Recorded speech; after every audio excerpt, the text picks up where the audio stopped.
In 2077, the apocalypse simulation game became reality. World order collapsed, the world was like hell, and humanity awakened extraordinary abilities. In such chaos, Zhong City's most beloved person, Yizi, protected Qin Yanran very well. Yizi stood nearby, looking at Yanran with doting eyes, smiling as he said, "Don't worry, Yanran, I've spent a lot of money to find experts to help you level up. You'll definitely get the best." Yanran blushed shyly, leaning into Yizi. Yizi had not hesitated to spend his family's entire fortune just to buy a divine artifact for Qin Yanran. If there were any fortuitous encounters or equipment, Yizi would bring them to Qin Yanran as quickly as possible. Relying on Yizi, Qin Yanran eventually became a god-level expert in Dragon Nation. Today was the day Yizi and Qin Yanran were to become husband and wife. At the altar, Yanran, wearing a white wedding dress, walked arm in arm with Yizi, who held a bouquet of wedding flowers so beautiful it made others envious. How truly envious! They were indeed a match made in heaven. A girl below looked up admiringly and said, "Yizi is truly a wealthy and devoted man. If only I could meet someone like that." The man next to her sneered at the girl. "You, stop dreaming." On the altar, Yizi embraced Yanran and proposed, "Yanran, will you marry me?" Yanran gently hugged him back, saying, "I." Then she flashed a strange smile and continued, "Don't agree." With that, she reached out and seized Yu Zhao's still beating heart, making him cry out. Yu Zhao's heart was torn from his chest with a squelch. Yizi, his face pale, asked in shock, "Yanran, why would you do this?" Yanran walked over to another man, holding Yu Zhao's heart, and laughed. "Yizi, do you think you could buy my heart with money? Did you think you could force me with those pieces of equipment you gave me?" At this moment, Yizi lay on the ground, clutching his empty chest. "You're wrong. I'll accept your gifts, but that doesn't mean I agree to accept your feelings." Yanran licked the fresh red heart in her hand, continuing, "I'm not that cheap. Today's achievements are all the result of my own hard work, step by step." Yanran then hugged the man next to her. "In this world, only Zhou Hong understands my pain. And now I will give him your heart. This way, when I'm with him, I can hear your heartbeat every day." "Isn't that very touching?" Yizi furiously said. You bastards." Zhou Hong stepped forward and kicked Yizi, raising his voice. "What, you go to hell, you trash." He laughed triumphantly as he spoke. "Now everything of yours is mine." Yixio's consciousness felt like it was sinking into water. "Why? Qin Yanran, for you, I gave up everything, devoting myself wholeheartedly to you, yet in the end, you betrayed me." Yixio's eyes were vacant, his heart like ashes. Could he just die like this? "No, that's not right. I don't have a heart anymore." Suddenly, Yizi realized, gritting his teeth in anger, "No, I can't die like this." From his very body, a powerful surge of blue energy radiated. Streaks of light intertwined, twisting and releasing into the air. Yizi screamed, a scream both pained and full of determination. "I refuse to accept this. I want revenge. I must avenge myself. I must make those shameless people pay." At one point, he suddenly woke up, a familiar voice beside him. "Yizi, are you deaf? Did you hear what I said? Yizi, do you think I'm short of your money? Let me tell you, by accepting the money, I've already given you dignity and face. Do you understand? Just try letting go, and don't ever come looking for me again." Yizi looked at his body, then at the card in his hand, wondering, did I transmigrate? No, this moment feels very familiar. I remember now, this is 1 week before the Apocalypse game launched. This card has 200,000 Qin Yanran living expenses for this month. Yizi was surprised to realize he had truly reincarnated. At this moment, Yanran was still nagging. "Don't you know how much I've suffered accepting your money? Many classmates say I'm a rich second generation, but they fundamentally don't know. I'm doing this entirely for your own good." Seeing Yizi dazed, she raised her voice. "What? Regretting it so soon?" Yizi didn't listen anymore, shaking Yanran's hand off and saying, "For my own good? Get the hell out." Yanran was surprised. "What?" With that, Yizi turned his back and continued, "If it's really that hard for you, then from now on, I won't give you any more money." Yanran angrily stomped her foot. However, Yanran quickly regained her composure and continued, "Are you playing this act again? Fine. Out of consideration for your efforts in coming all this way, I'll reluctantly accept your card this time." Yuzi frowned and yelled in a cold voice, "Get out of my sight right now." Yanran angrily retorted, "Yuzi, you dare speak to me like that? You will definitely regret this." Suddenly, Yuzi turned back and took the shoes Yanran was wearing. "I just remembered that I bought those shoes you're wearing. Take them off immediately." Seeing this, Yanran continued to yell furiously, "Yuzi, don't you dare get conceited with your petty money. Do you think this will make me submit to you? Yuzi, remember what you did for me. In the future, even if you kneel and beg me, I will never pay attention to you again." Ignoring Yanran's tirade, Yuzi directly threw the shoes into the nearby trash can, saying, "Then thank heavens, I beg of you never appear before me again." Yuzi then thought about his upcoming plan.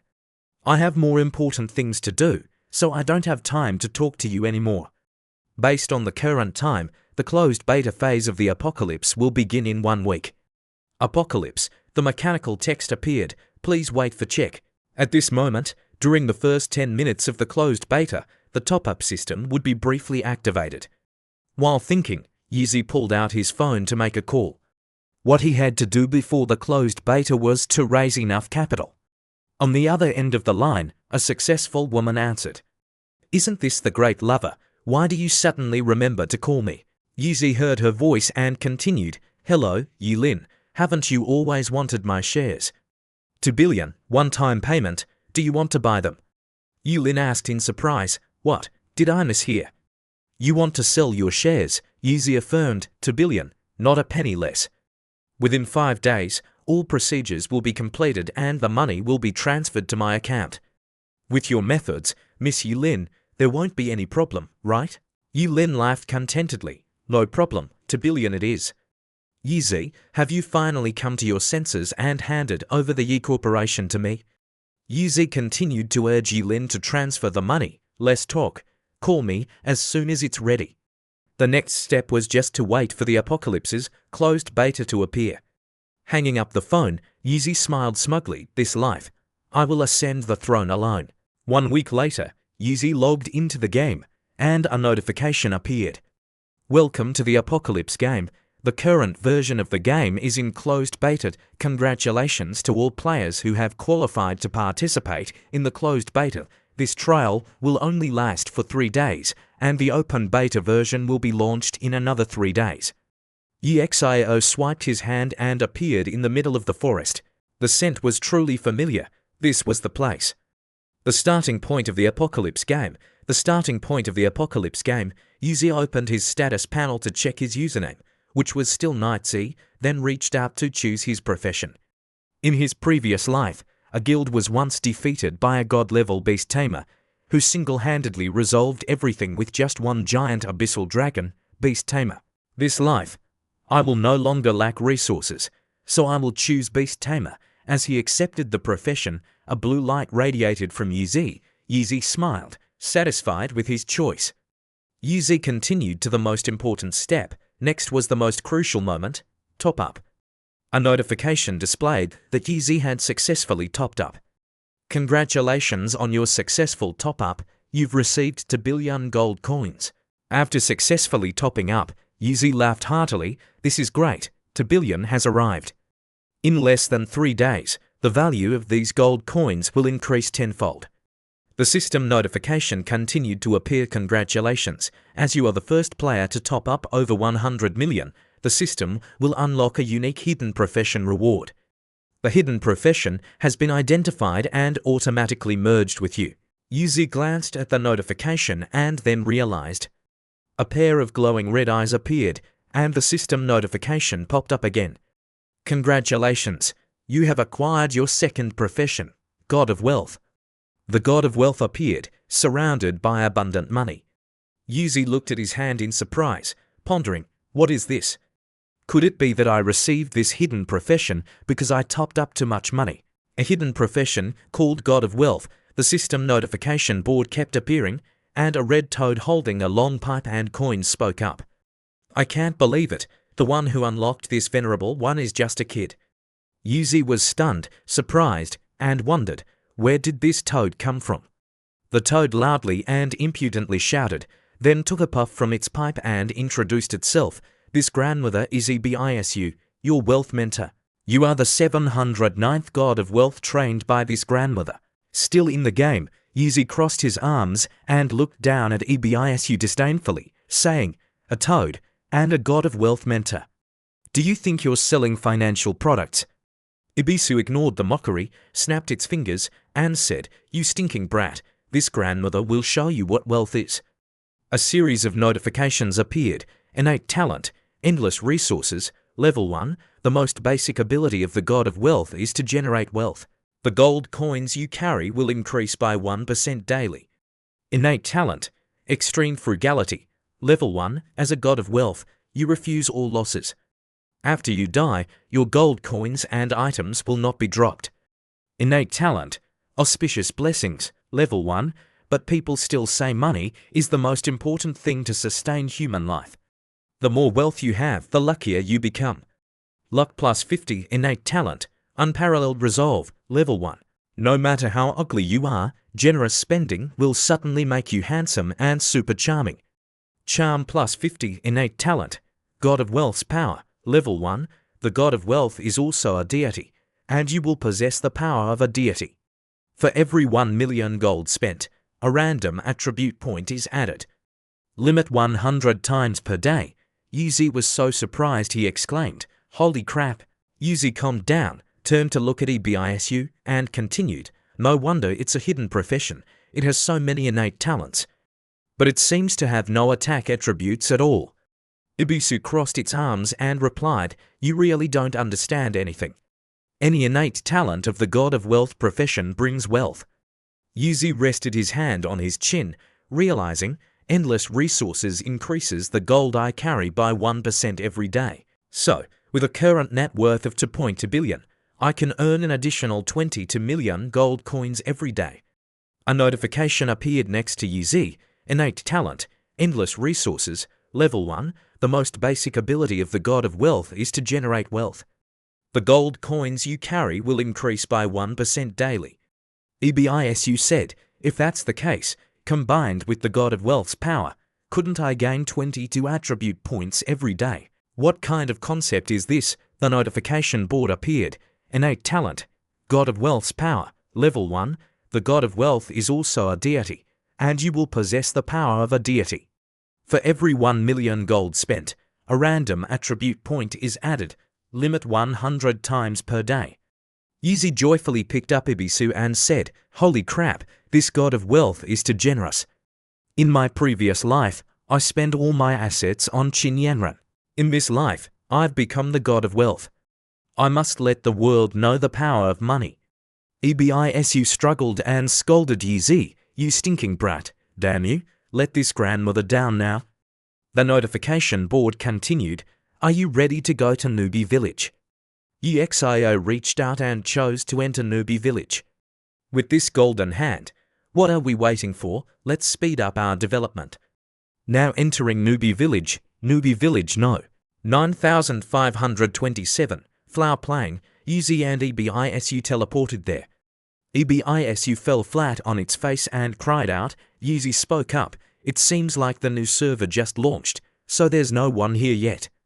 This is a great opportunity to develop quickly. Yuzi opened his status panel to check. Beast Tamer starts dozens of times harder than other professions because there's basically no ability to tame powerful beasts in the early stages. If you want to develop quickly, there's truly only one way. The status panel displays player, Yuzi, unique profession, god of wealth, beast tamer level, 1.00%.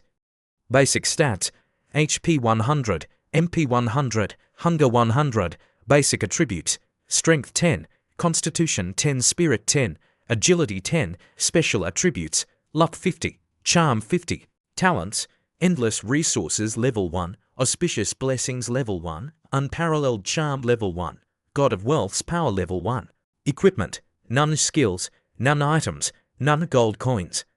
Location, Newbie Village Node 9527, Flower Plain, Service Time, 10:15, Ibisu jumped onto Exio's shoulder, sat with crossed arms, and said, "Who knows what you're thinking, choosing a beast tamer? You don't even have an initial weapon."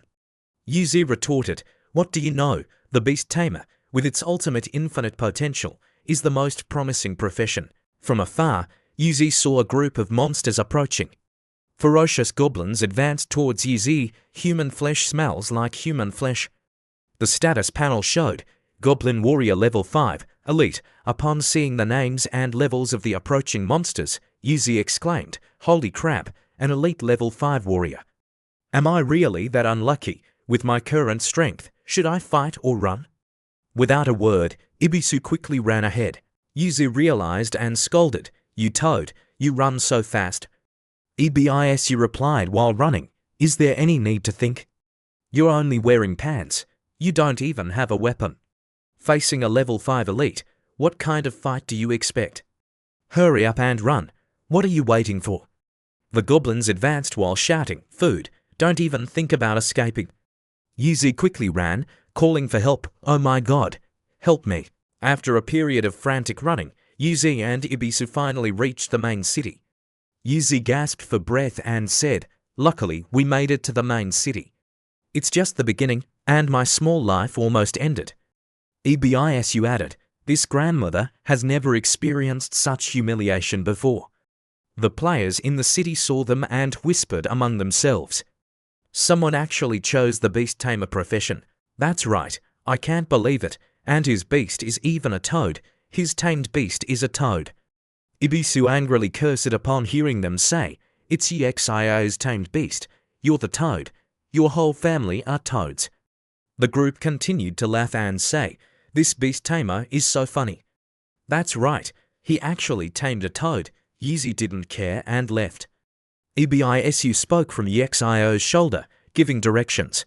"There's someone selling beast eggs in the city. Hurry up, go buy one, you stinking brat." But Yuzi didn't want ordinary beasts. "I don't want those normal grade beasts." Ibisu asked, puzzled, "Then what do you want?" Yuzi continued walking and said, "Follow me. I know a hidden dungeon. There's a god-tier beast egg in a dragon's lair there." Arriving at the Supreme Hall, Ibisu was surprised when Yuzi arrived there and said, "You brat, are you crazy? You're only level 1. What are you doing here? You can only enter here to hire retainers after level 100. Yuzi calmly replied, "Stop talking so much. I have my own thoughts. Let's go." Suddenly a voice rang out, blocking them. "Wait." A mage with a staff in one hand raised the other to block Yuzi. "Young man, this is not the place for you. Go back and train. Only after you receive a letter of recommendation from the City Lord will the doors of the Supreme Hall open for you. The announcement board displays information about the level 80 Great Demon Master."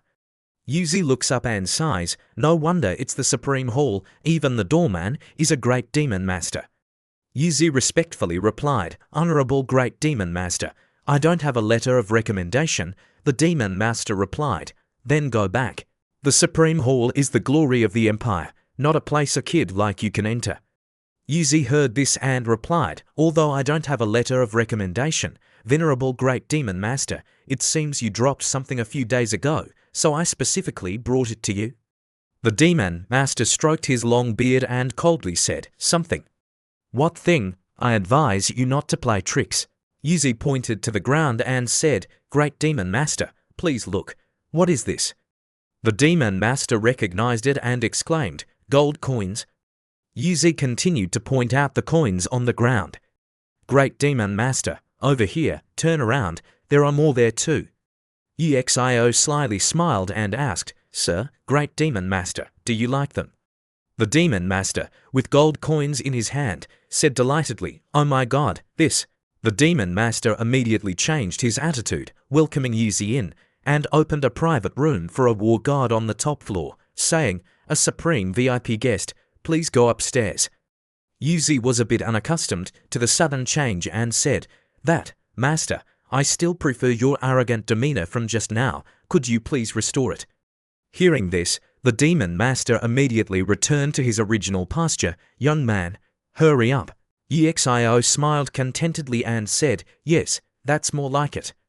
The power of money still works. Inside was a grand hall with 2 golems nearby.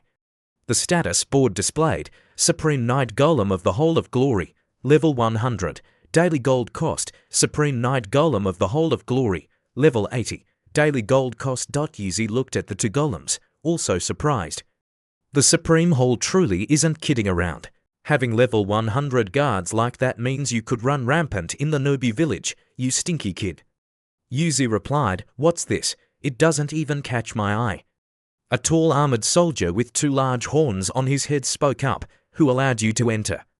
It was a berserk blood warrior. Yuzi looked at the large figure and stated his request, "I need to hire a god tier guard golem."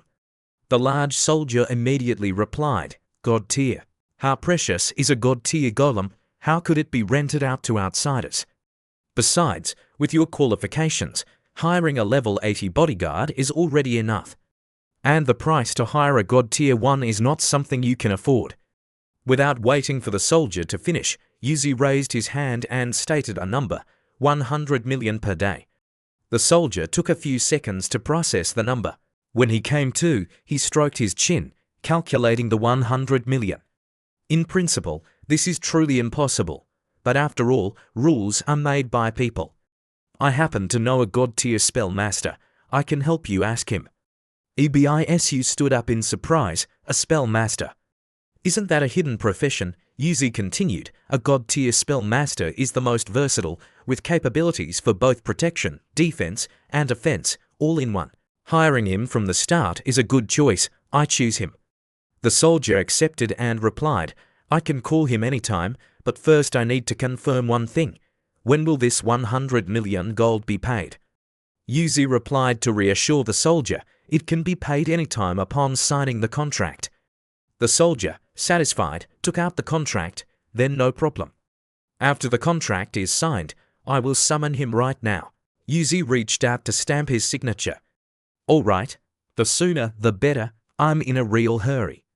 Suddenly, a spellmaster appeared from deep within and asked, which stinky brat signed a contract with this old woman? The soldier exclaimed in surprise, no way, that fast. The spellmaster approached Yuzi and introduced herself, so it's a handsome boy. I am Dolores. As per the contract, within 24 hours from now, I will obey your orders. The announcement board displayed information, nickname, Dolores, level, to high to view information. Yuzi exclaimed in surprise, her level is too high to see her information. Dolores lifted Exio's chin and said, speak, what do you want? I will satisfy you. Yuzi immediately stood straight and saluted Dolores, hello, senior. I hired you mainly because I want to challenge an extremely difficult instance. Dolores smiled and continued, what difficult instance could there be in the newbie village? Is it killing the Goblin King or his family? I can solve it with just a wave of my hand. Yuzi turned his back to lead Dolores, it's urgent, this trip will trouble you, senior. Dolores smiled, amused by what Yuzi brought, very interesting, then you lead the way. At the hunting ground, Dolores chanted spells, firing magic orbs at the goblins that had chased Yuzi earlier. The goblins screamed and died. Yuzi exclaimed in surprise, holy shit, this damage is like dialing a phone number to call someone. Kill them, kill all these goblins for this master, they almost killed me just now. Nearby players saw this and chatted in astonishment, did I see wrong? That person brought a mage, and their damage is incredibly high too. Doesn't look like a mage at all, and no level is displayed. Is it cheating? How could it be cheating? Maybe it's a high-level hired NPC, but that mage is really beautiful. The announcement board displayed many new notifications. Congratulations, your level has successfully been raised to level 10. You have received 10 attribute points. Please distribute them yourself. Congratulations, you are the first player in Newbie Village 9527 to break through level 10. You will be rewarded with 10 attribute points. Congratulations, you are the first player in the world to break through level 10. You will be rewarded with 50 attribute points and the title 1,000 miles a day. Ebisu, seeing this, crossed his arms and frowned. This stinky kid, you reached level 10 so fast.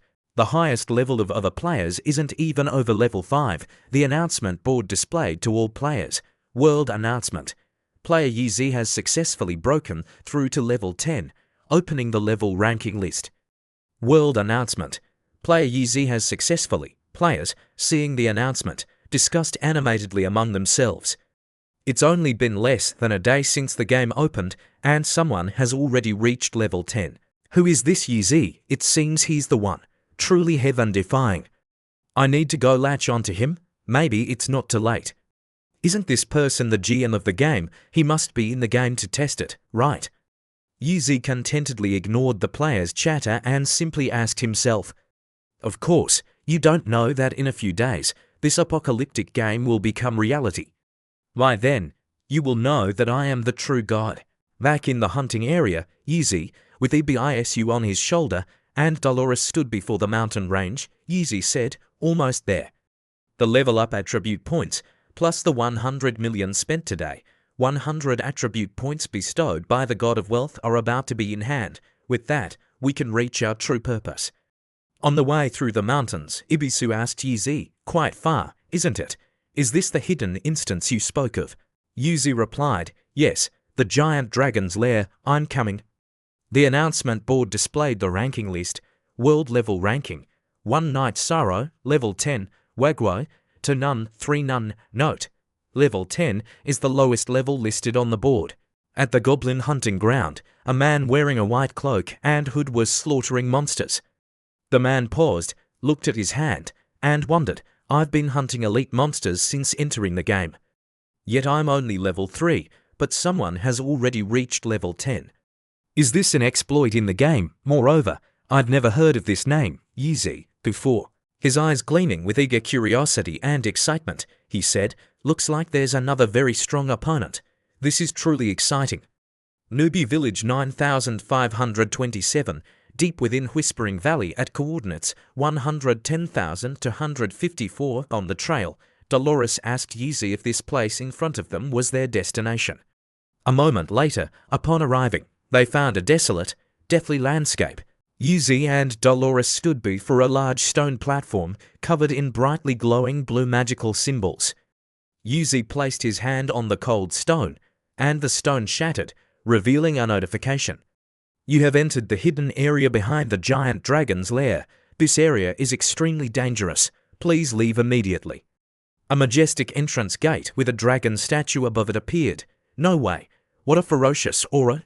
There's actually a giant dragon's aura here. There really is a hidden dungeon. Kid, how did you find this?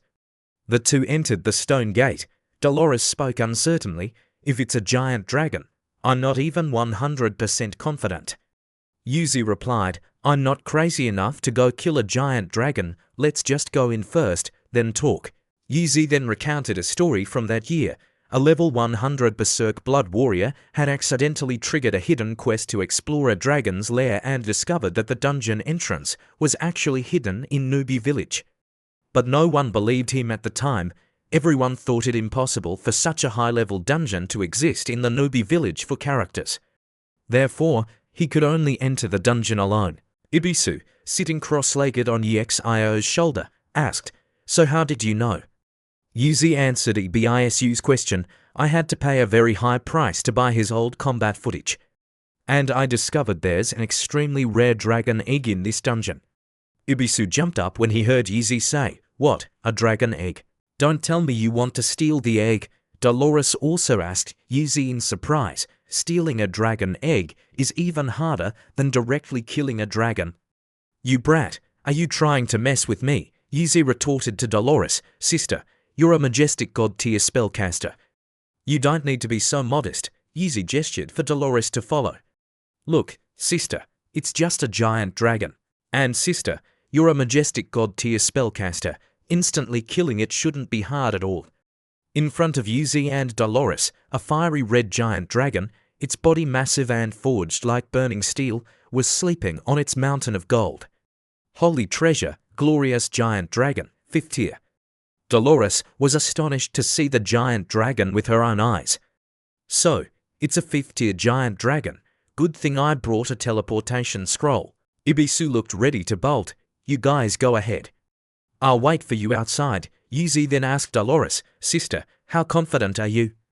Dolores put her hands on her hips and told Yuzi, a third-tier dragon is enough to wipe out an entire guild. This divine judgment dragon is a peak existence among our dragon kin.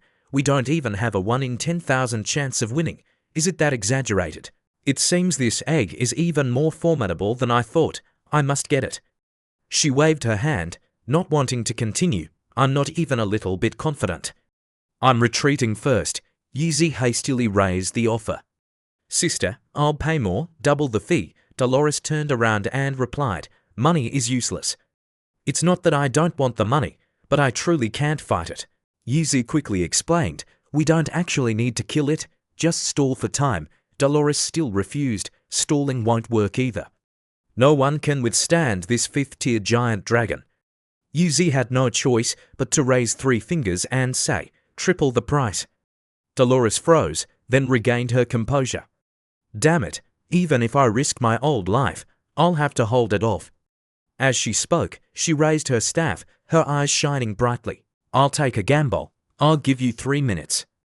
The maximum time I can buy for you is 3 minutes. EXIO's system displayed a notification. You have received a blessing from the God of Life, and your life attribute has been doubled. You have received a blessing from the God of Agility, and your agility attribute has been doubled. You have received a blessing from the God of Strength, and your strength attribute has been doubled. Yuzi was slightly surprised to see Dolores's trump card. Master, are you truly that powerful? Dolores loudly declared, my true power is revealed. How else could I roam this world without a trump card? She charged forward and told Yuzi, the effect lasts for 3 minutes, the rest is up to you. Yuzi was amazed, oh my god, no wonder she's a god-tier spellcaster, truly terrifying. Dolores yelled as she advanced towards the roaring giant dragon, you beast. Normally, I'd fear you a little, but for these 3 minutes, even a dragon must kneel before me. Ice Freeze Arrow skill. As the giant dragon was attacked by Dolores with ice, Yuzi stealthily approached the egg. Yuzi nervously hoped the giant dragon wouldn't notice him. He absolutely couldn't let it discover him, or his small life would be over in an instant. Dolores announced the remaining time while dodging the giant dragon's flame breath. Only 1 minute left. I can't hold on much longer. Yuzi laboriously carried the egg, seeking Ebisu's help.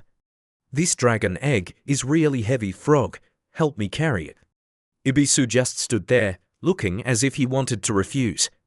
This master has never engaged in petty thievery like this. Suddenly, a helmet flew towards Ebisu, startling him. Ouch! A huge shadow approached Yuzi, making him look up in fear. It turned out the giant dragon had returned. The giant dragon roared upon seeing its egg stolen. Yuzi, carrying the egg, ran while loudly scolding Ebisu. This annoying frog causes more trouble than help. Ebisu, running alongside, retorted to Yuzi, you stinky brat, who gave you the guts to talk to this master like that? Yuzi replied, just run. Why are you still talking so much? Yuzi ran to Dolores's side, pleading for help. Sister, save us. Dolores cast a spell to block the giant dragon. Ice wall. The giant dragon shattered the ice and continued to advance. Dolores panicked. I can't block it at all. The giant dragon began its attack, using its skill, Dragon King's Breath. Dolores recognized it and immediately told everyone to run, Dragon King's Breath, run fast. Saying that, Dolores also ran for her life, even as flames raged behind her. Seeing this, Yuzi curiously asked, Sister, why are you running to? Dolores retorted, annoyed at Yuzi's talking, do you think I'm invincible? I said I'd hold it for 3 minutes, and it was 3 minutes. As they ran close to the exit, the flames reached them, but they still managed to get out of the gate in time. All 3 and the egg safely exited the gate. EXIO was flung out. As he was about to get up, he said, it was scary, but insignificant. At least we successfully stole it. Dolores stood up and immediately scolded Yuzi, you stinky brat, if your dragon egg only hatches into a 5th-tier dragon, it wouldn't be worth me risking my life for this trip. Dolores continued to talk about the money. Right, remember to transfer the full payment for the fee. Yuzi assured Dolores, don't worry, you won't be shortchanged. A notification appeared. Dolores's affection for you has increased. Current favorability, 60. Yuzi looked at the egg, his eyes full of anticipation. Next was the moment to sign the pet contract. Ibisu, standing nearby, taunted, I hope this egg doesn't hatch into some random junk, or your 300 million will be for nothing. Yuzi retorted, you annoying frog, shut your sarcastic mouth. Yuzi placed his hand on the egg, and the egg began to crack. Success or failure depends on this moment, please, don't disappoint me. The egg shattered, revealing a small, green dragon cub, Yuzi exclaimed in surprise. Seeing the color on the dragon cub's body, Dolores immediately wondered, this doesn't seem to be the cub of the glorious giant dragon. Yuzi also felt something was a bit off. Why does this color look a bit wrong? Could it be that the glorious giant dragon was cuckolded? The egg shattered, revealing a small, green dragon cub. Yuzi also felt something was a little off. Why did the colors look completely wrong? Could it be that the glorious dragon was a fake? The information display system for the green giant dragon, currently without a nickname, type, mythical grade sky-shattering dragon, level, 0.00%. Basic attributes, strength 500, constitution 500, agility 500, spirit 500, talent, absolute suppression. The sky-shattering dragon, a mythical grade beast companion. It possesses a natural suppression ability against lower-level creatures, dealing plus 30% damage to creatures below mythical grade and reducing damage received by 30%. Dragon King. The sky-shattering dragon is the supreme being among dragonkind. It possesses an innate suppression ability against dragon creatures, dealing plus 50% damage to dragon creatures and reducing damage received from dragon creatures by 50%. Mythical Bloodline. The sky-shattering dragon, a mythical grade beast companion, possesses an incredibly powerful physique. When the sky-shattering dragon levels up, it receives a bonus increase to all attributes. HP recovery to 100 per second, MP recovery to 100 per second, max HP plus 100%, max MP plus 100%. Skill. World-shaking dragon's roar, a crowd control skill. The sky-shattering dragon lets out an earth-shattering roar that causes the world to tremble. All creatures within a 20-meter radius, regardless of level or type, will be forced into a dazed state for 1.5 seconds. Cooldown, 30 seconds. MP cost, 2000. Dragon King's Breath, a single target skill. The sky-shattering dragon unleashes a scorching flame that incinerates everything, dealing 500% true damage to the locked target. This skill cannot be dodged. Cooldown, 5 seconds. MP cost, 1000. Dragon King's Fury, unique talent. When the sky-shattering dragon enters an extremely enraged state, it will inevitably destroy everything, dealing a percentage of strength plus constitution as indiscriminate damage to creatures within a 50-meter radius. Cooldown, 30 days. After activating this skill, all attributes will be permanently reduced by 5%, and the sky-shattering dragon will fall into a deep sleep for 5 days. Yuzi exclaimed upon seeing the information of the dragon before him.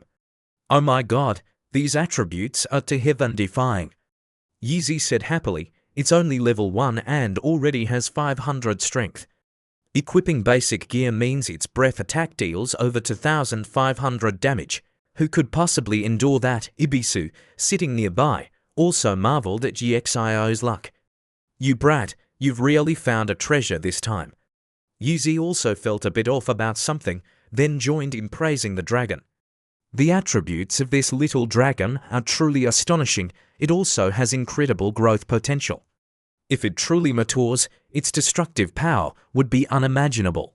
Yuzi reached out and patted the little dragon's head, saying, I didn't expect you to be this powerful. You look like a grey burrower, so I'll call you Little Grey. The dragon let out a cry in response. Ibisu held an emblem in his hand and said with satisfaction, with this little one, no one will mistake me for your pet anymore. Yuzi was playing with the little dragon when he noticed what Ibisu was holding and immediately asked, You toad, what's that in your hand? Ibisu angrily yelled when Yuzi kept calling him a toad. You brat, my name is Ibisu, do you dare call me a toad again? Ignoring Ebisu's words, Yuzi looked at the emblem in Ebisu's hand and continued, "It looks like an emblem, doesn't it?" Saying that, he snatched the emblem and asked Ebisu the toad, "Where did you get this emblem?"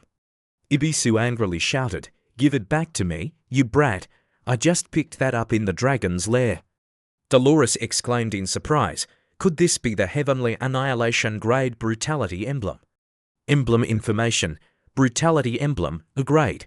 Heavenly Annihilation. Basic attributes: plus 10% to all attributes, plus 10 strength, unique passive, brutal power. Bearers of the Brutality Emblem possess supreme power. All your skills can trigger critical strikes with a base critical strike rate plus 20% and critical damage plus 100%. Brutal Execution. Activate the power of the Brutality Emblem, dealing 1000% spirit as true damage to the target instantly. The critical strike probability of this damage is doubled. If the critical strike probability exceeds 100%, the overflow probability will be doubled and also counted as critical damage. This damage has a 5% chance to cause an instant death effect. If the target's HP is below 20%, the instant death effect is guaranteed to activate. Cooldown: 10 days, Dolores exclaimed in surprise upon seeing the emblem's grade. What? Heavenly Annihilation grade? Looking at these terrifying attributes, there's no mistaking it. Ebisu angrily demanded his item back. "You brat, give it back to me now. This was exchanged with my blood." Yuzi immediately pulled away, chiding the toad. "You exchanged it with your life, but just now, because of you, we almost lost ours. Consider this compensation. I'm borrowing this for now, okay?" Ebisu angrily smacked Yuzi on the head. "On what grounds do you just take it and call it borrowing? Unless you pay 100,000 a day, don't even think about it." Yuzi softened his tone and reached out to pat Ebisu. "Ebisu, I say, Abisuisu, don't be so petty. Why are we talking about money between us?" Ebisu put his hands on his hips and retorted, "Cut the act. When you need me, it's Ebisu, but when you don't, I'm just a toad." Yuzi put the emblem on his shirt, a satisfied expression on his face, and said, "With this emblem, killing a few goblins will be as easy as slicing vegetables, won't it?" A notification panel appeared. "You have activated the hidden quest. The Forbiddance Condemned One, the Forbiddance Condemned One, powerful as a tyrannical king, was annihilated by the abyss. O wielder of the Brutality Emblem, seek the truth. Quest objective: find the brutal fang." Ebisu, standing on Yu Zhao's shoulder, was surprised. It activated a hidden quest. Yuzi wondered about the quest on the notification panel. It seems like finding the brutal fang. What in the world is that? Dolores was surprised Yuzi didn't know. "What? You mean you don't know about the brutal fang?"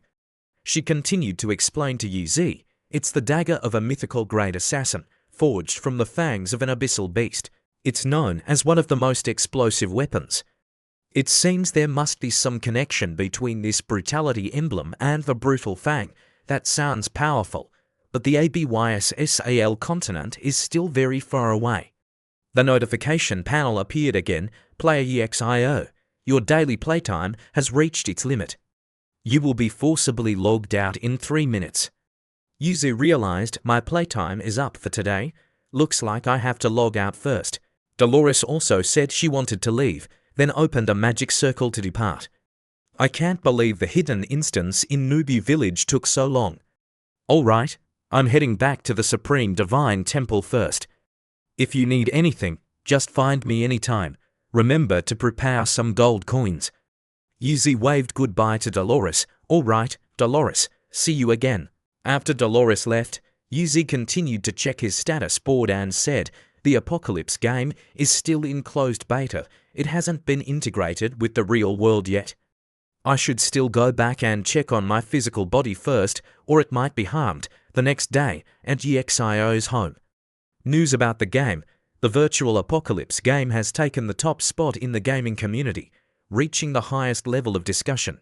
Lively comments on the forum: "Damn it, this game is too hard. I've only played for a day and already got a live rake. I just leveled up to level 2. If I die again, all my attributes will be gone. What kind of scheme does that bastard have to make this game so hard? Who can even play this? Holy crap, who's UZ? Reached level 100 in just one day. Is that a cheat? What a joke. What kind of game is this? So relentless. Another news report on the computer. On the first day of the virtual apocalyptic game, a large number of players died to many times in a short period in the game. They also died simultaneously in the real world, even more so after dying 2 or 3 times. If you feel unwell, go offline to save your life. However, a significant number of players in this game gradually suffered organ failure after a while and were rushed to the hospital for emergency treatment. Yuzi sat at his desk, reading the news on his laptop. Because of too many deaths, many countries are jointly issuing a statement banning players from entering the apocalyptic game. These weaklings are weak themselves. Who are they to blame? In a few more days, the game will become reality. Then, you'll be even more miserable. His phone rang next to him, and Yuzi picked it up. A shrill, both familiar and unfamiliar voice screamed from the phone, "Yuzi, I'll give you a chance. Go to Bahia Hospital now and bring some food for Zhou Yuhan, he's hospitalized. And by the way, pay the hospital bill. As for what happened before, I'll just pretend nothing happened." Yuzi frowned, hearing the shrill voice. Damn it, I almost forgot about this lunatic. I can't believe I forgot to block her. At the hospital, Yanran was sitting beside Jo Hong's bed. Jo Hong said in surprise, "What, you mean Yuzi hasn't contacted you? If you suddenly call him like that, will he come?" Yanran smirked slyly and said, "What do you think? Does he dare not come?" Jo Hong agreed, "You're right, he loves you to the core. If you tell him to come, he'll definitely come running to lick your boots." A doctor entered the room and asked them about the hospital bill. "Hello, patient in room 17 can be discharged early, but you need to pay the hospital bill now." Yanran asked the doctor in surprise, "Why are we being discharged early?" The doctor replied, "Currently, we have a large number of patients with organ failure in our hospital. All of them are due to playing the apocalyptic game, just like you, and we're currently short on beds." Yanran angrily raised her voice. "What, short on beds? Are our lives not worth anything just because we're poor?" The doctor calmly replied, "This is a special situation. I hope you to understand. Please pay the hospital bill today so the hospital can have empty beds." Jo Hong sat up and reluctantly agreed, asking Yanran for help. "All right, Yanran, stop arguing. This game is indeed not easy. I also plan to continue playing this game after I'm discharged. If you still have money, please help me pay the hospital bill first." Yanran hesitated and replied, "I don't have money. Yuzi didn't give me this month's living expenses." Jo Hong asked in surprise, "What, Yuzi isn't giving you 200,000 every month for living expenses?" Yanran lowered her head and said, "How should I know? Doesn't he only have that measly amount of money? Does he really think that pathetic sum can win me over? I find him disgusting now." Jo Hong took Yanran's hand and gently said, "Yanran, send Yuzi another message asking him for some money. I'm planning to open an apocalyptic game studio. This amount of money is nothing to him, but it's crucial for us." Yanran confidently replied, "Don't worry, he'll come soon. I just need to say a few sweet words, and he'll obediently give us the money." At Yxio's house, in his room, Yuzi was sound asleep. The alarm clock next to him rang. Yuzi sleepily sat up. "Is it time already? Gotta enter the game." With that, Yuzi entered the game, starting the game.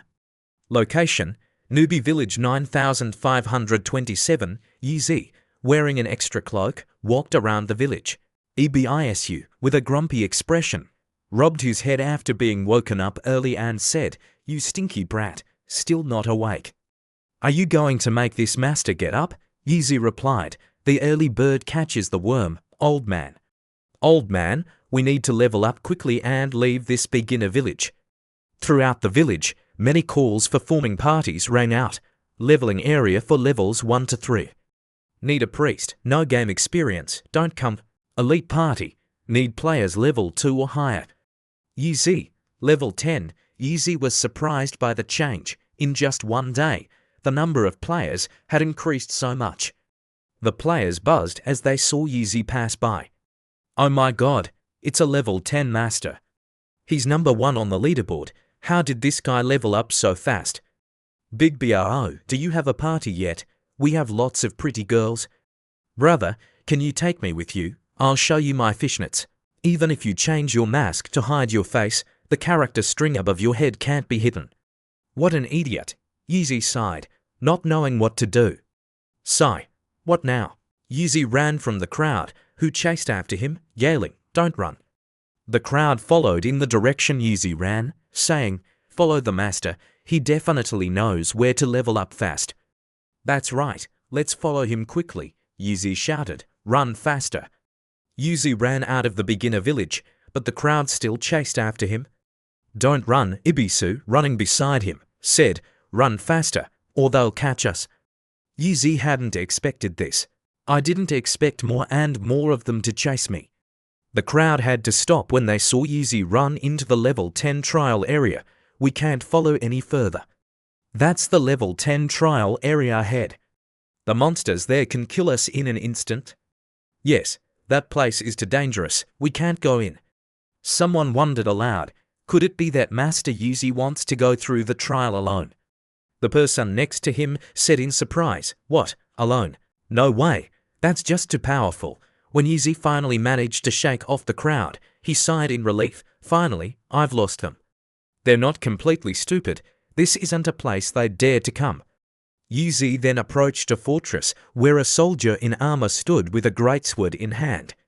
Yuzi said, excited and satisfied, "This is the place." As Yuzi approached, the soldier blocked him. "Young man, this is not a place you should be." Yuxia greeted him. "Hello, guard, I'd like to start the advancement trial." The guard replied, "Outside adventurer, you've reached level 10 so quickly. Where are your teammates?" Yuzi gently answered the guard's question, "I'm going alone. I don't need teammates." The guard was surprised but still gave Yuzi advice. "What, no teammates, young man? I am warning you. Even if it's just a normal difficulty advancement trial, going alone is simply walking to your death." Yuzi waved to the guard and said, "Don't worry, I have a very long lifespan." The guard looked at Yuzi and sighed, another young one who doesn't know his own strength. At the trial area, Yuzi stood amidst a circular display panel showing him the options. Please select the trial difficulty: normal, hard, nightmare, hell, abyss. Yuzi pondered the options. Abyss difficulty. Surely it won't be a problem, right? After he selected the difficulty, a purple light appeared around Yuzi. The guard outside was surprised to see Yuzi choose the highest difficulty. The advancement trial has begun. This time, the trial difficulty is abyssal. What? Abyssal level. Going solo at abyssal level. Are you kidding me? Yuzi appeared in a desolate forest. Ebisu, by his side, asked with slight doubt, "You're only level 10, yet you dare to clear an abyssal level trial alone. Can you really do it?" Yuzi confidently replied, "Are you underestimating me? Back then, I only had bronze gear and organized an elite team, but because that Yanran sabotaged us, we were almost wiped out." Yuzi said with a cold face, "In this life, I'm here for revenge." Yuzi summoned his little dragon. "Little Grey, come out," Yuzi replied casually as he walked. What do I have to fear with Little Grey? Little Grey is a mythical grey beast after all. A shadowy figure with glowing red eyes appeared behind Yuzi. Yuzi noticed and said, "Something's moving, be careful."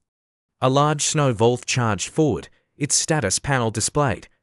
Mutated Savage Snow Wolf, level 10, HP 5000, MP 5000, Strength 300, Constitution 500, Agility 300, Spirit 500. Passive, unknown. Skills, unknown. Description, a mutated creature from the abyss with destructive power.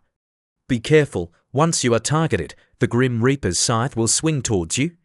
Yuzi exclaimed in surprise, "Oh my god." Yuzi was panicked. He didn't expect the first thing to appear would be a snow wolf. The very first thing to appear was a mutated snow wolf. This is too exciting. It has 5000 HP. Even a shadow assassin would despair if they encountered this thing. Yuzi raised his hand. ordering the giant dragon forward. Little Grey, kill it for me. Little Grey charged, unleashing Dragon King's breath. Little Grey hit the wolf's shield, dealing damage, then continued with a slashing attack. But the wolf suddenly grew larger and roared. Yuzi was surprised to see this, saying, "The snow wolf actually went berserk." Little Grey used another skill, Dragon's Might Roar. The snow wolf was afflicted with a negative status effect, stunned, and screamed in fear. Grow, Little Grey unleashed fire, finishing off the wolf. A system notification appeared. Congratulations, you have successfully killed the mutated savage snow wolf. After killing the wolf, Little Grey leveled up. Your beast, Little Grey, has leveled up to level 2. Your beast, Little Grey, has leveled up to level 3. Your beast, Little Grey, has leveled up to level 4. Yuzi laughed loudly with joy. Well done, it leveled up to level 4 in the blink of an eye. Little Grey's status panel, nickname, Little Grey, species, Sky Soaring Giant Dragon, mythical grade, level 5/60ths, 50%. Status, HP, MP, basic attributes, Strength 700, Constitution 700, Agility 700, Spirit 700, Dragon's Fangs. Dragons are the bane of magic. As the king of dragons, the sky-soaring giant dragon can silence all spells, dealing 500% spirit magical damage to the two closest enemy units and forcing enemies into a silenced state for 5 seconds. Consumes 1000 MP, cooldown, 30 seconds. Yuzi was delighted to see Little Grey's status panel after leveling up. Every time it levels up, all attributes increase by 50 points. This mythical beast, its growth rate is truly terrifying. And it even unlocked such a magnificent skill. After the Snow Wolf died, it dropped items. Snow Wolf Bow, Dark Gold Grade, effect temporarily unknown. Blood Wolf Fang Dagger, Dark Gold Grade, effect temporarily unknown. Yuzi turned to Ibisu and asked, "Old man, what kind of equipment did it drop?" Ibisu replied, "These 2 items are Dark Gold Grade equipment. No wonder, as a mutated boss, it carries so many good things." Yuzi laughed loudly, holding the newly dropped high-grade items. "This is great. This life is so much more interesting than my previous one." Suddenly, a dark shadow appeared from behind, approaching. It was a black tiger, an abyssal demonized tiger, level 10, HP 8000, MP 8000, Strength 400, Constitution 800, Agility 300, Spirit 500, Passive, Undefined, Skills, Undefined. Description: a grotesque creature from the abyss, it has the power to destroy everything. Be careful, once you are targeted, the Grim Reaper's scythe will swing towards you. Yuzi exclaimed in surprise, "There's even a demonized great monster." Yuzi continued to order Little Grey to fight. "Little Grey, go." Little Grey charged forward, and the tiger also advanced. Half an hour later, Yuzi leaned tiredly against the wall and said, "If I had known it would be this tiring, I wouldn't have chosen it." "My legs are about to break." Ibisu, sitting nearby, also said, "We've found a few good pieces of equipment. When we go back to the city later, we can definitely sell them for a lot of gold coins." The items Yuzi obtained: Spiked Tiger Shield, One-Handed Shield, Gold Grade, effect Undetermined. Dark Blade One-Handed Sword, Dark Gold Grade, effect Undetermined. Yuzi stood up and looked at the rock in front of them, saying, "Who said we're going back to the city? There's also a trial boss ahead that we can activate. This time, we're here to defeat it." Ibisu couldn't believe what he said and asked, "Are you kidding? Even though you know so many monsters, Little Grey is only level 7 right now.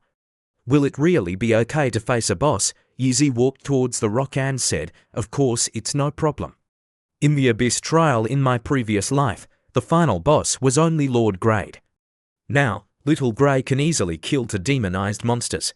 Yuzi reached out, activating the teleportation circle beneath his feet, confirming, "Plus your help and mine, killing a Lord Grade boss will be as easy as cutting vegetables." After entering, Yuzi walked down a long staircase, continuing to say, "Old man, today I'll show you what a true master is like." "Come on," Ibisu asked with doubt and disbelief. "Why does it sound less and less trustworthy?" A notification panel displayed, "Adventurer, you have fallen into the abyss. Yuzi asked with slight confusion. So what if it's the abyss? The notification panel continued to display. You have entered an extremely dangerous area. Please leave immediately. Please leave immediately. Yuxio's gaze was resolute as he said, in my previous life, I was clearly a great man, but I was blinded by love. In this life, emissary of the abyss, I am the one who holds the strongest power at the end of days. Yuzi walked down the entire staircase to the bottom, then shouted, come on, let me conquer this entire abyss. In front of Yuzi was a colossal humanoid boss monster, holding a staff and sitting on a large chair, like a king on a throne. Abyssal Wanderer, level 10, HP, unknown, strength, none, constitution 5000, agility, none, spirit 5000, talent, unknown, skills, unknown. What comes from the abyss belongs to the abyss. Ebisu said in a panic, you brat, you said it was Lord Grade. Yuzi was also confused about what was happening and asked, what's going on? In my previous life, it was clearly Lord Grade, so why is it a Monarch Grade boss now? Yuzi looked up at the colossal monster in shock. 5000 spirit points means it's a pure spellcasting class. Both strength and agility are 0, it has no normal attack damage and an extremely slow attack speed.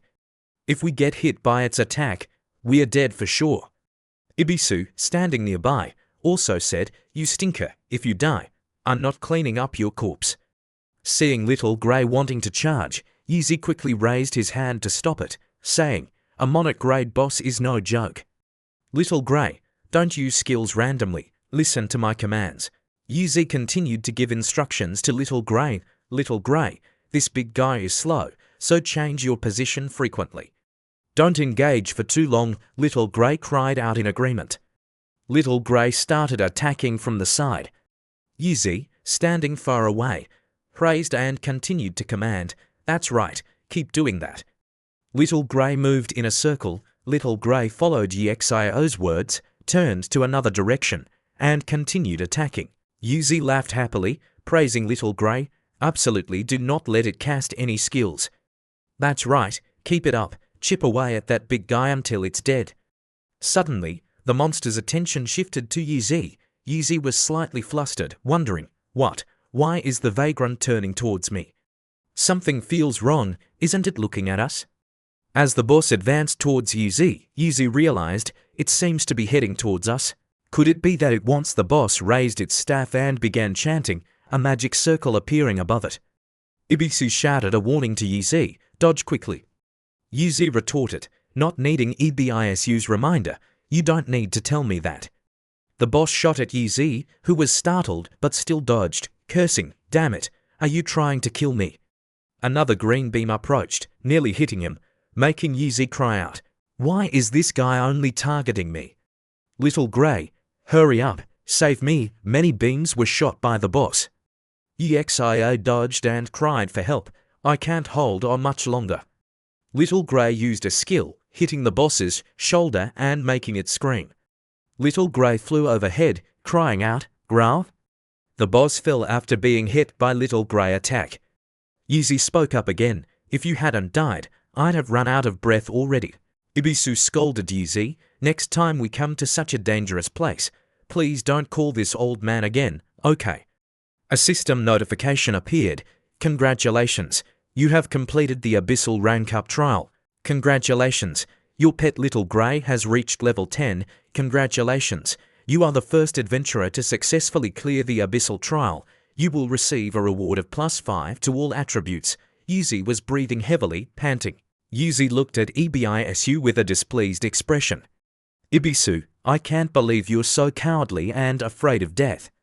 Ibisu retorted, if you're not afraid of death, why did you run so fast? Yuzi walked towards the boss's corpse and said, finally, it's done, let's see what items drop. The system announced to the entire world system announcement. Special announcement. Player Yuzi from Daxia Nation has successfully cleared the Abyssal Rank Up trial, becoming the first hero in history to pass an Abyssal tier trial and receiving the legendary title Emissary of the Abyss. After seeing the world announcement, all the players wondered, Rank Up trial. What's that? What? Someone actually cleared the trial. And it's an abyssal tire. Did I hear that wrong? This is a worldwide announcement. Guys, at the newbie village announcement board, many players gathered to read it. Someone asked, the top player in the world appeared in our Daxia nation. A burly man in red armor told the girl beside him, furthermore, this is the only person on the leaderboard. This person is no ordinary player. Ziche, go investigate. The girl nodded in agreement. Okay, player from newbie village 9527, based on our judgment, he must be from Zhong City. Then, the man in red armor gave instructions to the blonde man behind him. Zhong Cheng, immediately send someone to Zhong City to investigate. Zhong Cheng loudly replied, understood. Another person looking at the announcement in town spoke with admiration. Holy crap, it's only the second day and a god-tier player has already reached level 10, and they're even in the same newbie village as us. It turned out Zhou Hong was talking to Yanran, who was standing next to him. Yanran, if we can contact this great master and form a team, our future will definitely become prosperous. By then, even rich second-generation heirs like Yizi will only know to envy us. Yanran skeptically asked, do you really think this crappy game can take me to the peak of my life? Zhou Hong confidently pointed to himself and said, of course, you have to trust my judgment. Zhou Hong gently asked Yanran about Yizi, right? Didn't I ask you to contact Yizi to get him into the game and help us level up? He has a lot of money, and he's a pro gamer too. Yanran turned and walked away, saying, I'm too lazy to contact him. If you want to go, just go. I'm not that stingy. Zhou Hong continued to ask, then what about your living expenses for this month? Yanran turned back angrily and said, Zhou Hong, don't mention Yizi anymore. We finally have our own world now, just the two of us. I've never played games before, so hurry up and take me to play a game. Zhou Hong had to lower his voice and gently comfort her. All right, then first we need to figure out how to level up. In the boss room, after defeating the boss, Yizi held a fragment in his hand, feeling a bit disappointed. No way, after all that effort, only this fragment dropped. The information panel displayed, Abyssal Stone Shard, unknown grade, cannot be appraised. Although he could read the information, he still didn't understand the fragment. I've never seen this thing in my past life. He put the item away and prepared to leave the boss room. All right, I'll appraise it when I get the chance, so the trial is complete. First, I need to leave the newbie village and go to the main city. Let's go, the guard exclaimed in disbelief when he saw Yizi walk out. No way, absolutely impossible. Someone actually cleared the challenge alone, and it was an abyssal tier trial too. Yizi ignored the guard's words and said, stop talking nonsense, immediately contact the main city for me. I want to leave this newbie village. The guard agreed, all right. With that, the guard opened a teleportation portal. The guard gestured for Yizi to enter. Respected hero, congratulations on completing the trial. You have now received a welcome token, and from now on, you can freely enter and exit the main city. Yizi replied, thank you, you've worked hard.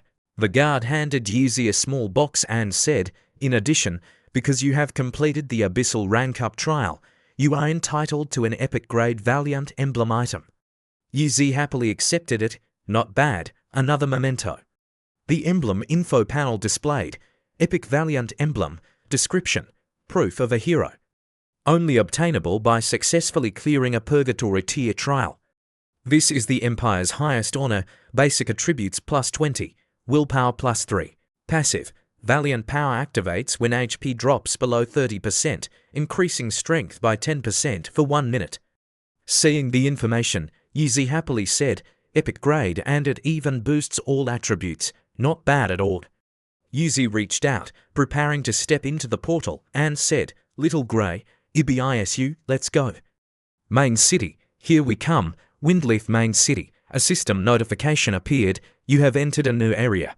Windleaf Main City. Upon arrival, Yizi looked around and said, so this is Windleaf Main City, it's so cold. In my past life, this teleportation square had hundreds of people queuing. Turns out, if you arrive early, things are different.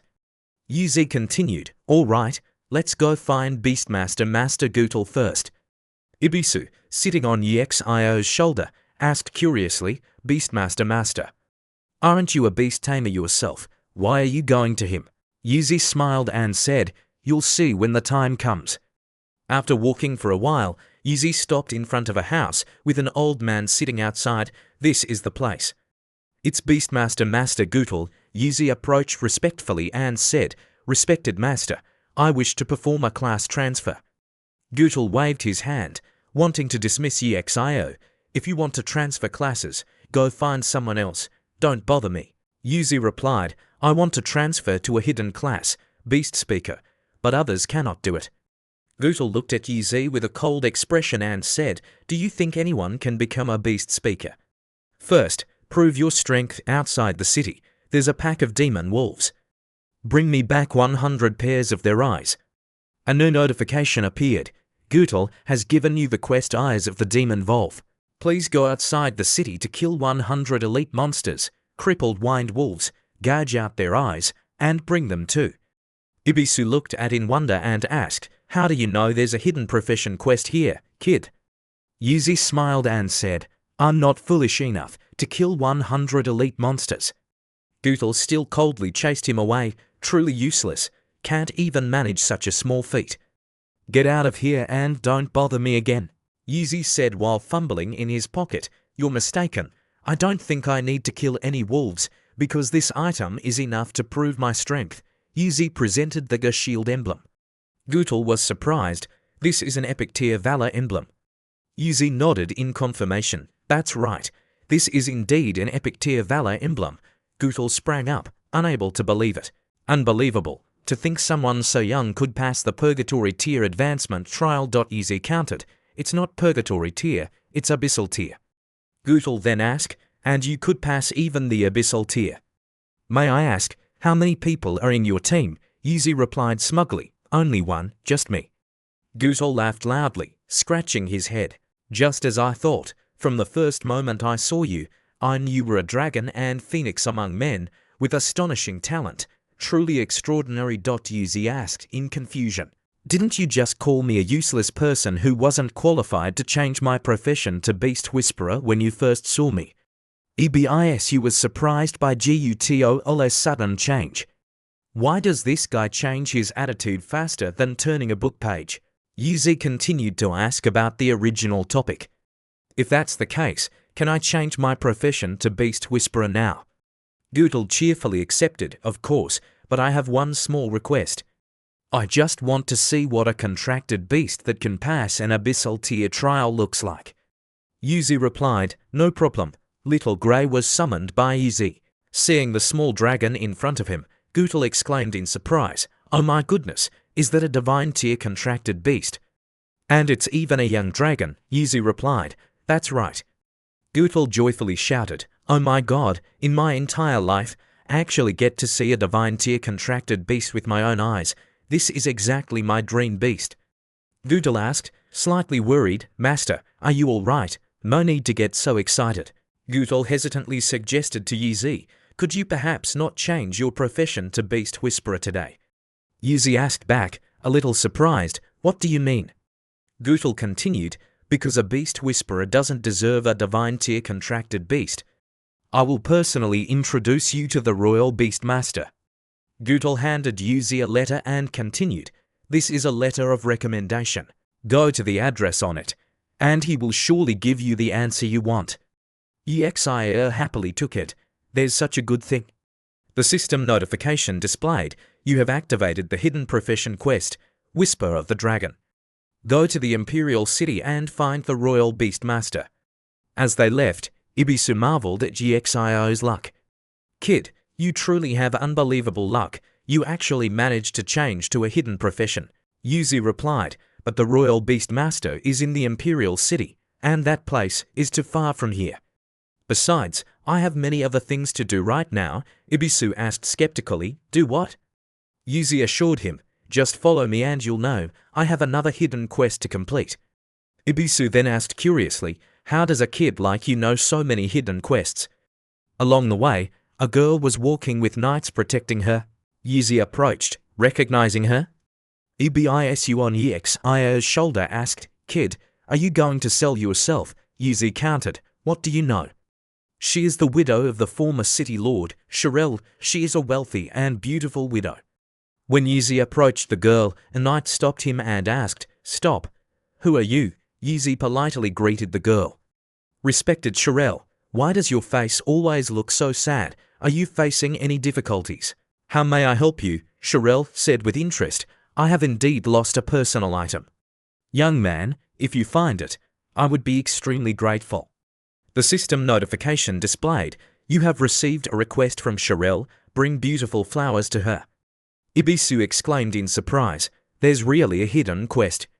Yuzi respectfully bowed to Shirel and said, "Dear beautiful madam, please rest assured, your matter is in my hands." After greeting her, Yuzi left. After a while, Ibisu asked Yuzi, "The flowers that lady wants must be in the flower garden or outside the city. Why are we wandering around in the city?" Yuzi replied to Ibisu, "What do you know? What she wants is not an ordinary type of flower." Ibisu asked again, "Then do you know where her flower is?" Yuzi confidently said, "Of course, it's right here." Ibisu saw the shop and exclaimed, "A prop shop. Will there be beautiful flowers there? Are you sure?" As they entered the shop, the owner greeted them, "Esteemed guest from afar, what would you like to buy?" Yuzi asked for what he was looking for. "I heard your shop sells treasure boxes, is that right?" The shop owner smiled happily and introduced the items. "Just by looking, I can tell this customer is an expert. My treasure boxes can even open ancient cacti. Not only that, but they can also open legendary grade staffs." "What price range would you like, esteemed guest?" Yuzi replied, "The most expensive one." The owner brought out a large chest and introduced it. "This is the highest tier treasure box in our shop, priced at 10,000 gold coins per box." Yuzi then said, "Is one enough?" Saying that, Yuzi smiled and replied, "I will take the most expensive one." Slammed a money pouch onto the table and loudly declared, "However many you have in the shop, I'll take them all." The owner was surprised to hear Yuzi say, "What, all of them?" Yuzi loudly scolded the owner, "Didn't you hear me clearly? All of them. Open all the treasure boxes for me." The owner quickly replied, "Yes, all right." A chest was opened. Opening equipment info, bronze tier double-bladed battle axe. EXIO opened a large healing potion by one, and another one, opened a size increasing bread X1. Half an hour later, the shop owner respectfully said to Yuzi, "Respected guest, out of all 100 treasure boxes, only this one remains." Yuzi wanted to open another. This time it will definitely be. This time, a flower Yuzi needed was opened, a beautiful flower. Description: "This is a wonderfully beautiful flower, but I don't know what its use is." Ibisu said in disbelief, "It really is a beautiful flower." Yuzi held the flower with satisfaction and said, "Ibisu, let's go." In the bathroom, Shirel was soaking in the tub and asked a maid next to her, "Lis, do you think anyone will be able to find that flower for me?" The maid replied, "Of course, madam is so charming, her luck surely won't be bad." Another maid ran panicked and said, Madam, there's a young man outside who wants to see you. He says he's carrying the flowers you requested." Shirel exclaimed in disbelief, "What? Someone actually found them for me?" Outside, a knight respectfully informed Shirel, "Madam, this is the young man who has what you requested." Shirel happily asked, "Young man, have you really found what I wanted?"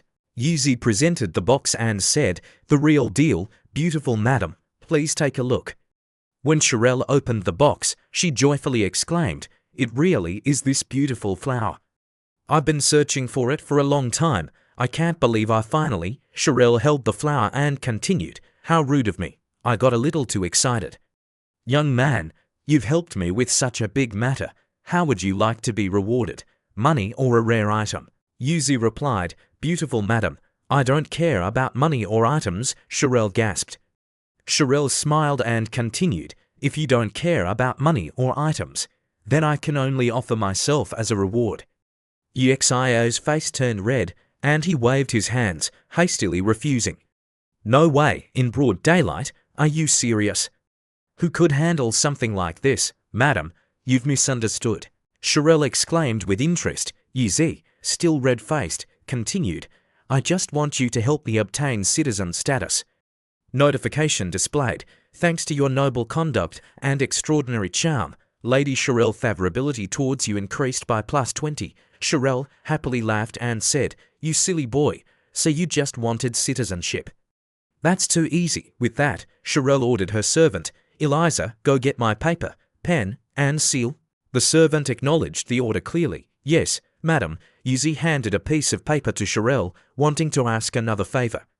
Also, I have one more thing I'd like to ask. Please help me figure out a way.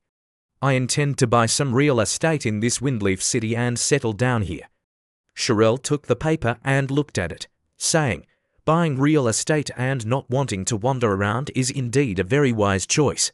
I understand your desire to buy property, but the building you want to buy in the West City is not very prosperous. Sherelle looked at the red circled area on the paper and asked Yuzi again, are you sure you want to buy this place?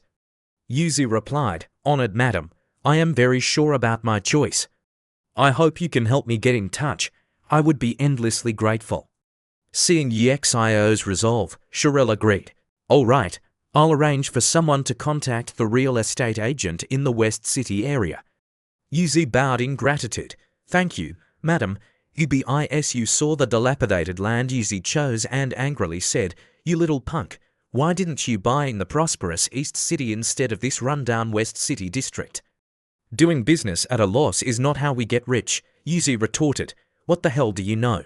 Of course, you don't know that soon, the main Windleaf City will be attacked by monstrous creatures.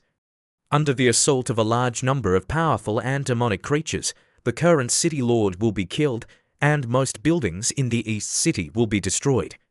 The West City is the only area that won't attract too many demonic creatures due to its sparse population. Therefore, this place will suffer the least damage and will later become the area with the most functional buildings in all of Windleaf City. Yuzi laughed heartily at the bright future ahead. How could I do business at a loss? In the office, Yuzi was completing the land purchase procedures, laughing heartily at the bright future ahead. The person standing next to him in the office spoke up. Mr. Yuzi, the real estate contract you wish to purchase has been signed. There are a total of 340 houses and 184 shops, totaling 120 million gold coins. When would you like to make the payment? Yuzi felt it was too cheap when buying so much and happily paid. So many for only 100 million. That's too cheap. I'll pay now. The person in the office cheerfully greeted him and left. Pleasure doing business with you. Sherelle handed Yuzi a scroll of paper and said, here is the citizen status you wanted. Yuzi was surprised by the speed and said, I've become a citizen of Windleaf City so quickly. Sherelle happily continued, more precisely, not just a citizen of Windleaf City, but a first-class citizen of the Dragon Phoenix Empire. Yuzi asked in surprise, what, a citizen of the Dragon Phoenix Empire? Suddenly, Ebisu turned to Yuzi and said in disbelief, no way. The first-class citizen status of the Dragon Phoenix Empire is a privilege that even many powerful vassal lords don't possess. What kind of incredible luck did you stumble upon, you brat? Yuzi then hesitantly asked, could it be? Could it be that Madame is actually a member of the royal family? Sherelle simply smiled happily at Yuzi's surprise and said, what's wrong? Can't I be a member of the royal family? Yuzi said unexpectedly, no wonder every gesture of this woman exudes a noble royal aura. So, madam, do you know the royal beast tamer? Sherelle recognized the person Yuzi mentioned and then asked, do you mean Uncle Stir? Why are you looking for him? Yuzi replied honestly, I want to ask him about a profession quest related to beast tamers. Sherelle blushed when she saw Yuzi take her hand and kiss it, then said, Uncle Stu is in the imperial capital, but he's a very eccentric person, and his whereabouts are uncertain. I'll try my best to help you contact him. Yuzi, full of gratitude, said, beautiful madam, I truly don't know how to thank you. I can only offer you my most sincere kiss. Sherelle smiled and said, from now on, don't call me madam anymore, just call me Sherelle. Yuzi replied, understood, beautiful Sherelle. Notification pops up. Thanks to your astonishing charm, Lady Sherelle's favorability towards you increased by +20. Congratulations to player Knight Z of Great Zia for achieving first-class citizenship of the Dragon Phoenix Empire. The current reputation ranking board has been opened. Player Great Zia can check it by opening the ranking list. Congratulations to player Knight Z of Great Zia for successfully purchasing real estate. The housing system in the Great Zia region has now been opened. All Great Zia players' daily game time has been increased by 1 hour. Ibisu saw this, parted, and said, "Look at your face, isn't that just selling yourself?" Yuzi laughed and said, "Ibisu, I like how you can't stand looking at me, but you can't get rid of me." The notification board continued to display. Congratulations. You have leveled up to level 11. Your pet Little Grey has leveled up to level 11. World announcement for all players. Congratulations to the amazing XIA player Yuzi for achieving first-class citizenship in the Dragon Phoenix Empire. The current reputation leaderboard has been opened. Great Zia players can check it by opening the ranking list. Congratulations to Great Zia player Yuzi for successfully purchasing real estate. The housing system in the Great Zia region is now open. The daily game time for all Great Zia players has been increased by 1 hour. The crowd of players once again buzzed about the new announcement. What the heck? First-class citizen, real estate system. Is this game really that realistic? The game time for all players in the Great Zia nation has been increased by 1 hour. That's extreme, isn't it? A man with a buzz cut angrily cursed, "Damn it, what the hell is this first-class citizen thing? So what class of citizens are we? Third class." The guy with green hair next to him agreed, "Damn it, bullying in real life is bad enough, but now even in the game they're bullying us. Which damn dog came up with this?" The man behind him spoke up to dissuade them. "Don't curse anymore, don't curse anymore. Where did this scumbag come from? But I don't even know where this game originated from." Joe Hong was fighting some goblins when he saw the notification and exclaimed, "Oh my god, this UZ guy has actually reached level 11, and he's even become a first-class citizen. That's too impressive." Yanran next to him also said admiringly, "Impressive, yes, but that name sounds a bit weird, doesn't it?" Saying so, she flopped onto the ground, sighing and complaining. "Sigh, if we had such an expert leading us, we would have reached level 4 or 5 by now." Joe Hong agreed, "It's the same everywhere right now, even defeating just one slime is so exhausting." Those who were teamed with Joe Hong and Yanran heard this and said angrily, "From your tone, are you complaining about our team? You don't do anything. You just stand there and level up, and you're still not satisfied. That's right, if you don't want to follow, then you can leave." Joe Hong immediately apologized, "Everyone, you've misunderstood. My friend didn't mean that, I'm truly sorry." Yanran angrily raised her voice, "Then go." "Who cares?" Saying so, Yanran pulled Joe Hong away. "Joe Hong, let's go." Joe Hong wanted to persuade Yanran to stay. "Yanran, you're doing fine like this," the teammates disdainfully said. "Just because you have some looks, you think you're a princess." Joe Hong then started to scold Yanran. "Great, now it's just the two of us, how are we going to level up?" Yanran also angrily retorted, "You said you'd take me to level up, and they all cursed me just now, but you didn't even help me. Do you even care about me?" Joe Hong gently patted her shoulder and said, "All right, I was wrong. Right, I asked you to contact Yuzi to play the Apocalypse game together. Have you contacted him yet?" Yanran shot him an unhappy glance and said, "Why should I be the one to contact him first? He always contacts me first." Joe Hong clasped his hands together and pleaded, "All right, you're noble, but this time, please take the initiative to contact Yuzi for me, okay? Consider it my plea to you. Tell him to take us to grind for loot." Seeing this, Yanran grudgingly agreed, "Since you've pleaded with me, then I'll reluctantly do it. It's getting late, I'll send him a message after I go offline." Joe Hong happily said, "Great, Yanran, then I'll wait for your good news." Yanran logged out of the game and said, "Okay, see you tomorrow, I'm logging off now." At home, Yanran said to herself, "Although Yu Zhao's method of flaunting his wealth is vulgar, I can't blame him entirely. I should still give him a chance." Yanran picked up her phone, typed, and said, "All right, then I'll contact him proactively this once." Yanran's message to Yuzi, Easy, I'm playing a game called Apocalypse.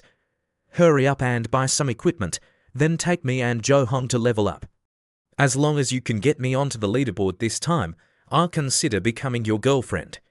What do you think? Aren't you super touched? Yanran pressed send. Yanran self-adoringly said, "Luckily, I'm a generous and magnanimous girl, which is why I forgave you." 5 minutes later, after waiting for a long time without a reply from Yizi, Yanran sat on her bed wondering, why hasn't Yizi replied to my message yet? The message is still there. A notification appeared on her phone. Yizi has enabled friend verification. You are not yet his friend. Please send a friend verification request first. You can only chat after the other party has confirmed. Send friend request. Yanran angrily wondered, what? EXIO actually unfriended me. He actually dared to. Yanran angrily yelled again, EXIO, from today onwards, our ties are severed. If you truly have the guts, don't beg me like a dog later. Even if you kneel, I won't forgive you. No way. In Windliff Main City, East District. Yuzi looked at the bustling street and said, soon, my West District will be as prosperous as this. Yuzi walked up to a house and said, this is the place. A person in the shop saw Yuzi enter and said, our shop appraises equipment from silver tier and above. For items like bronze, please go outside the city. EXIO held up a necklace and asked, dark gold tire, can you appraise this? Item information, dark knight necklace accessory.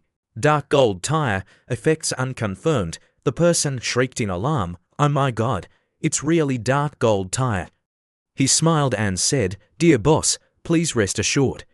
If it's dark gold tire, the shop owner will personally appraise it, ensuring no mistakes. Yuzi didn't seem to care much and asked, no need for many words, what's the success rate? The person introduced himself and continued, I am a gold tier appraiser with excellent skills, achieving a success rate of over 80%. However, for dark gold tier equipment, one appraisal costs 100 gold coins. EXIO cheerfully threw a bag of coins onto the table and said, no problem, start. I have a few more dark gold equipment on me, appraise them all at once. When the appraiser saw the equipment Yuzi brought out, he exclaimed in surprise, oh my goodness, you're truly a god of wealth. Yuzi impatiently said, hurry up and appraise them, I don't have time. The appraiser replied, all right, appraised necklace information, dark knight necklace. Level 10, dark gold tier, spirit plus 40, strength plus 40, reduces 20% dark attribute damage. The appraiser surprisingly said, the attributes of this item are truly heaven-defying.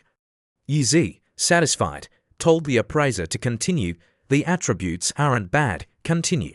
EXIO's status panel displayed, player, Yuzi, unique class, god of wealth beastmaster, level, 11, 1.20%, base stats, HP, 990, MP, mana, 2640, hunger, 100, basic attributes, strength, 142, constitution, 99, spirit, 264, agility, 110, special attributes, luck, 65, charm, 68.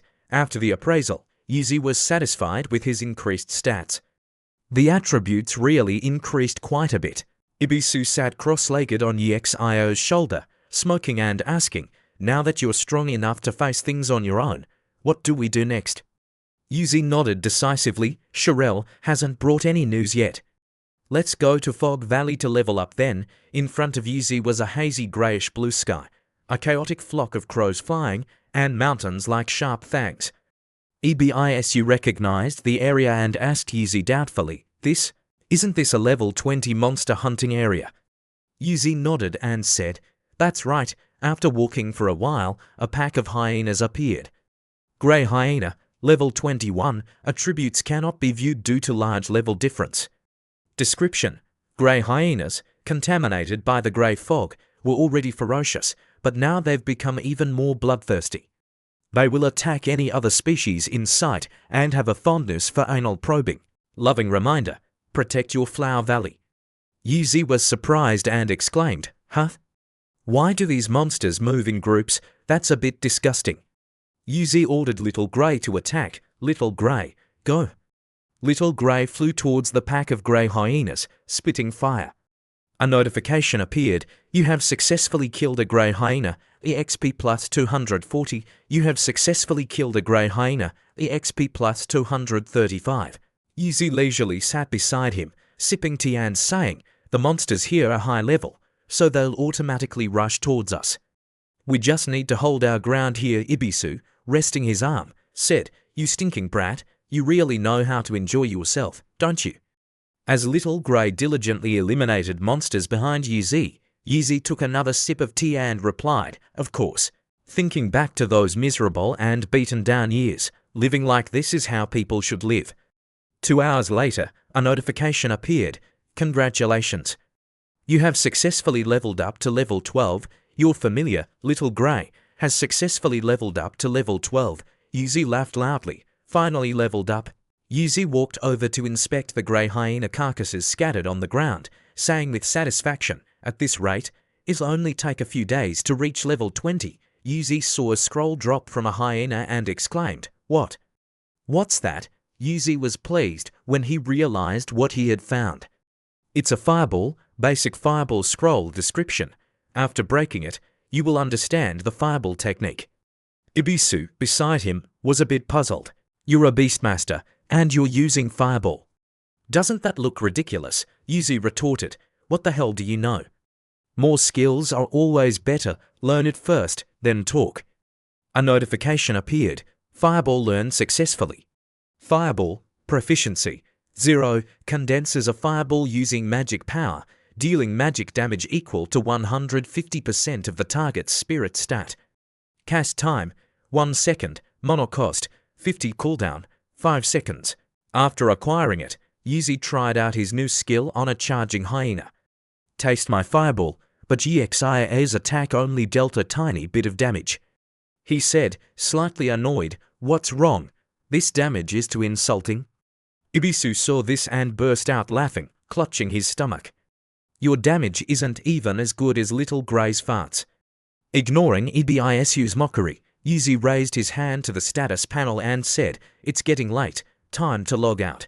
See you in 2 hours. This was the 3rd day of the apocalypse, which also meant EXIA clenched his fist and continued, the open beta has begun. By then, everyone over 16 in Great Sea will be forced to participate in this extremely dangerous game. The world is about to undergo massive changes. In the real world, the sky turned pitch black, wind swirled, and dark clouds rolled in with abundant lightning and thunder. Status panels appeared one after another before everyone, causing widespread panic. What's happening? Is it an earthquake? What the hell is enter game? A status panel displayed, Apocalypse enter game. Everyone was still bewildered, asking, is this some kind of midnight prank? It doesn't look like it. Inside the game, players who had already logged out were forcibly brought back, causing more confusion. What's going on? I was just bathing, and in the blink of an eye, I'm here. Game, I was just eating skewers. Where are my skewers? Am I dreaming? Did I transmigrate? As expected, I truly am the child of heavenly fate. Old Li, why are you here too? Old Wong, weren't you at the dance square? Yanran was also forcibly logged into the game, asking in bewilderment, what? What's going on? Why did it automatically enter the game? Jo Hong replied, echoing Yanran, me too, it's too bizarre. I was just out with Wong Wen and a few others, having a late night snack, when I suddenly got pulled into the game. Jo Hong looked around and continued, it seems we're not the only ones forced into the game. It looks like this apocalypse game is truly an opportunity to change the world. Right, Yanran, I asked you to contact Yuzi to help us level up. How's that going? Hearing Yuzi's name, Yanran cursed angrily, Yuzi, tell him to drop dead. Even if he cries and begs, I won't pay him any mind. I'm about to contact Grandmother Yuzi in the game to take us leveling up. Jo Hong asked in surprise, what, you know Grandmother Yuzi? The one who's ranked at the top, Yanran replied confidently, not yet, but with my beauty, Chin Yanran, no man can resist me. Everyone over 16 in Great Zia, regardless of gender, age, or status, was forced to log into the apocalypse, the game's logout interface disappeared, and players could no longer log out voluntarily. Player distribution was linked to real-world location. The closer the distance, the closer the spawn point would be. Each newbie village corresponded to an area. If a player died in the game, they would not be able to return to reality. A few people camping around a fire were chatting about EXIO. Now that everyone's forced into the game, something seems really off about this world. Where's UZ? Isn't he the top-ranked player? Does he know how to escape the game? That's right, he's the only closed beta player who leveled up so fast. Does he know something? He's like a hacker, maybe even a GM. We absolutely have to find him. In Newbie Village 01, on a hill, a person was kneeling, reporting to a man in armor wearing a blue cloak. So far, we still haven't found a way to log out of the game, and it's very likely we'll be trapped in it forever. Budong Russian received the news and asked, has the situation become that serious? What about UZ? Is there any news about the number 1 player? The other person replied helplessly, he can't be contacted. He's already level 12 and no longer in the newbie village. Currently, no one can get out. Budong Russian turned around and continued to ask, what about Chen Kwong? Can't he be reached either? The kneeling person hesitated slightly. Chen Kwong is only level 4, Budong Russian asked in surprise. Isn't he a closed beta player? Why is he only level for now? The kneeling person replied with a hint of disappointment. He's been leading teams to level up constantly. But the intensity of the apocalypse is truly too high. So many people are only at level 2. Budong Russian turned his back to look at the mountains and said, John City actually has someone like him. UZ is truly extraordinary. Pass down the order. Spare no effort to find this UZ. The other person acknowledged the order clearly. At this moment, UZ received a new message. EXIO. Come to the Duke's mansion. There's news about what you're investigating. Yuzi replied, all right, I'll be right there. As he walked, Yuzi said cheerfully, I didn't expect news about the Royal Beastmasters to come so quickly. Amazing, right? A moment later, Yuzi arrived at the meeting spot with Cheryl. Today, she had changed into a different outfit and looked incredibly beautiful. Cheryl cheerfully spoke up, you're here. I missed you so much. I'm here, Yuzi replied, his face involuntarily blushing. He secretly thought, this is too affectionate, who can handle it? Beautiful Cheryl, immediately after, he seriously asked, do you have any news about the Royal Beast Tamer? Cheryl smiled, gently raising her hand to stop him. Don't rush, he's traveling, so we haven't been able to contact him yet. You got my hopes up for nothing. Yuzi sighed, Cheryl continued gently, but Uncle Stir told me to show you how to unlock the hidden class. It's actually not difficult, it's right here in Winleaf City. What? It's right in Winleaf City? Yuzi was surprised, cheering inwardly. Oh my god, I thought I'd have to go to the ends of the earth. But who knew the museum was hidden right at the doorstep? He turned to Cheryl, his eyes sparkling. My dear Cheryl, tell me quickly. Cheryl hesitated slightly. Well, it might be a bit difficult. According to Uncle Stir, there's an extremely powerful dragon living in the Dragon Mountain Range outside the city. Furthermore, beneath the dragon's lair, there's a labyrinth, and deep within the labyrinth, you mean the cave labyrinth, right? Yuzi immediately chimed in. Cheryl's eyes widened in surprise. You actually know the name of this labyrinth? Yuzi gave a faint smile, feigning nonchalance. I just happened to hear it, of course, I know. I've cleared this labyrinth countless times in my previous life, after all. He thought to himself, I heard there's only a level 80 demonized mutated boss there. How could it be a dragon? Cheryl shook her head, but Uncle Stir is certain there's a dragon guarding this place. Yuzi pondered, in my previous life, it was clearly a demonized boss, so could it have been replaced by a dragon in this life? Never mind, I'll go first and see, Cheryl worried. Are you planning to enter the labyrinth alone? That's a level 80 area, even the elite soldiers in the city can't survive there, and you just, don't worry, my dear Cheryl, I have my own methods. Yuzi cut in, his eyes firm, system notification. Uncle Stir has provided new information. Please go to the unknown labyrinth and retrieve what's inside. Ibisu interjected, that's right, you even dared to steal dragon eggs before, So wandering in this labyrinth is nothing, you stinking toad. Shut up, Yuzi snapped, then took out an emblem of the Supreme Temple. As long as I have money, even dragons can be vanquished. When it comes to dealing with giant dragons, Sister Dolores is the most familiar. Thinking this, Yuzi nodded. I'll have to ask Sister Dolores about this. Shirelle was surprised. This is a token of the Supreme Temple. How does Yuzi have it when he's only level 12? A few seconds later, Dolores stepped out from within the spatial summoning gate. Which cute little kid is calling his big sister now?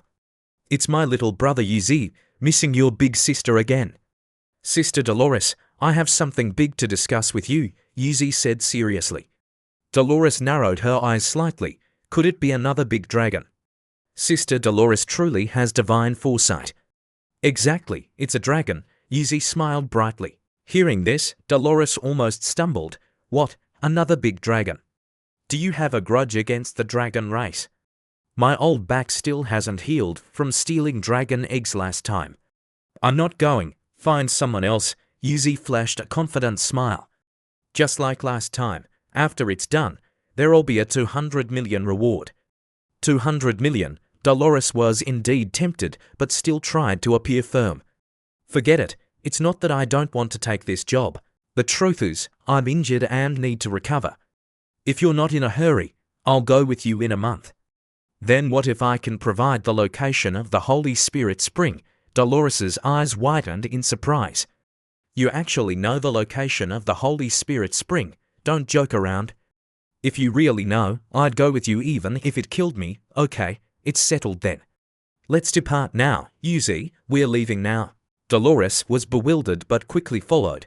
Where is the Holy Spirit Spring located? The Lost Land, Yuzi replied.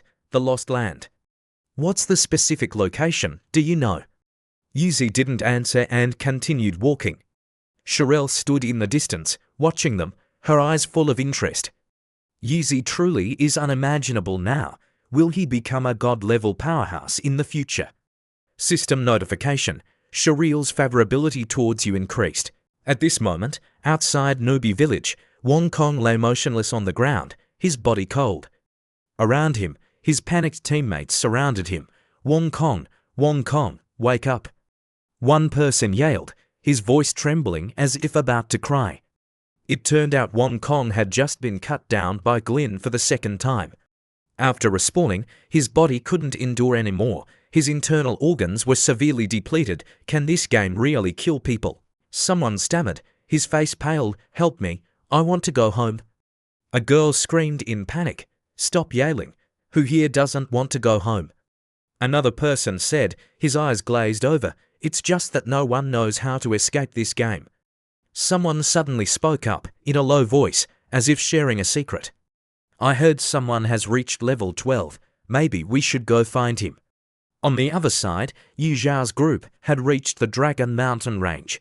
A place this beautiful doesn't look like somewhere dragons would hide at all. Dolores said, looking up at the clear blue sky. The more peaceful and quiet the scenery, the more terrifying the hidden dangers, Yuzi replied, his eyes scanning the time-worn rock formations. Yuzi nodded in agreement. You are right. All the monsters here are level 80. If it weren't for your level Aura's blessing, I'm afraid we would have been surrounded long ago. If we're going into the labyrinth, encountering monsters along the way, it's best to avoid them if possible. Yuzi suggested. Agreed. EXIO gently nodded. They continued along the mountainside for a long time. Suddenly, Dolores frantically pointed at the sky. Kid, are you sure you know the way into the labyrinth?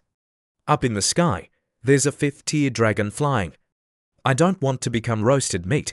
Yuzi glanced over, still calm. Don't worry, it won't see us. The entrance to the labyrinth is right below that slope on the mountain top. Dolores raised an eyebrow in warning. I hope your memory doesn't betray you, otherwise, you'll have to face the consequences yourself.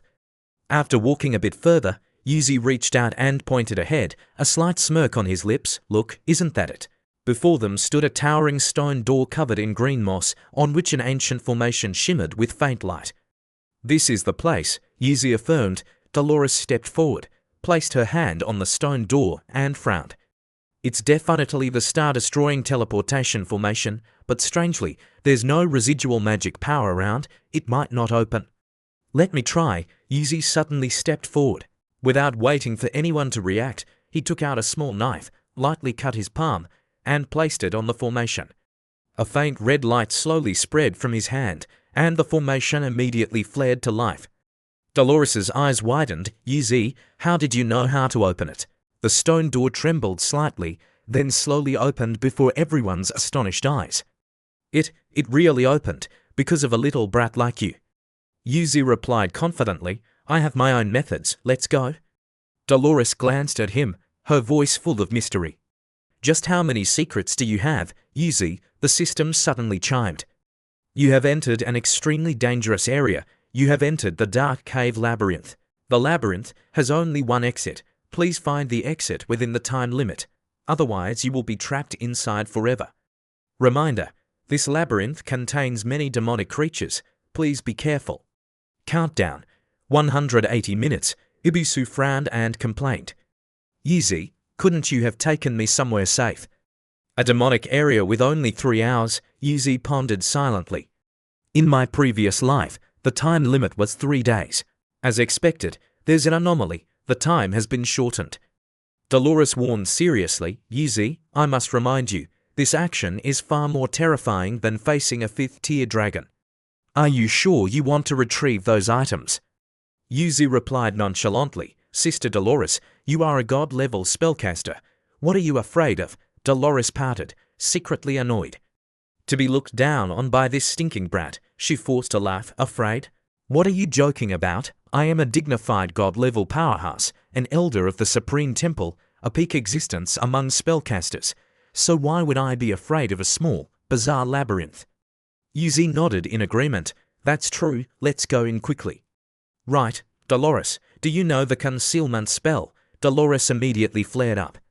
What are you talking about? You're insulting me now. The concealment spell is the lowest level magic.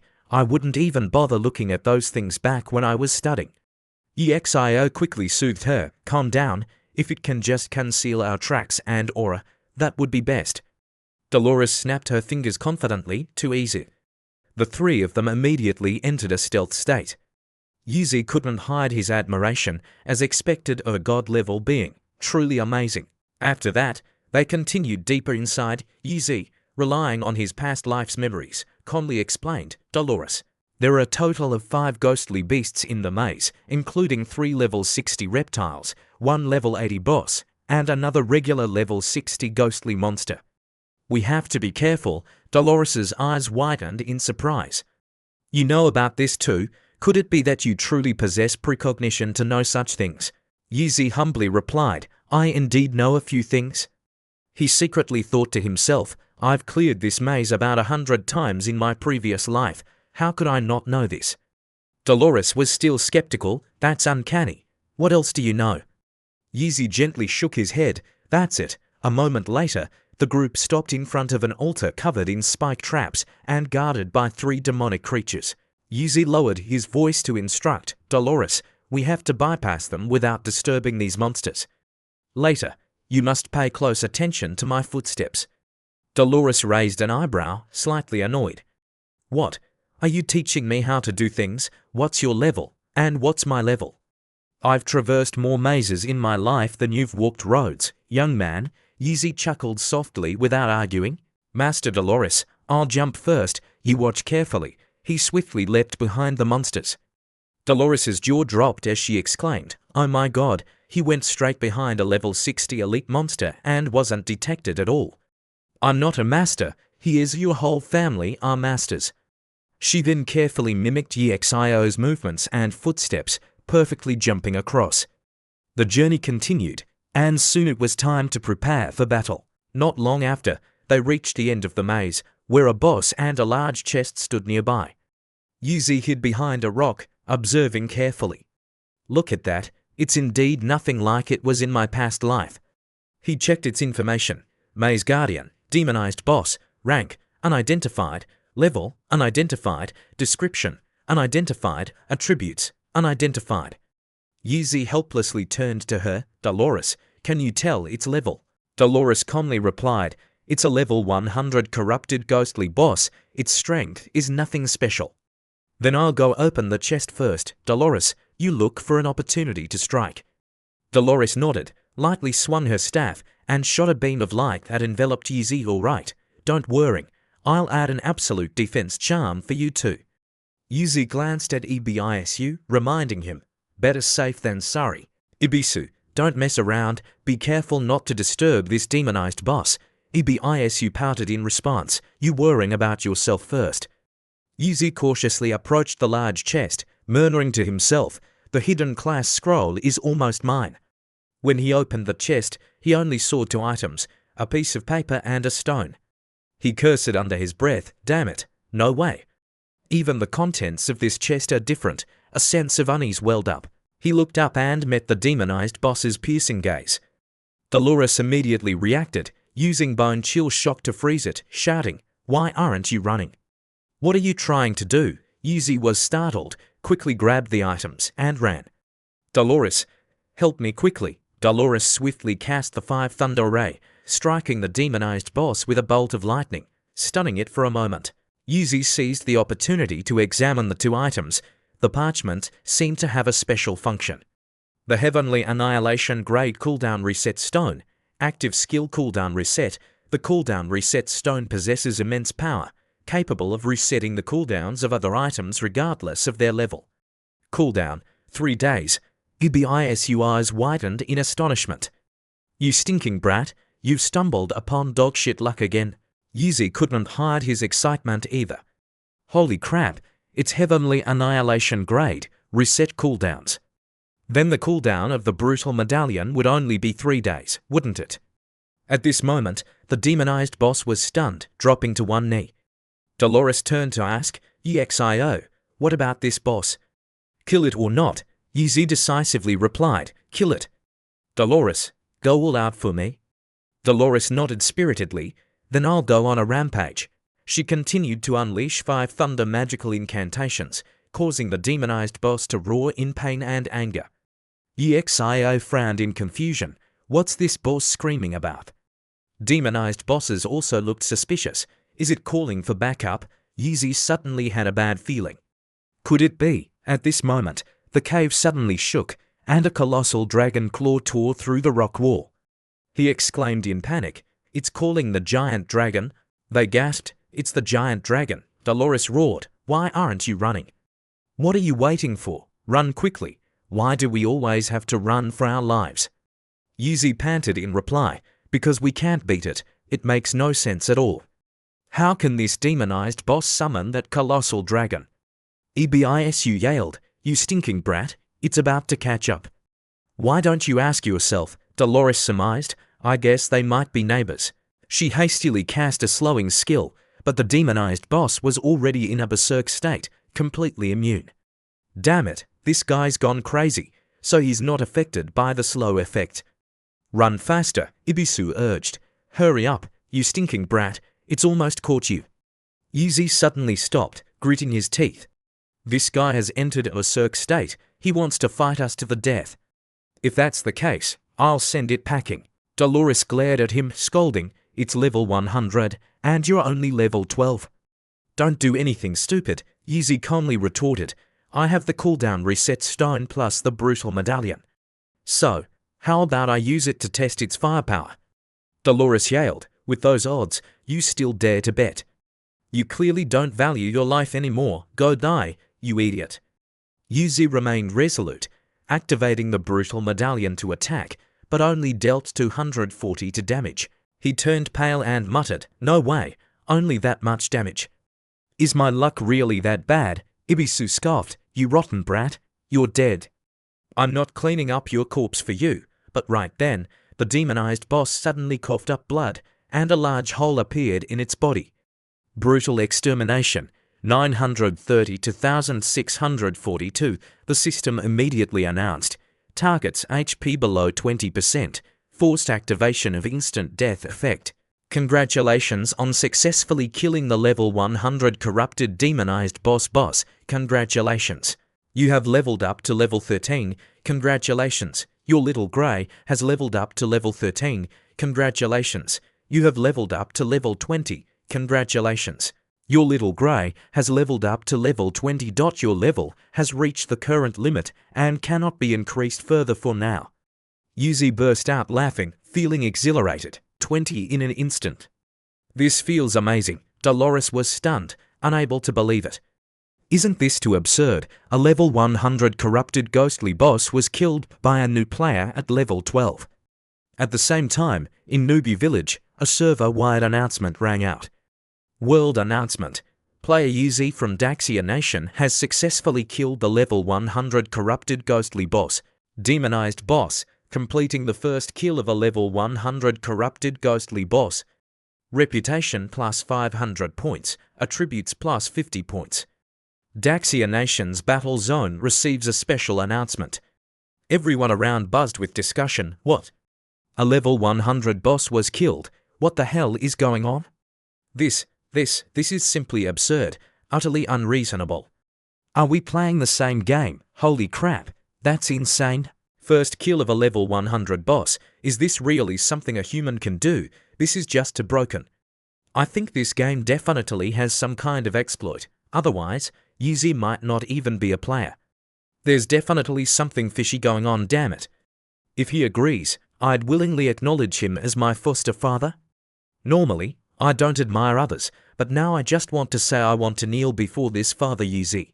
Holy hell, do you guys seriously have no shame? Don't you have your own fathers? Do you really need to acknowledge someone else as your father? The important thing is that you want to steal my foster father? What's wrong with you people? It's a hack. Definitely a hack. That's right, he was just a level 12 newbie a moment ago. How could he possibly kill a level 100 boss? It must be a hack. Regardless of whether he's hacking or not, as long as our Daxia Nation benefits, that's all that matters. Our great Xia Nation has been surpassed by other nations, yet someone like this appeared. It's truly surprising. Could the mastermind behind the apocalypse be related to this player from Great Xia? On this side, the cave's secret realm began to shake violently. Yuzi frantically yelled, "Damn it, the boss was killed," so the dragon is enraged. It seems the cave is about to collapse. Why aren't you running away instead of waiting to die? He quickly added, I haven't even taken the loot yet. Dolores opened the space portal without a word. What more loot do you want? Don't you care about your life anymore? I've opened the teleportation portal. If you don't go now, it'll be too late. Yuzi sighed helplessly. His small life was still more precious. Then the whole group quickly followed the teleportation portal to escape, leaving the secret realm entrance as nothing but ruins. Dolores breathed a sigh of relief and exclaimed, "It's been a long time since I've done such an exciting mission." Ibisu was still shaking. This Ibisu almost lost his life when he came back. I definitely need to party hard to calm my nerves. Yuzi nodded gratefully. Good thing Sister Dolores had the teleportation portal, otherwise we wouldn't have made it out.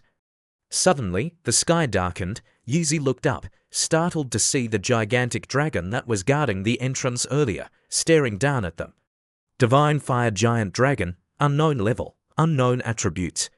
He exclaimed in despair, "It's not over yet." A Divine Judgment Giant Dragon, this time, we're definitely dead, run. The whole group immediately scrambled to flee. Ebisu yelled while running, "Why are we running again?" Dolores panted in response, "If we don't run, we'll really lose our lives. I'm running ahead now. Remember to transfer the location of the Holy Spirit Spring and the reward money to me." About half an hour later, Yuzi and his group finally made it back to Windleaf City and met Cheryl. Cheryl's eyes widened in surprise. "You actually managed to get this from the maze. You're really amazing," Yuzi shrugged, looking relaxed. "This little thing is simple for me, as easy as pie," Ibisu pouted mockingly. "You almost lost your life, and now you're talking about how easy it was." Yuzi turned to Cheryl, eagerly asking, "Now that I've got the scroll, what's the next step to unlock the hidden class?" Cheryl nodded, explaining, "This parchment scroll doesn't seem to be a class transfer scroll." Yuzi knitted his brows in confusion. "Not a class transfer scroll, what does that mean?" Cheryl smiled, replying, "According to Uncle Stir, This parchment scroll can activate your body's potential, thereby unlocking your unique class. Just for you, come with me now. Shirel led Yuzi to another room.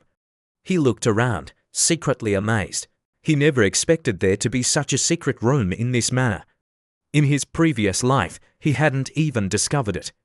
At this moment, a middle-aged man stepped forward and spoke. "Hello, young man, I am Stir, the person you are looking for."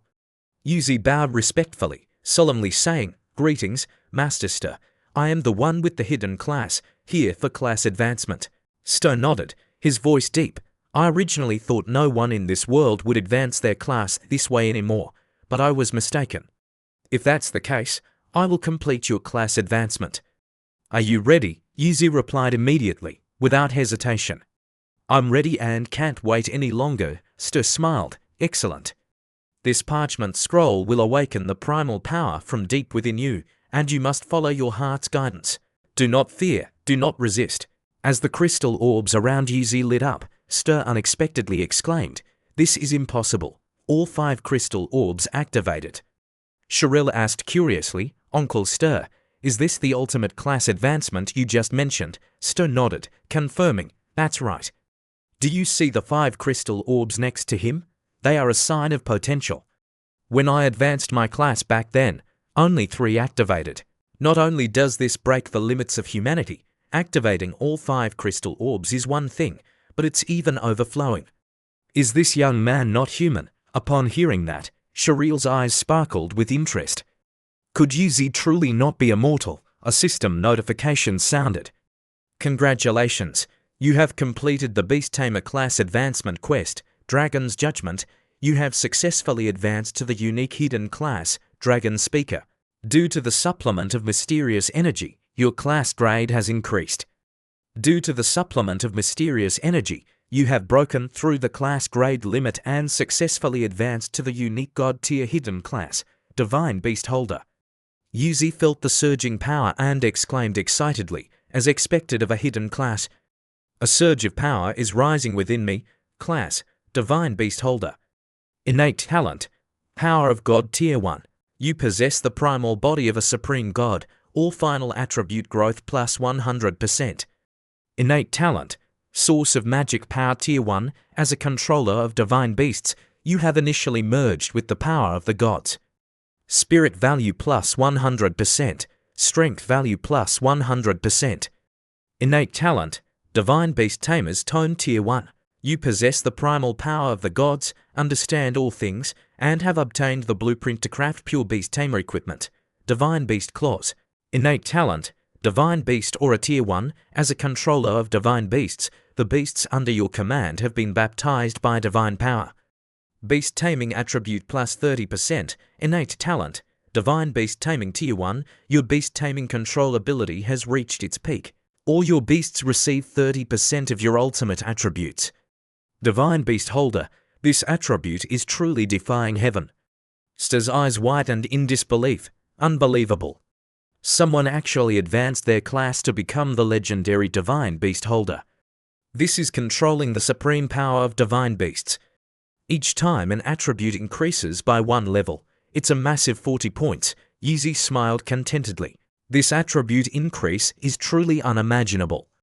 And this divine beast taming equipment even comes with a crafting blueprint.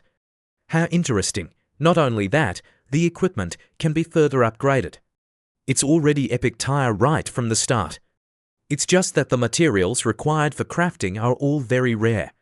Looks like I'll have to kill monsters to get the materials now. The class advancement is complete. Thank you, Stir. Shirel cheered excitedly. Yuzi, you've really astonished everyone. Stir patted his shoulder, laughing loudly. Young man, you have stepped into the realm of gods, possessing extraordinary potential. EBISU teased, you stinky brat, you're really something special. Yuzi confidently replied, it seems in this life, I'm definitely going to reach the peak. But first, I need to craft the Divine Beast Claws. In the newbie zone, the 3 of them proceeded to the trial area. One person spoke, greetings, respected Guardian, I wish to begin the Abyss trial. The Guardian observed and asked, your equipment is quite good. What level of trial do you intend to challenge?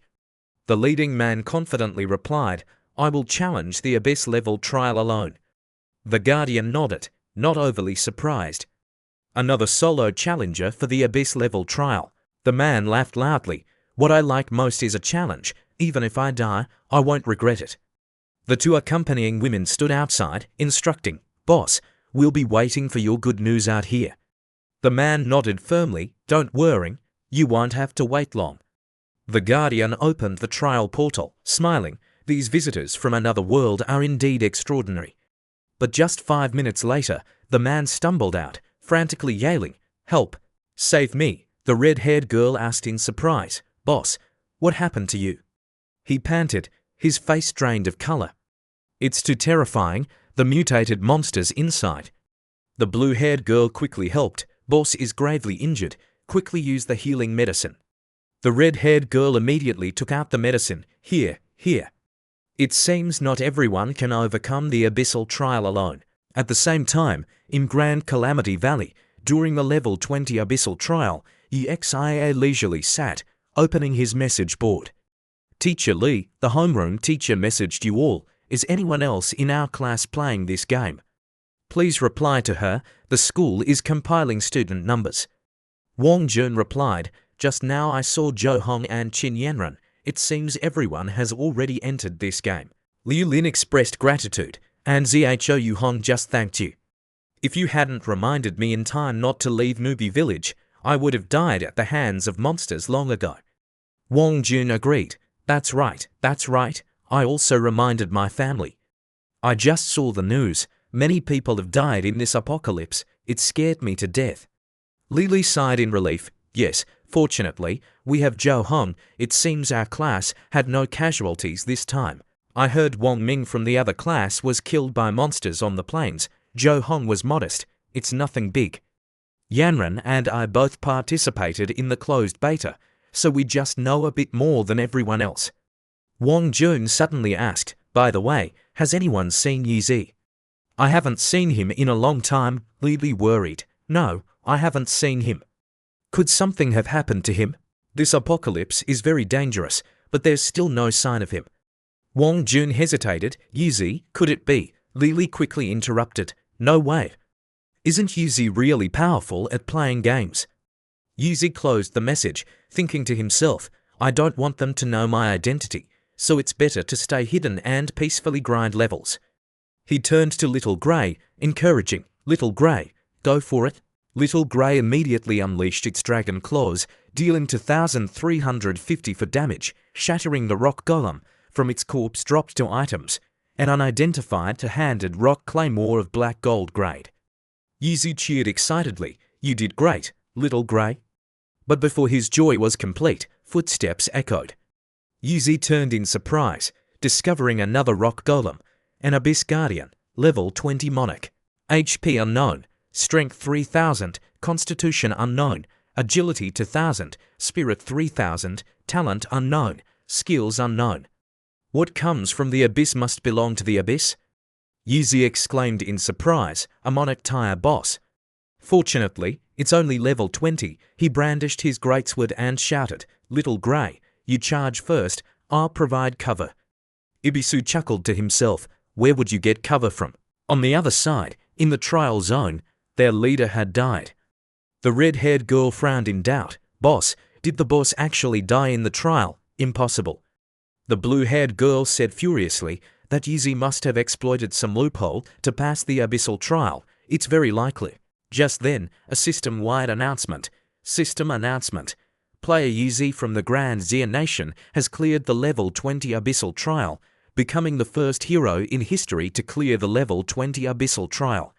Received an epic grade item, Stone of Valor, and Grand Xia Nation Warzone points +1. The announcement ended. Both girls were dumbfounded in unison. This is, on the other side, Yizi laughed loudly in satisfaction. Easy as pie. But when he didn't see any items drop, he felt a bit disappointed. It didn't drop any equipment at all, and there's only this fragment of the abyssal stone. A game notification sounded, killed the Wanderer, dropped the first fragment. Now the Guardian drops the second fragment. What in the world is this? Could it be a type of divine equipment that needs to be combined?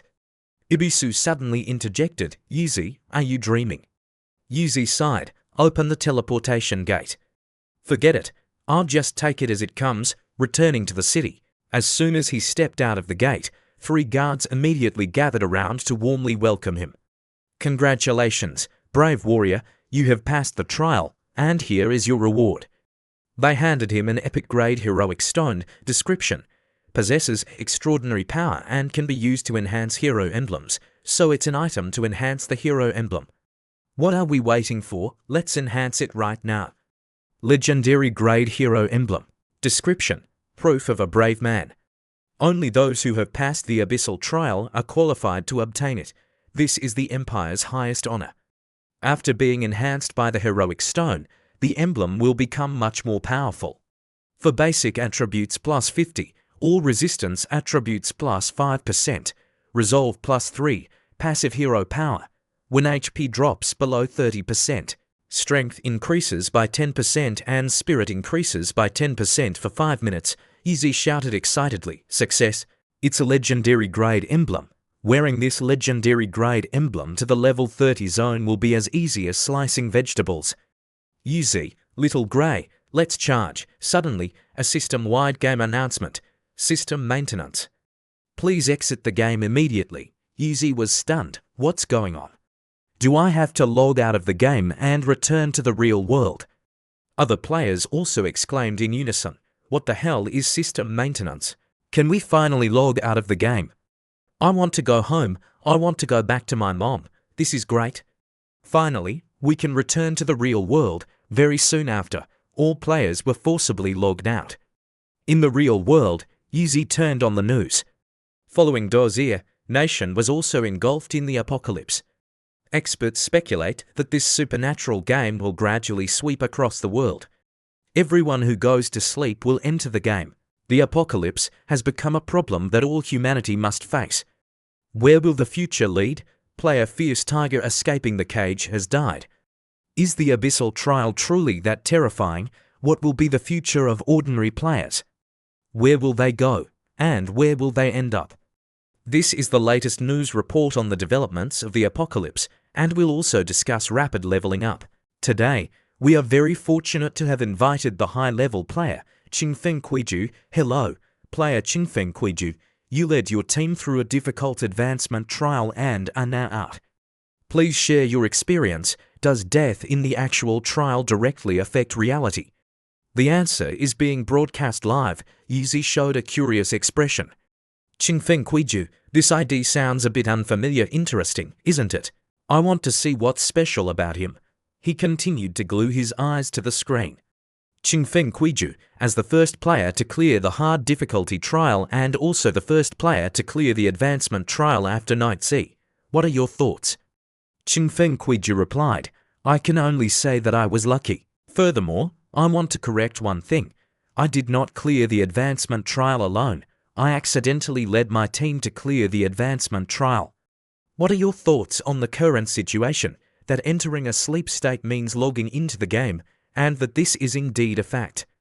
The governments still cannot explain the existence of the apocalypse, but surviving in this apocalypse is certainly not as simple as it seems.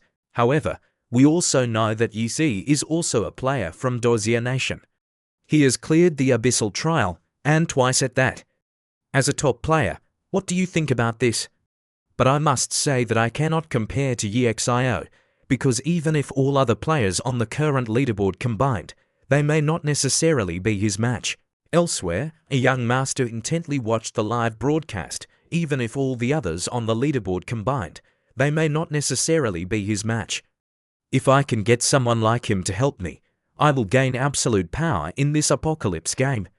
Fubo, use all your resources and go investigate information about this EXIO for me. An old man bowed and replied clearly, yes, young master, I will go immediately. Yuzi sat in his house, pondering deeply. The game actually initiated a system maintenance process, forcing all players to log out, and players could only enter the game through sleep. It seems the apocalypse game's invasion progress is slower than in my previous life. However, this is also a good opportunity for me to level up quickly. Moreover, For a beast tamer, level 30 is an important milestone, because upon reaching level 30, players will gain a new pet slot. But first, don't think about that. I need to reach level 30 before considering it. The next day, Yuzi logged back into the game and went to the marked level 30 area, Grey Mist Valley. Yuzi immediately ordered, "Little Grey, use your stun attack." Little Grey then used its roar, stunning to stone golems. Exactly, Little Grey, you're truly getting stronger and stronger now. Then Yuzi ordered Little Grey again to unleash flames and shatter the stone golems. Excellent work. At the same time, the system announced that Yuzi and Little Grey's levels had soared to 24. I leveled up again. In Newbie Village, the crowd looked at the leaderboard and couldn't help but exclaim in shock. Holy cow, how did their level shoot up so fast? They've already doubled the distance from the second place player. Is there anything more unreasonable? What a freak, could it be a hack? I don't believe it. Clear Wind Bamboo looked pensive. I thought the higher the level, the harder it would be to level up, and other players would gradually catch up to him. Who knew the gap would widen even further like this? His teammates quickly tried to appease him. Our enemy has never been easy reaching this level. Big boss, you've already excelled. We can't compare to the top, but we are still more than capable of surpassing those below. This second place position is quite stable. That's right. What's more, we currently hold firm positions 3, 4, 5, and 6 as well. At this moment, in Newbie Village 9527, behind the dragon's lair, 2 dragons were engaged in a fierce debate. That egg has been gone for days, yet you're just snoring soundly in the dark. Radiant Dragon, as the dragon race's prophet, sternly said, "You are responsible for the fate of our race. Don't you recognize the disgusting aura on that human? The divine Skyfire Dragon? You mean those dreadful gods? No, how can that be? He's just an ordinary human. How could he possess such an ability?" The Radiant Dragon asserted, "I am the prophet of the dragon race. I see more than you, and I am willing to place the future of our race in the hands of this mortal." The Skyfire Dragon immediately retorted, "No, don't jump to conclusions like that." Unwilling to argue further, the Radiant Dragon flapped its wings and flew off, leaving a warning. There's no more time. Darkness will transcend space-time and devour everything. This mortal is our last hope. Come with me quickly.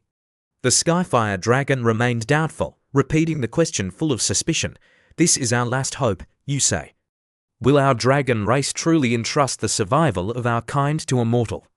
At the same time, in Windleaf Main City, an excited voice rang out among the crowd. It wasn't easy at all, but we finally made it to Windleaf Main City. The young man with glasses excitedly confirmed, "That's right, besides Yuzi, we're the first players to arrive at Windleaf Main City, aren't we?" The person next to him nodded in agreement, "That's right." Suddenly, in the sky, 2 giant dragons appeared, accompanied by horrified screams of help. As players looked up in astonishment and exclaimed, "Is that a giant dragon?" Yuzi was caught firmly by a dragon's claw, frantically yelling, "Someone save me!" The divine dragon caught someone. Ibisu roared, its voice full of authority, "Stop screaming. Do you think anyone is strong enough to save you?" It dragged Yuzi away, leaving his echoing cries of help. The 3 remaining players on the ground stared in astonishment, exclaiming, "I've never seen such a huge dragon before." Another added, his voice trembling, "What's more, the dragon seems to have caught someone. That's Yuzi, no way." The young man with glasses calmly analyzed, "Even at level 100, there's no way to be involved with a dragon of that level." The blonde-haired person frantically asked, "Big boss, what should we do?" "Should we chase them?" The young man with glasses snapped, his voice firm, "Chase what? That's a divine dragon. One breath from it and we'd all be dead." Just a few seconds later, on the online forum, hot news spread. Breaking news. Breaking news. There's a giant dragon boss outside Windleaf City, one of the main cities, and an unlucky player has been caught. The rumors continued to spread as Grandmother Clear Wind Bamboo revealed, reportedly, the unlucky player suspected of being caught by the giant dragon is Yuzi. What does this mean? Normal players are one thing, even top-tier players are one thing, but the grandmother at the top of the leaderboard is no exception. The player community buzzed with discussion. Have you heard? The great god UZ has been captured by two giant dragons. Another excitedly speculated, if that's the case, then UZ is now dealing with the dragons, isn't he? No wonder his level is so high. With a giant dragon taking him to train, wouldn't leveling up be insane? Another player interjected, what, really? I've never even seen a giant dragon before, how admirable. Another voice dreamily said, if I had that kind of treatment, I'd probably be level 3 by now. Finally, a player sighed, the great god UZ can actually interact with creatures of this level. That's truly incredibly surprising. At the same time, at a mysterious dragon race altar, UZ was dropped. He looked at the two dragons before him, confused, and wondered, why do these two dragons look so familiar? Ibisu roared, its voice full of reproach and complaint, have you forgotten all the good things you've done? I told you not to mess with those giant dragons, didn't I? Upon hearing this, UZ broke out in a cold sweat, thinking to himself, I'm screwed this time. I stole one's egg, and I stole the other's home. It looks like things are more bad than good now. Suddenly, the Skyfire dragon lowered its head and probed, mortal, aren't you afraid? UZ replied stubbornly, trying to appear strong, if you want to kill me, then kill me. Do as you please, but in his heart, he gave a bitter laugh, how could I not be afraid? Anyone who isn't afraid is a coward. The radiant dragon also lowered its head, its voice gentler. Mortal, you don't need to be afraid, because the dragon egg you took is the last hope of our tribe. I brought you here to grant you a great opportunity. UZ asked in surprise, are you talking about Little Grey? Upon hearing that name, the Skyfire dragon roared furiously, Little Grey. What kind of name is that? How could you give such an ugly name to our dragon race? UZ recoiled in fright, quickly defending himself, why Little Grey likes that name. The radiant dragon interjected, reminding him, there's not much time left. We should get to the main point. The Skyfire dragon nodded in agreement, all right. Immediately, the two dragons flew up, chanting in unison, in the name of the dragon god, in the name of the dragon god. Watching the two dragons throw themselves into the magic circle and continuously chant spells, UZ panicked. Please, what are you going to do to me? I was just kidding earlier. As long as you spare my life, you can do anything you want with me. Ibisu also panicked, quickly denying any involvement. I don't really know him. The matter of stealing the dragon egg actually has nothing to do with me.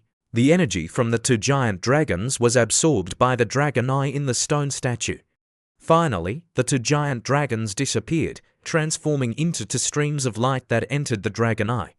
From the dragon's mouth, a pillar of light shone directly onto UZ, accompanied by a majestic voice, receive the blessing of the dragon race, and be imbued with the power of the divine dragon. At the same time, on the Apocalypse Forum, a series of explosive news broke out. Today's news. Daxia Nation still maintains its dominance, securing the top 100 spots in the Rise of the Winds and Clouds rankings. The second position on the list has changed once again. Jin Yexing has showcased the prowess of a top-tier assassin, rapidly ascending to level 14, successfully replacing Mingyu Ayui's position, and further widening the gap. Shocking news continues. Yuzi still holds the top spot on the leaderboard, but his level hasn't changed for 3 days. Could it be that the new god has fallen? After being taken away by the divine dragon, EXIO's level has remained unchanged for over 3 days. What is the secret behind this? Players' curiosity knows no bounds. Does anyone know what the current situation is? What exactly happened to Yi? One person replied, I don't know. This big shot is always like a divine dragon, only showing his head but not his tail, but given his previous performance, something unexpected might have happened. Another commented, seriously, being taken by a divine dragon like that, this is some special kind of thrill. Another speculated, could it be that divine dragons have such tastes? Everyone, tell me, has Godji made some kind of deal with the divine dragon? Like, did he make the divine dragon lead him to level up? That's the only way he could be so fast. One player joked, now that he's reached that level, it's time to pay the price, isn't it? He should get reamed too. He must have used some special trick to dominate the top spot. See. Another added, now that his trick has been exposed, he's being punished. A player claiming to have inside information boasted, let me tell you, I have a friend who knows a bit of inside info. This time, Yuzi is screwed. Forget 3 days, he won't be able to get out even in 30 days. Someone else challenged, your acquaintance knows inside info. Who is your acquaintance? Even top-tier experts like Minyu Ryu said they don't know. What kind of expert is your acquaintance? The other person replied, well, I can't explain it clearly to you because your perspective is too narrow. Do you know there are also masters among the common folk? Even those top-tier experts are far inferior to them. Meanwhile, where Yuzi was standing, system notifications continuously rang out. Congratulations, you have received the blessing of the divine dragon and become even stronger. Another notification followed, congratulations, your pet, Little Grey, has received the blessing of the divine dragon and become stronger. Yuzi and Ibisu sat slumped on the ground, clutching their heads and groaning, my head hurts so much. A moment later, Yuzi stood up and looked around, asking confusedly, where is this? Where are those two dragons? This looks like a level 40 area. Cheering up, Yuzi quickly opened his system to check his god of wealth profession. Innate talent. Money flowing like water. Innate talent. Not a single penny missed. Innate talent. Auspicious blessings abound. Innate talent. Unrivaled charm. Innate talent. Power of the god of wealth all remain at level 1. He wondered how long this dragon god's blessing took, but why didn't he feel any change in his attributes? Could it be in his skills? There doesn't seem to be any change either. Are you kidding me? It seems there's more than one golden coin shield skill. He opened his info panel and discovered a new update. Innate talent active golden shield. As the god of wealth, money is your reliance. Upon activating this skill, you will gain shield points equivalent to 1% of the gold coins you possess. This skill has no cooldown and no time limit. The shield can resist true damage, special damage, elemental damage, and is immune to special conditions like shield break, instant kill, or instant death. Note, after taking damage, the gold coins on your person will be automatically consumed. Yuzi was stunned. Every 100 gold coins can be converted into 1 shield point. If so, with my current gold balance of 1.81 billion, wouldn't that convert to 18 million shield points? Holy cow, is this skill for real? And it has no cooldown. Isn't this just helping me soar to the heavens? Ibisu jumped over and exclaimed in surprise, you've struck dog shit luck again. But Yuzi suddenly thought, if the god of wealth profession has new innate skills, then surely the beast tamer profession would too. A series of info panels appeared. Beast tamer profession, innate talent, power of the gods, innate talent, source of magic language, innate talent, divine beast equipment, innate talent, divine beast aura, innate talent, divine beast command, innate talent, infinite taming. As a beast tamer, you have comprehended the true essence of beast taming. You can control an unlimited number of tamed beasts. Yuzi was astonished, holy crap, unlimited taming, and an unlimited number of tamed beasts. Ibisu excitedly exclaimed, awesome, even royal beast tamers only have 3 core types of tamed beasts, yet a stinky brat like you isn't restricted. Yuzi looked at his hands and sighed, holy hell, is this real? Am I dreaming? Thinking this, he knelt down and reverently bowed. My big brother dragon gods, from now on, your little brother will roll with you guys. When I return, your little brother will definitely light incense for both big brother dragon gods. I'll thank your ancestors for 8 generations. This is truly too amazing. A moment later, Yuzi appeared at the level 30 trial hall. The soldier recognized him and respectfully asked, it turns out to be your excellency Yuzi. May I ask if your excellency wishes to enter the abyssal rank trial? Yuzi nodded. That's right. The soldier replied, please wait a moment. A moment later, the entrance to the abyssal trial opened. The soldier stepped aside. Blessings, your excellency Yuzi, good luck. Yuxio cheerfully replied, thanks. Stepping into the dungeon, he saw snow-covered land. Yuzi shivered, hugging himself and sighing, it's so cold. If I had known it would be this cold, I would have dressed warmer. Suddenly, a snowball rolled towards him, catching his attention. The snowball grew larger and larger. Ibisu urged in a panic, "Get out of the way." The snowball shattered. Ibisu annoyedly climbed out and scolded, "What are you dodging for? Why didn't you activate your shield?" Yuzi suddenly remembered, "Right, I have a shield." Just then, a giant snow monster growled and charged. Yuzi waved his hand, commanding, "Little Grey, show it what you're capable of." Little Grey Dragon Emperors charged forward, attacking with dragon breath. With just one blow, the snow monster collapsed. System notification. Congratulations, you have successfully killed the white-furred mutant Yeti. Yuzi was stunned.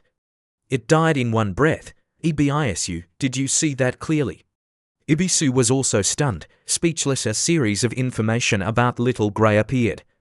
Nickname, Little Grey. Species, Sky Soaring Divine Dragon. Mythical rank, level 30. Status, HP, MP. Basic attributes, Strength 7066, Constitution 675, Spirit 1589, Agility 6949. Talent, Absolute Suppression. The Sky-Soaring Divine Dragon is a mythical rank pet, naturally capable of suppressing lower-level creatures. After gaining the dragon race's fortune, it has become much stronger, plus 30% damage to mythical rank creatures, plus 50% damage to creatures below mythical rank, damage received from all sources reduced by 50%. King of Dragonkind, the Sky-Soaring Divine Dragon is the supreme existence among the dragon race, one who has received the blessing of the dragon god and is an absolute leader.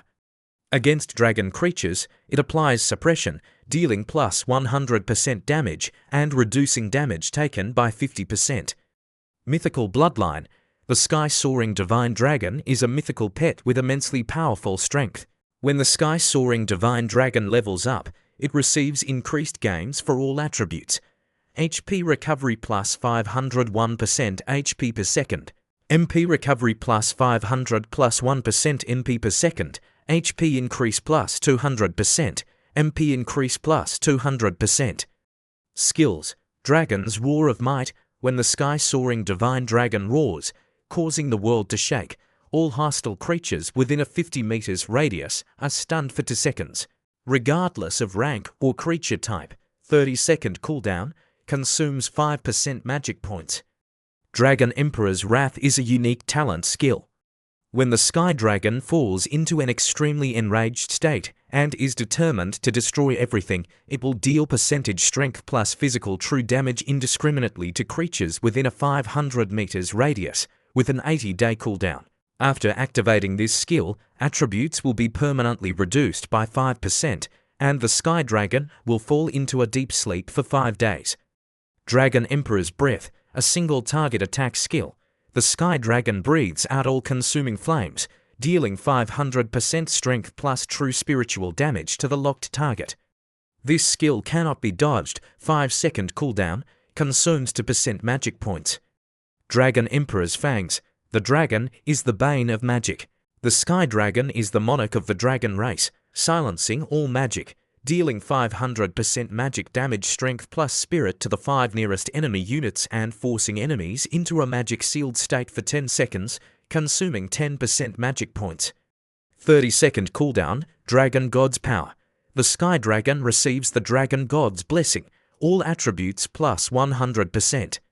Yuzi exclaimed in surprise after reading, "Little Grey is way too overpowered like this." Suddenly, a swarm of mutated snowmen charged, making Yuzi shout in panic. "How did so many monsters appear in the blink of an eye?" Little Grey roared excitedly. Yuzi commanded, "Little Grey, is this enough for you to play with? Kill them for me." Little Grey charged into the midst of the monsters, breathing fierce flames. Half an hour later, the last monster fell. System notification. Congratulations, you have successfully Seeker of Abyss. Yuzi stepped forward proudly. Sovereign Tear couldn't even withstand a single blow. Ibisu pouted, scoffing, "What are you so proud of? Did you forget how you were like a dog at first?" Immediately after, a server-wide announcement rang out. System announcement. Player Great ZUZ has passed the Abyssal Level Advancement Trial and become the first hero in history to clear the Level 30 Abyssal Trial, receiving the Epic Tier item, Hero Quartz Wine, and gaining 1 point in Great Zia Nations region. End of message. The player community erupted again. Holy moly, seriously. No wonder Yuzi hasn't been active for the past few days. He must have been hiding a big move, but you guys didn't believe it. Another person proudly said, "It's true, with this god of our Yuzi, tremble, you mortals." Another voice indignantly said, "Damn it, how can someone come back after being captured by a dragon?" Great Zia Nation's advantage has expanded again. Another player exclaimed, "Damn it, no way." One person affirmed, "I told you. How could such a character die so early? Just as I predicted, he even cleared the level 30 Abyssal Trial. This person's potential is truly unfathomable." An ambitious voice rang out, "Let's go, back to the city. I want to meet this interesting fellow in person. Once I recruit this guy, this game will truly become interesting." The person next to them replied, "As you command." Meanwhile, Yuzi stepped out of the instance dungeon, looking at the new item in his hand. System notification, Abyssal Stone, Fragment 3, unknown grade, cannot be appraised. He wondered, this is the third fragment, but how many fragments are there in total? Picking up another item, the system notified, Hero Quartz, Epic Grade. Description, a rare material created by imbuing the power of light into a hero's stone. It can further enhance hero emblems, and only mighty warriors are qualified to possess it. Yuzi was surprised. "I didn't expect this hero quartz to be somewhat useful. It can even enhance hero emblems. When I go back, I'll visit the blacksmith again. This time, I must ask him for a discount." As Yuzi left, the soldier saw him off. "Lord Yuzi, please take your time." Yuzi waved his hand in response. "All right, see you later." A moment later, in Windleaf City, Yuzi, with his dazzling first-class citizen title, walked, pulling down his hood to observe his surroundings. It seems Windleaf City's people have become much more numerous. Ibisu commented, "Well, you've been missing for a few days, after all." Yuzi nodded. "Let's go. First, I need to get these equipment appraised." But he hadn't gone far when he was surprised. Why are there so many people? Entering the crowd, Yuzi loudly called out, "Boss, appraise my equipment for me."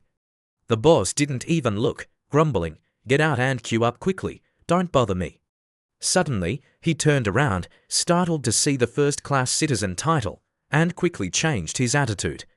"I thought it was just anyone. Turns out it's the god of wealth himself. Please come in, sir." Seeing this, the queuing crowd stirred. Who is this guy? He's a first-class citizen. Can first-class citizens cut in line? Watching Yuzi take out an item, the boss was surprised. This is a hero emblem. Yuzi requested, "First, help me enhance this." The boss quickly agreed, Yes, I'll enhance it." "Such a valuable item. If it breaks, I won't be able to compensate you." The people around were curious. What kind of good item is that? "It doesn't look like much, just a tattered emblem." The boss struck the final blow, and the emblem shone brightly. The system displayed, Hero Emblem, Legendary Tire, Description. This is proof of a hero. Only those who have passed the Abyssal Tier trial are qualified to obtain it. This is the highest honor of the Empire. After being enhanced twice, it has become even more powerful. Base attributes plus 100, all resistance attributes plus 5%, resilience plus 3, heroic power, passive, activates when HP drops below 30%, increasing strength by 10% and spirit by 10%. The crowd covered their eyes, exclaiming in astonishment, "What? It's a legendary tier item." "My dog eyes are blinded." Yuzi received the emblem. Slightly regretful, he muttered, "It's a legendary tier again. It seems there's no way to upgrade it further." The people around began to speculate. Could this person be the great night god? It must be him. No wonder he could pass the Abyssal Tier trial, and with such powerful equipment, that's just too overpowered. They rushed forward, clamoring, "Master Knight Z, can I add you as a friend?" "I'm your fan of 10 years, another pleaded, "Master, where do you get your equipment? Can you reveal a little? Of course, I can pay, name your price." Another person begged, Master, Master, can you take me with you? My sister has a beautiful figure. She's the school's beauty queen. I can introduce her to you. A girl squeezed in, Master, I'm your long-lost sister-in-law. My sister is wearing black fishnet stockings today. Add me as a friend and I'll send you a picture. If you don't like her, I can wear them too. The boss quickly intervened. Everyone, quiet down. Maintain order. Don't affect my shop's business. Yuzi paid no mind, taking out another pile of items and saying, it seems being humble is truly too difficult. Boss, please appraise these equipment for me too. The boss pushed the crowd away and replied, all right, no problem. I guarantee you'll be satisfied. Looking at the pile of equipment taken out, the crowd was excited. Holy moly, those are dark gold tier equipment. My heart can't quite take this. One person pleaded, Master, you probably don't use these equipment, right?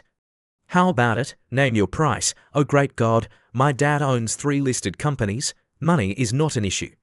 Please sell me 2 items, I beg you. News about Yuzi quickly spread across the world forum. In an instant, countless players flocked to Windleaf Main City, where is Great God X.io.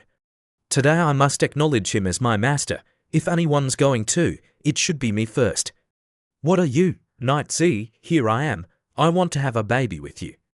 Yuzi could only quietly withdraw. It seemed no one could keep up. What should I do now? Wherever I go, people pay attention to me. It's exhausting. Suddenly, a group of people approached and asked, are you Yuzi? Yuzi frowned. What's the matter?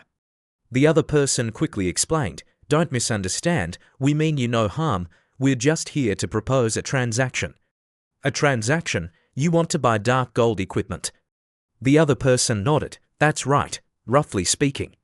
Trust me, I can make you an offer you can't refuse. Yuzi burst out laughing. If you can spend tens of billions of gold to buy these dark gold items, then I truly can't refuse. He thought to himself, why did someone even more arrogant than me suddenly appear? In my previous life, this character didn't seem to exist, but I have some impression of that assassin. He was one of the top assassins in his previous life, unwilling to join any faction, preferring to act alone. The other person calmly said, frankly speaking, seeing you monopolize the top spot on the leaderboard, I think you're full of potential and will surely achieve great things in the future. But it seems you haven't realized the enormous benefits that the ability to wield immense power in this game can bring in the real world, have you? Yuzi thought to himself, let's see what he's selling. The other person continued, I don't like making empty promises about money, status, or women. Whatever you ask for, I can fulfill. So make your decision. I very much hope you will join us. Yuzi patted his shoulder. Kid, the fact that you sought cooperation with me proves you've recognized my abilities. This makes me very satisfied, you understand, right? Before the other person could finish speaking, EXIO condensed a spark, interrupting him. But you're still young, you're no different from a 13-year-old kid, and I really don't like that kind of behavior. Therefore, I've decided to send you back to the respawn point to rest a bit. The other person was stunned. What? You dare lay a hand on me? Think carefully. You dare make a move here. Before he could finish, Yuzi launched an instant kill strike. You lunatic. You talk too much. Did he really dare to kill the young master? The others were about to rush forward, but the assassin stopped them. Everyone, don't act rashly. Killing is forbidden in the main city. We can't bear the consequences. Yuzi paid no attention, turned and left. Consider the money and equipment on the ground as severance pay for you all. Don't follow him. There's no future there. A guy in the crowd gasped, truly terrifying. He dared to kill someone right in the main city. He's truly a madman. Suddenly, a loud shout rang out. Who's causing trouble here? Do you have no regard for the law? That was the alarm. The main city guard team had arrived, and soon, a group of soldiers ran over to surround them. No one is allowed to leave here. The captain stepped forward and asked, who dared to kill someone in the main city? Are you tired of living? Yuzi calmly replied, it was me. The captain sneered, killing someone and still being so calm, you've got guts. He suddenly noticed the red text above EXIO's head. Turns out he was a first-class citizen. So the captain immediately changed his attitude. There must be some misunderstanding here. Although it's a bit abrupt, sir, could you please tell me what happened? I need an explanation. Yuzi replied, it's nothing major, just someone who threatened me a few times, so I cleaned up a bit while I was at it. What? The captain frowned. How dare that lowlife insult a first-class citizen? Respected sir, we are responsible for the city's security. If something similar happens again, please let us handle it. Don't let you dirty your hands. Yuzi waved his hand. It's fine, just a quick clean-up. The captain bowed with his hand over his chest. Thank you for your magnanimity, sir. If there's nothing else, we'll take our leave and not disturb you further. The other guy's subordinates turned pale. What? This situation too, the captain barked. Dismiss the troops, a soldier asked. Boss, what's wrong? Why didn't we arrest that guy? The boss replied. Are you stupid? How many times have I told you? Patrol carefully, very carefully, understand. The person just now was a first-class citizen, didn't you see? That's the young man the Duchess is looking for. I heard she's been going crazy for the past 2 days because she can't find him. Do you think someone like him can be treated like an ordinary first-class citizen? If we report this to higher-ups, who knows, we might get rich, understand? The soldier nodded. So that's it, Captain, you're truly insightful. 15 minutes later, at the Duchess's mansion, Shirelle sat dazed. Oh my God, are you toying with me? Why is there still no news about Yuzi? Suddenly, a servant rushed in. Duchess, there's news about Sir Yuzi. Really? Shirelle excitedly jumped up. Yuzi, where is he? At the same time, at the respawn point, the young master was furious. You useless bunch, why didn't you attack him? The subordinates timidly said, he dared to openly kill someone in the main city. The young master interrupted. I lost a bit of control, but in any case, he has already reached level 30 in the game. It's normal that you guys aren't his match. I anticipated this. I've made him delude himself into thinking he's my equal. I'll show him how stupid it is to offend me. He turned to the assassin. You have stealth skills, right? Go into the city and retrieve the equipment I dropped. The assassin nodded. Yes, master. Suddenly a voice echoed from the rooftop. No need to go anywhere. I don't care for his equipment, but perhaps he won't be able to use it anymore. The crowd looked up and saw Yuzi standing there, holding a magic staff. This is a respawn zone. What are you going to do? The warning here is 10 times higher than in the main city. Yuzi sneered, his magic staff glowing brightly. If you don't root out the weeds completely, they'll grow back with the spring breeze. After saying that, he cast a fireball spell, killing the young master again. You bastard. The subordinates were about to act. Yuzi warned, I advise you not to move, or it won't be just him who dies. Killing one person is killing a whole group is also killing. What's the difference? A moment later, the young master, having respawned, yelled, Yuzi, what do you want? I advise you, don't overdo it. If something happens to me, not only you but all your family and friends will be buried with me. Exio smirked, still defiant even on the brink of death.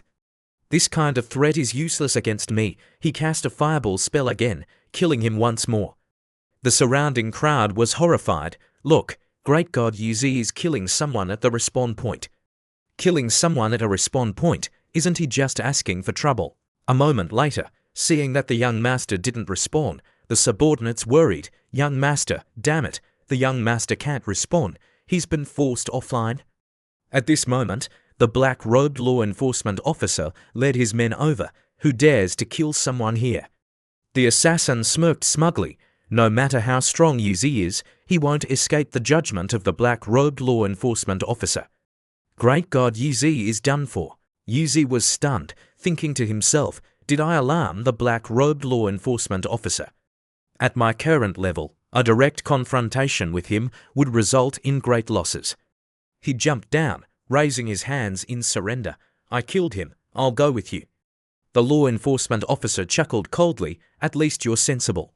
He gestured for the soldiers to escort Yuzi away. At the same time, in the real world, inside a villa, the old butler panicked. Young master, please wake up. An old man with a cane rushed in. What's wrong? What happened to my nephew? The old butler replied, "The young master, he's been killed by someone?" The old man was stunned. "What? Who killed my nephew? I'll make his whole family be buried with him."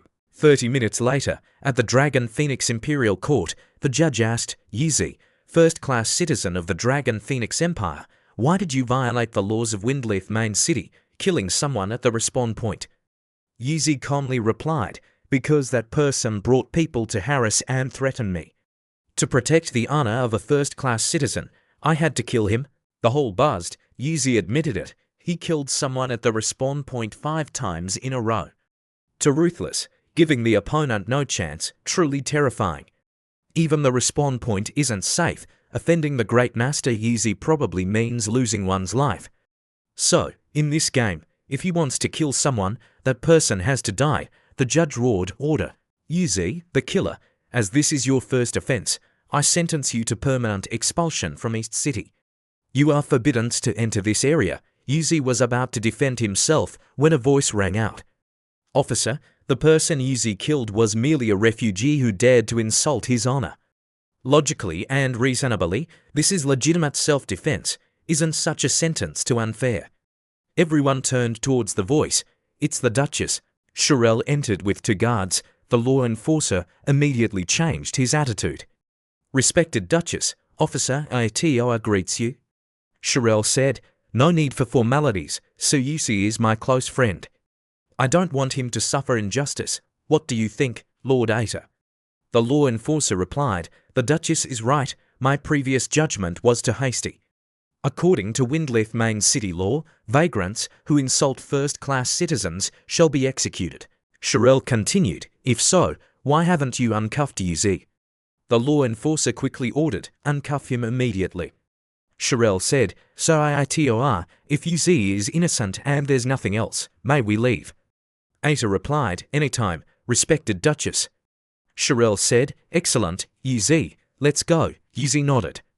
"All right." Shirel Aita bowed, respectfully seeing off the respected Duchess. Afterwards, Shirel and Yizi left. Yizi said, "Thank you." Shirel smiled, "It's nothing. I heard you were captured by dragons before, so I sent people everywhere to find news of you. Now that I see you safe, I'm truly happy." Yizi said, "I was indeed captured by 2 giant dragons, but it turned out to be a stroke of luck, yielding some results." Shirel was surprised. "Really? Then you must come back to the mansion and tell me about this marvel." Yizi gently kissed her hand. "All right, Shirel, it's been a long time since we last met. I have many things I want to tell you." Shirel blushed. "Really? Is that really true?" Yizi replied, "Completely true, but Shirel, I wonder if Mr. Stir is still at the mansion. I want to ask him about the second-class advancement quest." Shirel was surprised. "A second-class advancement quest? You reached level 30 that fast?" A moment later, in the Duke's mansion living room, Este exclaimed in surprise, "No wonder. He's someone whose soul power fills all 5 crystal orbs. Such fast leveling, even I find it hard to compare." Yizi humbly bowed and replied, "Grand Master Stir, you flatter me. Regarding the second-class advancement quest, I still hope for your guidance." Stir pondered for a moment and said, "To be honest, regarding the second-class advancement quest for a hidden profession, even I am not clear. Even if you traveled across the entire continent, I'm afraid no one could give you a clear answer. The domain of the gods is far too mysterious." Shirel anxiously interjected, "Then what should we do? Will Yizi be unable to complete this second-class advancement?" Stir reassured her, "Don't worry, Shirel. The second-class advancement for a legendary hidden profession requires the approval of the gods." Hearing this, Yizi deduced, "If I'm not mistaken, you're referring to the Lost Temple, aren't you?" Stir turned in surprise. "That's right, you even know about the Lost Temple." Yizi nodded thoughtfully. "I've heard of it, but I don't know where it's located. In my opinion, if we're talking about the most mysterious places in the world, the Lost Temple must certainly be among them." These words made Shirel admire him even more. "Yizi, you truly are knowledgeable." Estia continued, explaining that the Lost Temple often appears randomly, like an illusion. It can appear before you for a moment and then vanish without a trace the very next second. At this moment, the system issued a notification. You have received the class advancement quest. Seek the lost temple. Ibisu frowned at the notification. Such a mysterious place. I'm afraid your second class advancement quest will be full of hardships. Yuzi nodded in agreement. It seems this second class advancement will require a long-term plan. After their discussion, Yuzi left. Shirel waved him goodbye. Yuzi, remember to come back to find me when you're done. Yuzi waved back. Of course, Shirel. Only Ibisu remained, muttering thoughtfully. Where do I even begin to look for the lost temple? This is like looking for a needle in a haystack. Yuzi suggested, don't rush to find the temple just yet. We have a more urgent matter to deal with first. Ibisu asked irritably, what important matter now? Yuzi replied seriously, if I'm not mistaken, tomorrow is the first demonic invasion of the apocalypse. Ibisu repeated in surprise, demonic invasion. Yuzi confirmed, that's right. When the portal to the other world opens, countless demonic creatures from the abyss will flood in.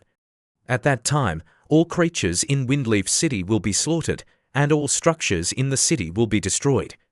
Ibisu cried out in panic, are you kidding me? Then why don't we run right now?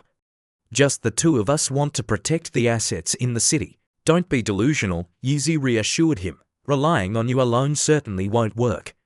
To deal with these demonic creatures, I've thought of someone.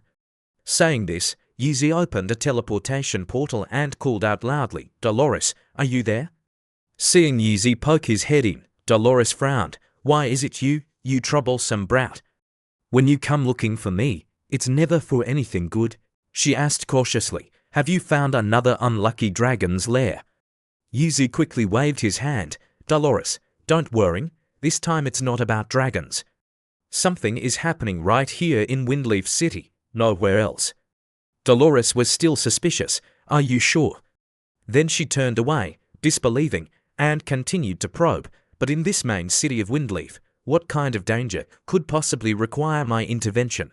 Are you planning to attack the main city, or confront someone else? Dolores asked doubtfully. Yuzi quickly waved his hand, explaining, it's not that serious. I just want to ask you, Dolores, to guard my assets in the West City District for 1 day, starting from midnight tonight. The payment will be the same as before. Dolores still wasn't convinced. She stepped closer to scrutinize him. That's all. Are you little brat hiding something from me? Yuzi smiled back confidently. How could that be? Dolores, we're acquaintances. There's nothing to worry about. Hearing this, Dolores nodded in agreement immediately. All right then, I'll be there on time tonight. Seeing that the fish had taken the bait, Yuzi happily left, not forgetting to instruct, Dolores, don't leave without meeting me when the time comes. Ibisu, standing nearby, gleefully whispered, congratulations, you tricked someone again. Yuzi immediately retorted, Ibisu, how dare you say that? What trickery? Everything I do is for Dolores. What the hell do you know? Ibisu cut him off, with a sarcastic tone. I believe you, my ass. Exia gave up and immediately changed the subject. All right, while we still have time, let's grind a few more levels and prepare with full strength to deal with the demonic invasion. At the same time, news was buzzing on the Apocalypse forum. Yuzi had taken action, continuously killing 5 other players at the respawn point, causing them to truly die in real life. With such terrifying power, can he really do whatever he wants? A hidden powerhouse, blatantly violating rules, brazenly challenging social order, and trampling on human lives. Player identity verification is about to be implemented because this is not a place for anyone to do as they please. The question is, should we support in-game identity verification and cooperate fully? Seeing the notification, Yuzi merely smirked as if watching a play, then commented, are they starting to build momentum and taking the opportunity to investigate my identity? He muttered further, childish, I should get some rest because tonight will likely be very busy. After saying that, Yuzi burrowed into his blanket and slept soundly. That night, a large number of players were forcibly logged in. Everyone panicked, exclaiming, what's going on? I haven't even gone to bed yet and I'm already dragged into the game, forced into the game again. But isn't today exactly like the day the open beta version was launched? We're doomed. We're doomed. We can't log out. Are we going to be forced online for another 9 hours? What exactly is going on? Another player reassured them. Even if we can't log out, the monsters can't enter the starter village. Everyone just stay put inside, don't go out, and you'll be fine. As for Yu Zhao's location, Dolores walked over, yawning lazily. He turned and smiled admiringly. Sister Dolores, you're truly punctual. Dolores was still unaware. She frowned. It's so late and deserted. Did you call me out just to chat? You two kids have too much money and don't know what to do with it. Yuzi glanced at his watch and replied, Sister Dolores, don't rush. All my shops in West City District will rely on you soon. Dolores put her hands on her hips and confidently guaranteed, don't worry, with me here, not a single brick or tile will be lost. Yuzi smiled brightly. With Sister Dolores by my side, I feel much more at ease. A moment later, thunder and lightning crashed down. Yuzi nervously yelled, Sister Dolores, get ready. Dolores looked up, stammering in surprise. A rift appeared in the sky, and monsters are pouring out of it. She immediately realized there was a demonic invasion. The monsters increasingly appeared with terrifying forms, continuously swarming in. Soldiers in the city cried out, they're invading, demonic invasion. The entire city entered a level 1 alert state. No one was allowed to leave the city. Evacuate the crowd immediately. Mages quickly climbed onto the city wall. Citizens in the city were chased by the demonic creatures, scattering in panic, their screams echoing continuously. Run? Dolores finally understood, angrily questioning him. How did you, kid, predict this demonic invasion? These monsters, only a few tens of levels, can't trouble me, but what if there are higher level ones? Yuzi interrupted. Cheer up, Sister Dolores, you must believe in yourself. You're a god-level sorcerer, after all. Before he finished speaking, a gigantic demonic creature approached. Dolores screamed in horror. This is a level 100 boss, Lord Demonic Boss. This time, I've been tricked by you again, kid. Ever since he came to me, nothing has ever been easy. But Yuzi acted as if he hadn't heard, only repeating, Sister Dolores, you promised to protect every single brick and tile in the West City District for me, didn't you? Dolores had no choice but to unleash a pillar of lightning on the boss lord, stopping its advance. Seeing the boss collapse, Yuzi excitedly cheered. No wonder it's Sister Dolores. Just one move instantly killed a lord-level demonic boss. Dolores smugly retorted, did you think I was some useless person? But before she finished speaking, another boss appeared. She screamed, why are there more and more of them? And there's even a flying boss. Turning to Yuzi, she yelled, you brat, don't just stand there gaping, come help. Yuzi smiled and agreed, all right. He called out to Little Grey, ordering, Little Grey, it's your turn to enter the fray, go. A gigantic boss climbed onto the city wall. The mages on top panicked and screamed, hurry, don't let it charge through. But before they could attack, the boss was hit by a pillar of fire and collapsed. A gigantic boss climbed onto the city wall. System notification. Congratulations, you have killed an strange elite level boss, Yuzi nervously reminded. Little Grey, be a bit careful, or else all my business will be ruined. In a blink of an eye, another wave of monsters arrived. Little Grey hurried. Little Grey charged in, and the system continuously notified, congratulations, you have killed an elite-level demonic boss. A moment later, a new notification appeared. Congratulations, you have reached level 32. Yuzi looked at his body, laughing loudly. As expected, killing bosses levels up much faster.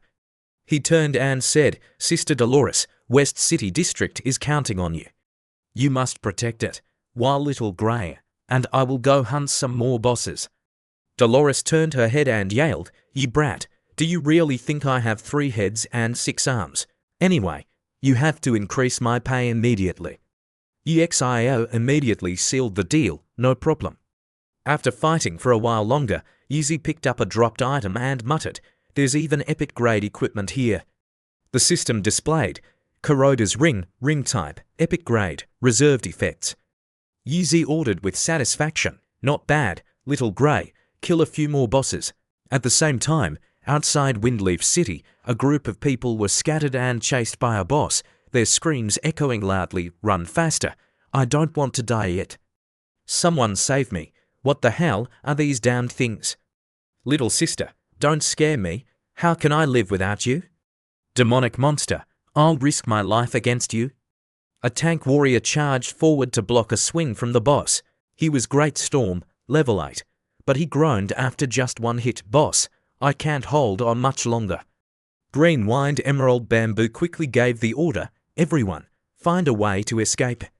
This type of boss is too strong, we're no match for it."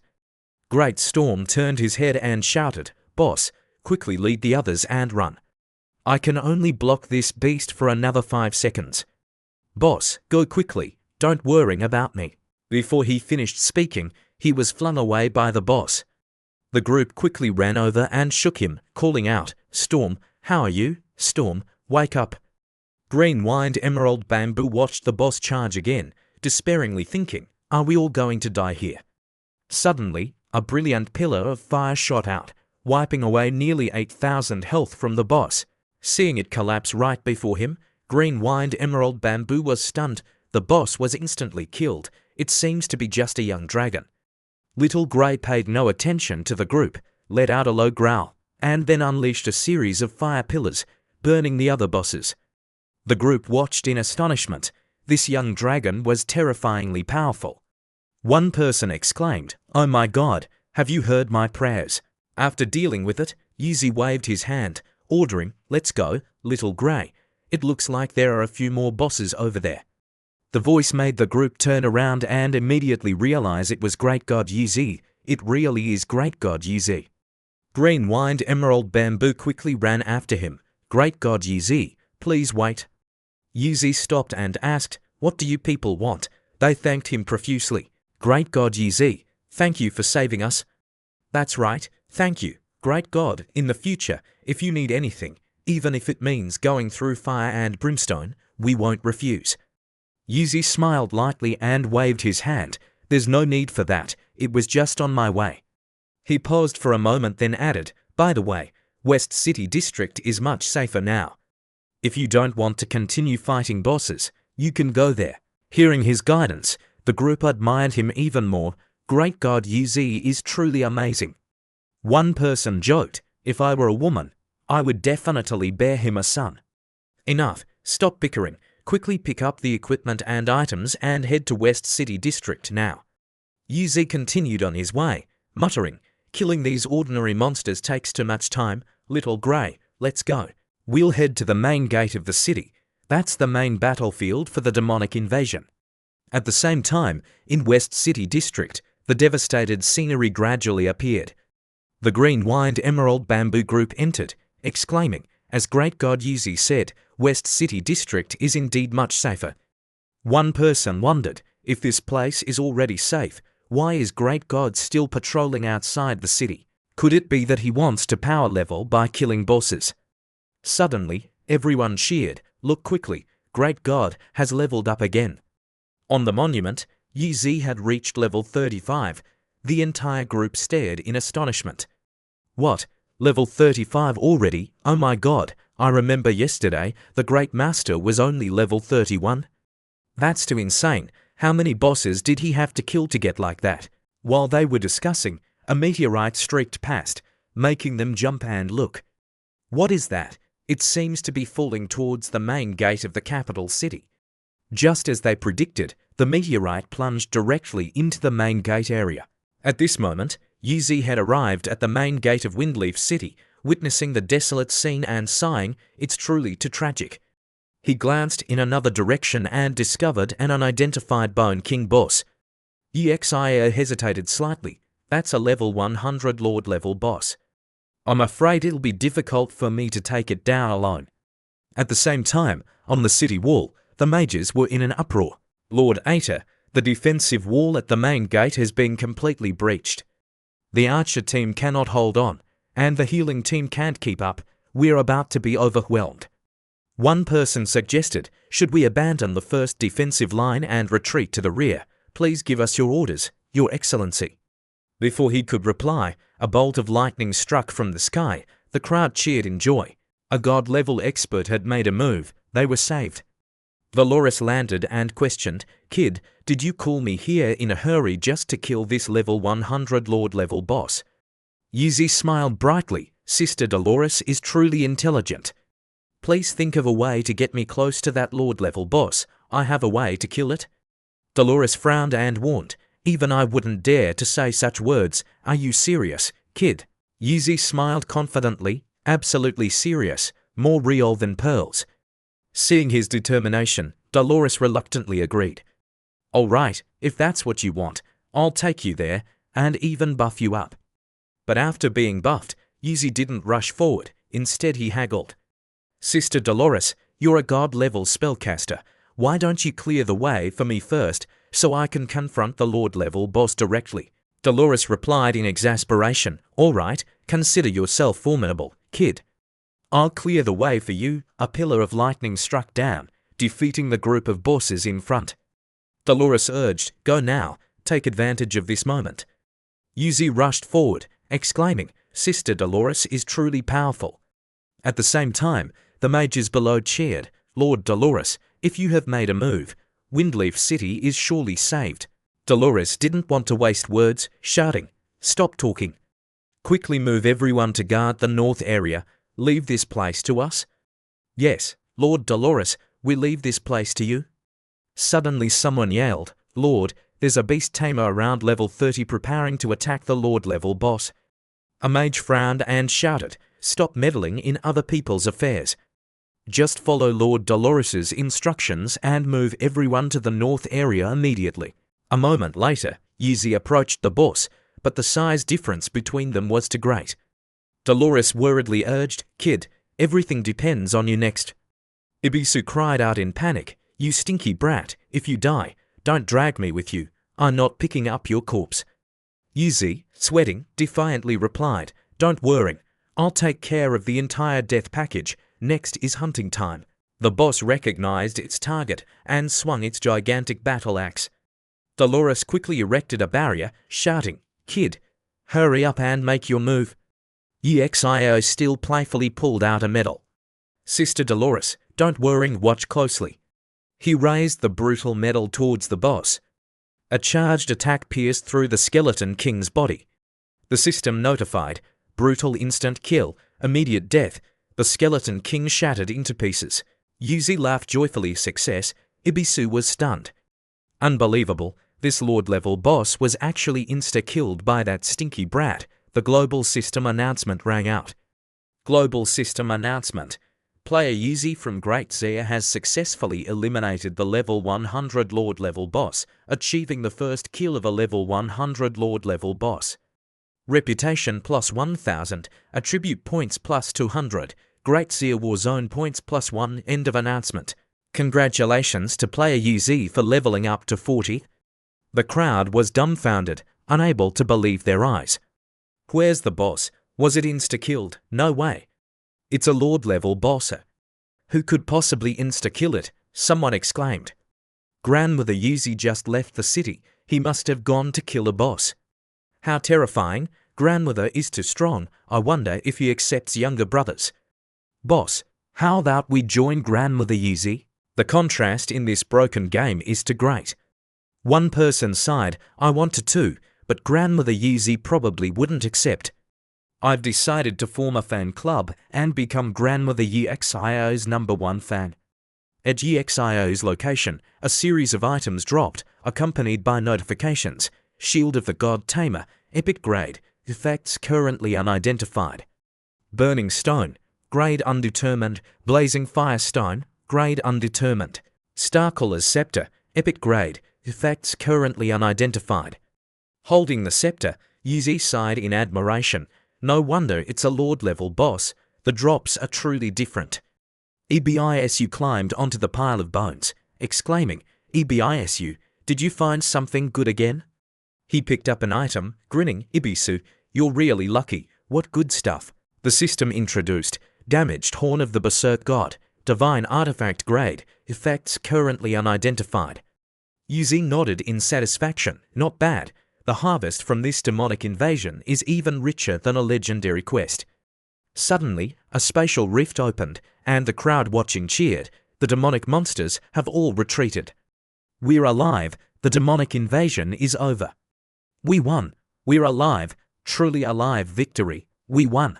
Inside the castle, a soldier walked in to report, "City Lord, you're awake." The City Lord wearily called out, "Aaron, help me up. No matter what, we cannot let these demonic creatures invade Windleaf City." The soldier recounted, "My lord, it's been an hour since the demonic creatures retreated." The City Lord was startled. "What? The invasion has ended? How can that be?" The soldier confirmed, "It's true, my lord. While you were unconscious, thanks to Lord Yuzi and Lord Dolores, the demonic creatures were repelled. Now, all areas in the city are being repaired." The City Lord repeated in confusion, "Yuzi? I didn't expect that besides Lord Dolores, there was another talent who saved Windleaf City from danger." He ordered, "TRN, please make arrangements. I want to personally meet Yuzi to express my gratitude." The soldier accepted the order. "Yes, City Lord, I will arrange it immediately." A moment later, Yuzi walked in, and the City Lord came out to greet him. The soldier reported, "My lords, please enter. The City Lord and the Duchess are waiting." The City Lord said gratefully, "Thank you for your righteous acts. Otherwise, whether Windleaf City could have overcome this disaster is hard to say." Shirel agreed, "Yuzi, you've created a miracle again this time." Dolores concurred, "The City Lord is too polite. This time, it was mainly thanks to Yuzi personally killing the Lord-level boss." System notification.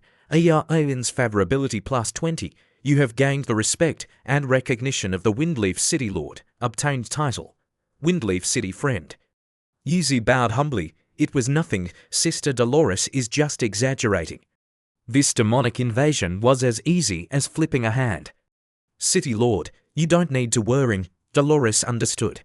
She spoke up, "City Lord, if there's nothing else, I'd like to return to the Supreme Temple to handle other matters." The City Lord sent her off. "All right, Grand Master Dolores, please take care." Suddenly Shirel exclaimed, "That's right, City Lord, you asked me to come to discuss something, didn't you?" The City Lord confirmed, "That's right, Shirel. Currently, most of Windleaf City has been destroyed. The prosperous East City District is now in ruins. The intact buildings are mainly in the West City District. I wanted to ask if you could sell some properties there." Shirel hesitated in embarrassment. "I'm afraid I don't have the authority to decide on this, because most of the properties in the West City District are currently registered under Lord Yexio's name." The City Lord was surprised. "I didn't expect young Master Yuzi to be the owner of the West City District. I wonder if you could transfer some of the properties." Yexio smiled. "Regarding this, as long as the price is reasonable, it's naturally easy to discuss." Ebisu scoffed. "Looks like you're going to make a fortune again, you stinky brat." The City Lord was overjoyed. "That's great. You name your price, and I'll have the Windleaf City Bank prepare the gold coins immediately." Yuzi, seizing the opportunity, said, "Since the City Lord is so generous, I'll only keep a few large stores on the street corner and transfer the rest to you." The City Lord profusely thanked him. Thank you, Yuzi." Shirel added, "City Lord, I need your assistance with something. Please speak." "Duchess." Shirel hesitated and recounted, "I have reported the situation in Windleaf City to the royal family. I believe everyone clearly saw Yexio's heroic performance. I've decided to petition the royal family to confer a title upon Yuzi."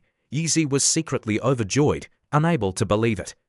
"There's such a good thing as this," Ibisu jealously thought. "You stinky brat, you're so lucky." The City Lord agreed. "I have no objection. I fully support it." He thought to himself, who would have thought that the noble Duchess would be so fond of such a young man? Could there be something between them? Shirel happily turned to Yuzi. "Then that's wonderful. How do you feel?" Yuzi immediately took her hand and kissed it gratefully. "Thank you, Shirel. I truly don't know how to thank you and the City Lord." Shirel shyly replied, "You saved Windleaf City. This is what you deserve." The City Lord chimed in. "That's right, on behalf of Windleaf City, I thank you." At the same time, in the real world, Qin Yanran's voice echoed.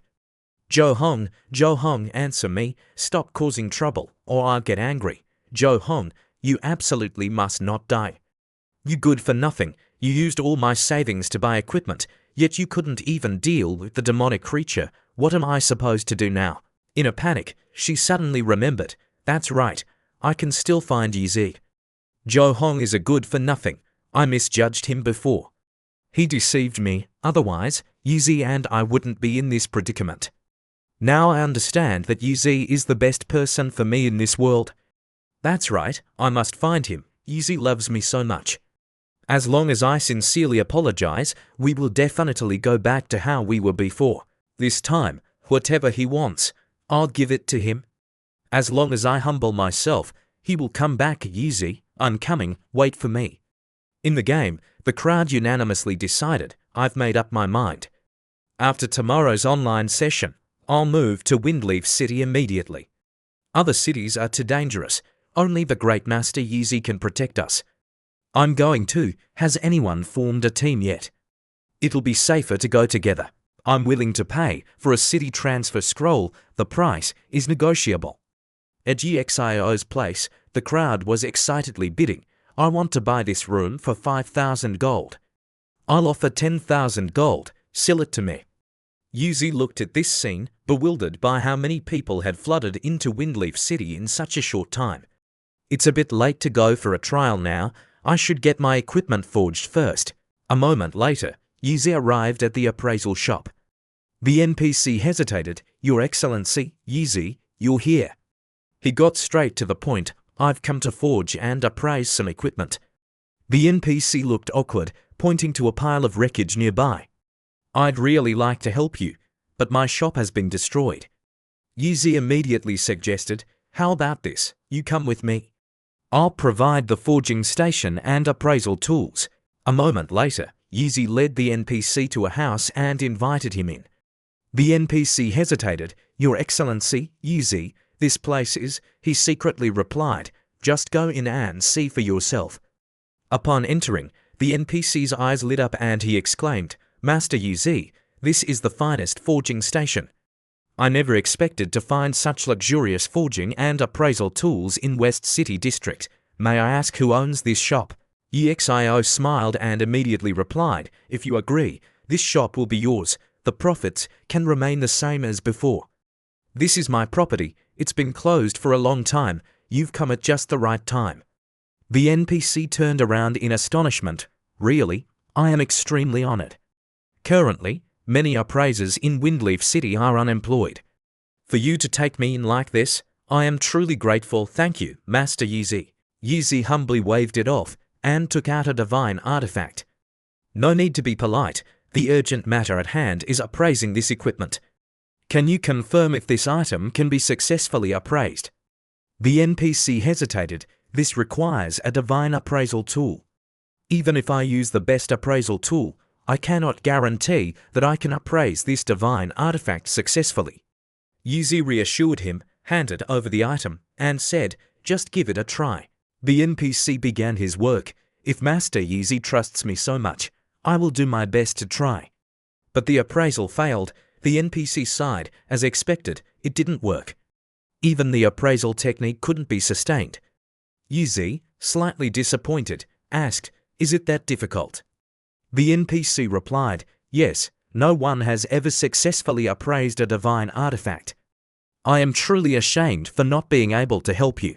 Yizi took out a few other items and suggested, that seems truly difficult then.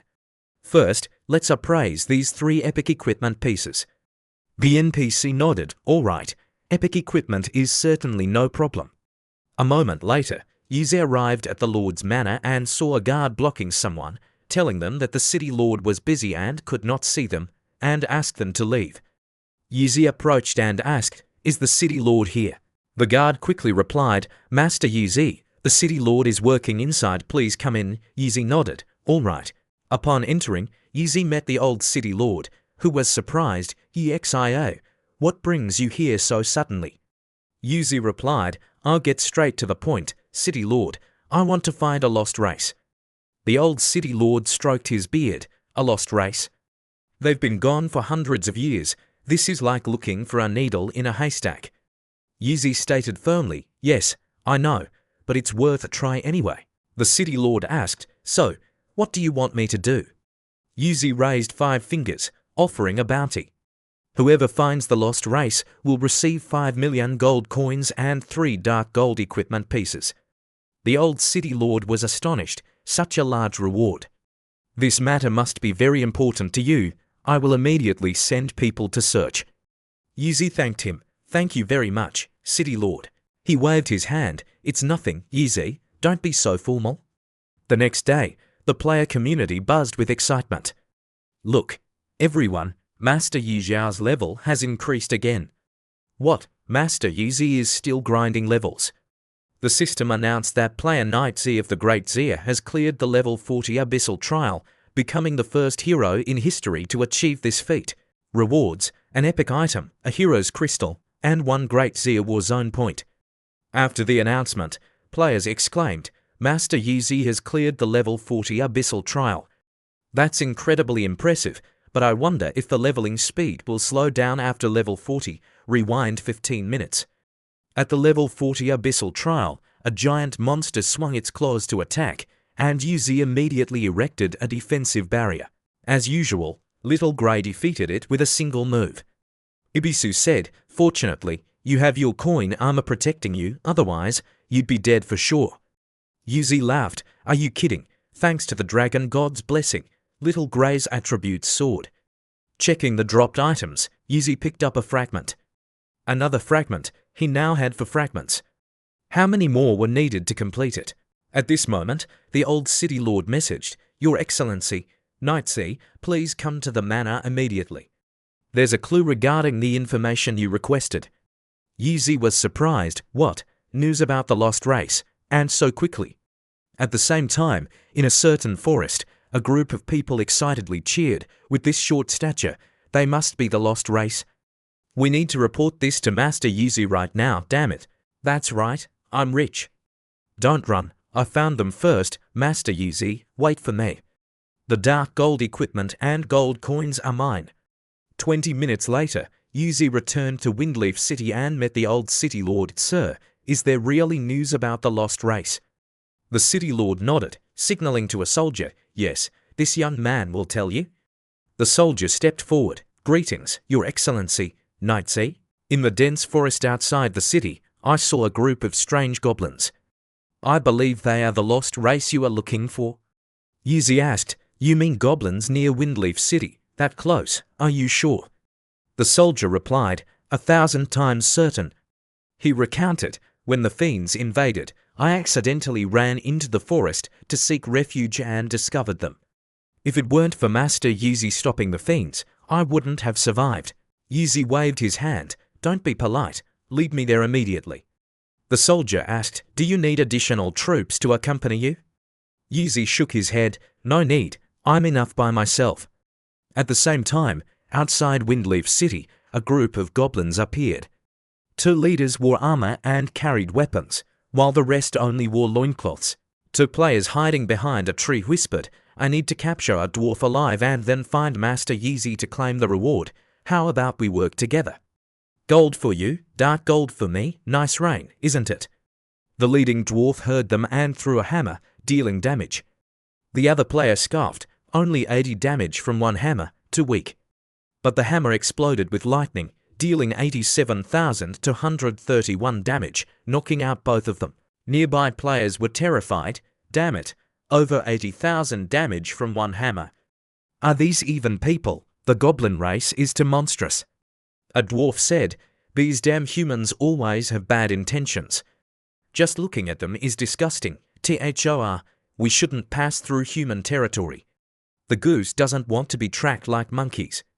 If it weren't for our clan, I would have smashed them to death. Thor replied, be patient, Dulin, let's leave here quickly. At this moment, the soldier leading Yuzi arrived. Sir, the goblins are ahead, Yuzi urged him to speed up. The crowd buzzed, look, Master Yuzi is here. Let's watch the show. Did you guys see the goblins' damage? Truly monstrous. The soldier stopped, sir, they are deeper in the forest. Yuzi ordered them to proceed. Let me see their strength. The soldier reminded him cautiously. They have hot tempers, and their damage is terrifying. Yuzi nodded. I know. Seeing the soldier hesitate, he said, your mission is complete. I'll take it from here. The soldier nodded. Yes, sir. Ibisu worried. Brat, you can't just casually walk up to them like that, can you? Yuzi walked straight towards the group of goblins. Dulin frowned. Who's that? This bastard human dares to come closer. Let me smash him to death. Thor stopped him. Wait, Dulin, this guy looks familiar. Dulin looked closely and nodded. Thor, suddenly I don't want to fight anymore. Thor asked, do you smell something? It smells good. It seems like the scent of a divine artifact, not just one. Dulin sniffed. You're right. It's more than one divine artifact. Thor was stunned. Oh my god, this scent is so strong, it surpasses even divine artifacts. Dulin mumbled. There's no other scent like this, like someone from very long ago. Thor was startled. Oh my god, this is the scent of a deity. Dulin suddenly realized, now that you mention it, I remember. It truly is the breath of a deity. Dulin immediately took out binoculars to observe. He seems to be only level 40. His level is low, but his attributes are quick. Look at his spirit power. It's so high. Thor heard that and also took the binoculars to look. Oh my god, it's really high. The spirit power is terrifyingly high. It seems he truly is the one chosen by the gods. Everyone around buzzed with discussion. No way. Why aren't they fighting anymore? This is unscientific. Why do we fight when we go there, but Lord Yuzi can just pass through as if walking down the street? Scientific? Are you talking about science in front of a big shot? You're dumbfounded. I always thought there were only two-faced people in this world. I never expected that short king with big eyes and thick eyebrows would also betray the revolution. That two-faced dog. I spit. Anyway, the big shot always does things I can't imagine. It's truly too exciting. This will be the breaking news on tomorrow's bulletin with the shocking headline. In front of everyone, the top-ranked big shot had a fierce battle with two iron men. Thor asked, who are you? What are you doing here? Yuzi replied, human race. Yuzi, I'm here this time to ask for your help. Dulin was doubtful. Help? You want us to help forge divine artifacts? Yuzi shook his head. No, I don't need any more divine artifacts to be created. I want to find the lost temple. Thor was surprised. Go find the lost temple, Dulin asked. What are you looking for it for? Yuzi replied, don't worry, I have no ill intentions. It's just that my class advancement quest requires the help of the gods, and the only way to contact the gods is through the lost temple. Dulin was suspicious of the class advancement quest. Thor said, the lost temple is an extremely important matter. We can't easily tell others, unless you can prove you are a good person. Ibisu chuckled. That's a bit difficult, proving I'm a good person. Yuzi said, if that's the case, then I have one more thing to ask. I have a divine artifact here, and I want you to help me appraise it. Dulin couldn't help but get excited. Divine artifact. You really have a divine artifact? Quickly show it to me. Exio immediately took out the horn of the god of destruction. This divine artifact of mine, the blacksmith said no one could appraise it. Are you too sure you can? Dulin said. Are you kidding? We dwarves are the best at blacksmithing. That blacksmith you just mentioned is just trash in our eyes.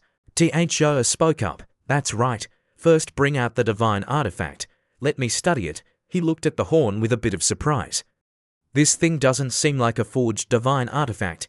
Yuzi was doubtful. What do you mean? Thor said, this thing has no traces of forging, but its grade is high enough because it only formed into a divine artifact after being touched by a certain element. Dulin said, this means it truly is the horn of the god of destruction, something that was severed or shed naturally. Then he asked, how did you get this divine artifact? Yuzi casually replied, a few days ago, I killed an invading aberrant monarch boss. Dulin and Thor were stunned. What? An invading aberrant monarch boss was defeated by you? Could it be that you've truly been to the realm of the gods? Yuzi quickly changed the subject. You should still answer me first. How can this item be appraised? Dulin, of course there's a way. For me it's not difficult at all. Thor, It's just that the price is extremely expensive. I wonder if you can afford it. Uxio's mouth curved upwards. It seems these guys are trying to take advantage of the situation again. Ibisu said disdainfully, "How much? Tell me." Tho held up 5 fingers, "At least this much." 5. While Yuzi was still puzzled, he then shouted 500 gold coins. Yuzi and Ibisu were dumbfounded. 500, that little. Thor and Dulin whispered to each other, "Is that too much, or should the price be a bit lower?" 500 gold coins can buy 50 large sacks of rice. I've never seen that in my life. 300, at least 300 gold coins. If it's less than that, you should think of another way, Yuzi casually said. As long as this divine artifact can be appraised, I will reward you with 1 million gold coins. What? 1 million? Dulin and Thor were stunned, their mouths agape. How many sacks of rice can 1 million gold coins buy? You couldn't eat it all in this lifetime. Yuzi directly threw 2 money bags to them. There's 1,000 gold here, consider it a deposit. After this is done, I'll have someone bring over even more food. Dulin and Tho's favorability immediately increased by 20, so much gold. I can't take it anymore, quickly bring the divine artifact here. I'll appraise it for you immediately. Right now, 1 hour later, they finally successfully appraised it. Raging Horn of the God of Destruction, divine grade artifact. Description: a horn that looks like it belongs to the God of Destruction. After being tainted by a strange power, its aura became more violent. After being reforged by the dwarven race with superb blacksmithing skills, it took its final form. Power plus 55%, spirit plus 55%, physique minus 50%, agility minus 50%, critical hit rate plus 10%, critical damage plus 20%. Destroyer's Rage, unique passive, all your attacks will reduce the enemy unit's HP recovery by 50%. Power of the God of Destruction, activate the remaining divine power of the Raging Horn to deal 300% spirit power magic damage to the current target, removing all types of damage immunity for 30 minutes and removing other high-level buffs for 5 minutes. If the target of the attack is a building, it will cause a forced destruction effect and forcibly remove divine power. Magic consumption, 5% cooldown, 5 minutes. Yuzi praise, the superb craftsmanship of the dwarves truly lives up to its reputation. The attributes of this divine artifact are indeed heaven-defying. Is its divine power somehow related to the gods? Thor asked, the divine artifact has been appraised, shouldn't the reward be paid now? Uxio smiled, don't worry, I won't run away from debt. Just pack your things and follow me to Maple Leaf Main City to get the money. Dulin was surprised, you mean you want to bring our dwarven race to the main city? Thor said, I've never been to a human main city before. Yuzi nodded, that's right, I'll host a feast for everyone in the city, you can eat as much as you like. Moreover, I still have many divine artifacts that need to be crafted by you all. The entire dwarven race cheered, that's great. I never thought I'd be able to enter the human main city for a feast. Fellow clansmen, quickly pack your belongings, let's head to the human main city together. A moment later, at Windleaf City, the surrounding people were surprised. Look, if you can't beat them, just give up. Why are you taking the dwarves somewhere? That's too illogical. Is this the world of a big shot? I don't understand. I can't understand. But then again, in the future, can we take advantage of the big shot and find dwarves to craft good equipment? Don't say that, but seriously, it's very possible. Not long after, the lavish feast arranged by you was quickly cleared by them. This food is really too delicious. I've never eaten such delicious food before. The soldier from before said, everyone, please enjoy the food. All expenses will be covered by Lord Yuzi. Yuzi walked over and asked, Thor, can you tell me information about the Lost Temple? Thor took a bite of a pastry and replied, of course, no problem. He took out a compass. This temple finding tool was passed down by our ancestors. It will react when it's near a temple, so based on it, we can find the fire temple. It's just that I still advise you, it's best to give up on this idea.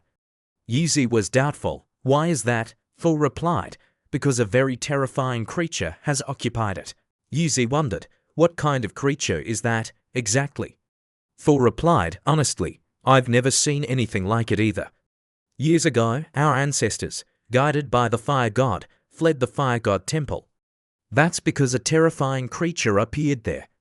To imprison it, Lord Fire God opened up an extremely fiery land where ordinary people cannot set foot. So, our ancestors warned us, the dwarven race of later generations, to stay far away from the fire god temple.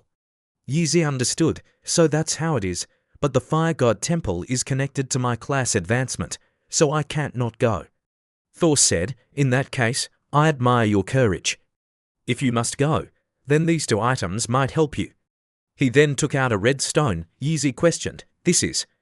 Thor explained, this is a fire god temple probe. It will only react when you get close to the temple's location. And I'm also giving you this fire spirit king crystal. Thank you for treating us to such a lavish feast. Yeezy nodded and accepted it. The item information immediately appeared. Fire Spirit King Crystal description. This unique, brightly glowing red crystal seals a strange power within. To one day return to the fire god temple, the dwarves spent hundreds of years creating fire spirit crystals. Among tens of thousands of fire spirits, one unique crystal was born. Compared to the fire spirit king crystal is more powerful and lasts longer. After use, you will receive the fire dance buff, fire resistance plus 90% for 3 hours. Effects do not stack, cannot stack with other similar items. Using multiple fire spirit king crystals can extend the buff's duration. Yeezy exclaimed, as expected of dwarven creations, the attributes are not bad at all. Truly good stuff. Do you have more of this kind of good stuff? I'll buy it with gold coins. Thor shook his head. Unfortunately, there's only one. He then took out a few more stones from his bag. But I still have some fire spirit orbs here. Their effectiveness isn't as good, though. If you need them, I can give you a few fire spirit orb description. To one day return to the fire god temple, the dwarven race spent hundreds of years researching and developing this miraculous item. After use, you will gain fire resistance plus 30% for 1 hour. Effects do not stack, cannot stack with other similar items. Using multiple of these items can extend the buff's duration. Yeezy nodded as he accepted them. Thank you. But these still aren't enough, Thor said. I'm out of those here. Yeezy said, all right, then I'll find a way myself. Everyone, please continue to enjoy the meal. Thor nodded. Good luck, Yeezy. After that, Yeezy left. Ibisu asked, Kid, what are you planning to do about the fire god temple? Yeezy replied, to advance my class, I have to go, no matter how dangerous it is. But to do this, how can I go without someone else? Ibisu sighed. At the same time, Dolores, wearing a revealing outfit, stood in front of a mirror, admiring herself. This cloak suits me better. It won't be long until those 2 old men in the temple are no longer my opponents. Suddenly, a frantic soldier ran in. Readers, please understand, they're here again. Dolores yelled, so flustered you can't even speak. Who's here? At this moment, Yeezy and Ibisu entered. Hello, sis, it's me. Dolores frowned. Damn it, you're here again. You never bring anything good. Tell me, what is it this time? A giant dragon or a bizarre boss? Yeezy replied, sis, why do you say such things? Am I the kind of person who only knows how to fight and kill all day? Dolores said, no, actually, you are that kind of person. Don't babble, just spit it out, Yeezy said, it's nothing, really. I just want to visit the fire god temple. Dolores broke out in a sweat when she heard that. The fire god temple, kid, you dare to provoke even gods. I admire you, go home. I'm not sending you off, go by yourself. Yeezy said, sis, why say such heartless words? The price can be negotiated. Dolores waved her hand, no negotiation at all. There are indeed countless treasures in the fire god temple, but if you want to go, you won't even find it. Yeezy then took out a compass. Originally, I didn't want to go there, but I accidentally received this compass from the dwarves. It can pinpoint the direction of the fire god temple. Dolores looked unconvinced, casually picking up the compass, thinking he was trying to trick her. Do you think I'd believe that? but when she looked closely, she was astonished. Hey, this really is a dwarven item. The temple is connected to the gods, after all. I don't want to die without knowing why. Tell me the truth. What do you want to do this time? Yuzi replied, class advancement. Dolores said, no wonder you're so stubborn about going. If that's the case, give me a week to prepare. Yuzi shook his head, no time to prepare. We're leaving now. If you don't go, then I'll just have to go alone. Dolores was startled. What, leaving now? We haven't even discussed the reward for this yet. Yuzi replied, there are countless treasures in the fire god temple, you just think about it. I'm leaving first. Saying that, he turned and left. Dolores quickly chased after him, wait for me. Without my protection, you won't even be able to enter the fire god temple.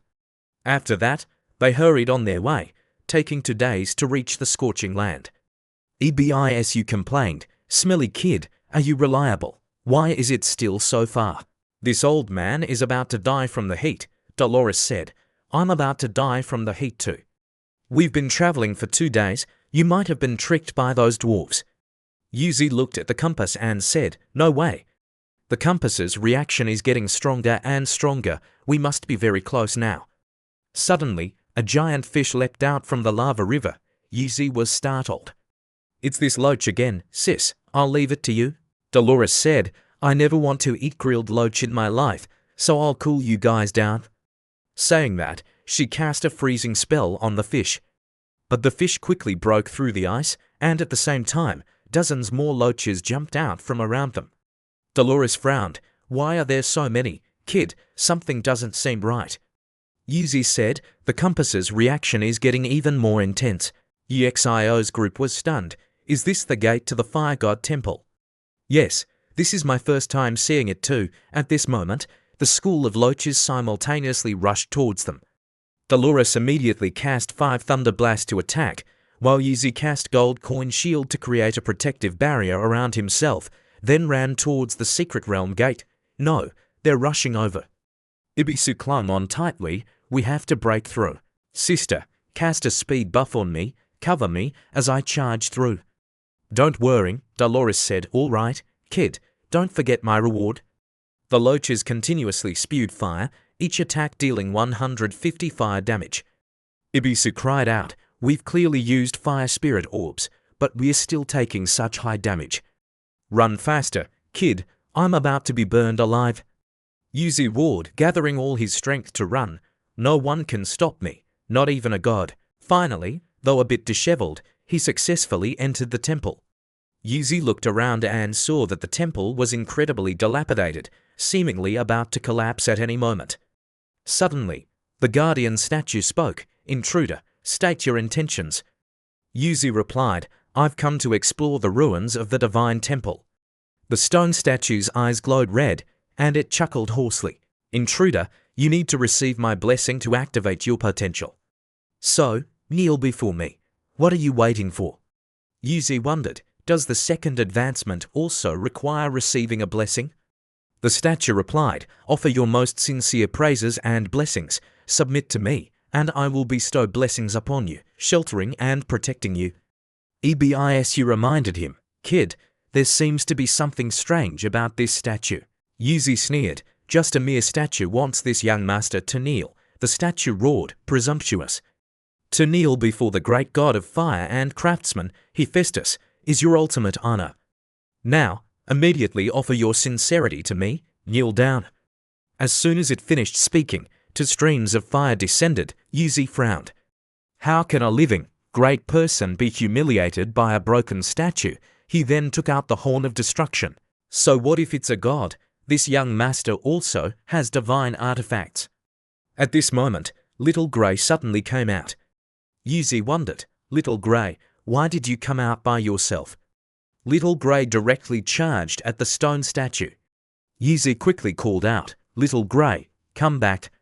But Little Grey didn't listen and continued its frantic assault. Yuzi broke out in a sweat. Has the hatred of the dragon race for the gods permeated their very blood? Very quickly, the stone statue was chopped into many pieces. Lowly human, how dare you defy my will? Do you know, you have made a grave mistake. The demon in the cage might escape its shackles because of this. Despicable intruder, you will pay for your arrogance. I will nail you to hell, a mechanical voice echoed. Ding. You are under attack from an unidentified power. Leave immediately. It seems destroying that statue has angered the god. At this moment, two more streams of fire descended. Fortunately, Exio reacted quickly and dodged them. Could it really be the fire god?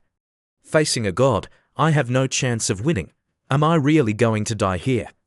Suddenly, a voice roared, Hephaestus, you damned thing, what's going on? While Yuzi was still bewildered, the ground suddenly collapsed, causing him to fall. Damn it, the fire god temple is having an earthquake. Yuzi immediately cast gold coin shield to resist the flames, but his gold coins continuously depleted, causing him distress. After falling, Yuzi saw an altar submerged in a sea of fire, and beside it, a phoenix bound by chains. Immortal phoenix god rank, unknown level, unknown, attributes, unknown. Yuzi thought to himself, all unknown information. Could this be the terrifying creature that Thor mentioned, the demon suppressed by the fire god? The immortal phoenix god asked, Human, was it you who broke the Hephaestus statue? Yuzi thought to himself, just now, listening to the fire god's voice, it's clear that there's an irreconcilable enmity between him and this immortal phoenix god. He nodded slightly and replied, Yes, it was I who broke it. The immortal phoenix god warned, Well done, but I advise you to leave soon. Otherwise, when Hephaestus arrives, you'll be finished. Yuzi was surprised. What, he's coming back? The immortal phoenix god replied, Of course. Now that the statue has been broken by you, I have also awakened. Soon I will break free from these shackles. He will definitely return before then. Yuzi understood, so that's how it is. If you can break free from a god's shackles, why were you imprisoned here before? The immortal phoenix god replied resentfully, Despicable, a despicable scheme. That vile false god Hephaestus, he plotted against me while I was weakened from giving birth. Exio's mouth curved upwards, giving birth. So there's still a phoenix chick. Where is it? Maybe I can save it. The immortal phoenix god frowned. Human beast tamer, don't dream such impossible dreams. My bloodline is too noble to be controlled by a mere human like you. Yuzi then summoned Little Grey and talked for a long time. Am I supposed to entertain you, then, Little Grey? Come out and show it what you can do. The immortal phoenix god saw Little Grey and was startled. This is impossible. How can a mere human like you control a dragon tic of this caliber? No, no way. Why did that old dragon god make such a choice? To bestow the dragon god's blessing upon a human. Yuzi impatiently shouted, Stop babbling, tell me, where is your child? The immortal phoenix god offered a feather and sighed, Perhaps it's fate. Go, this feather will lead you to find it in that sea of fire. Yuzi laughed excitedly, taking the feather. Another mythical level beast is calling out to me. Ebisu warned, Kid, don't get too excited too soon.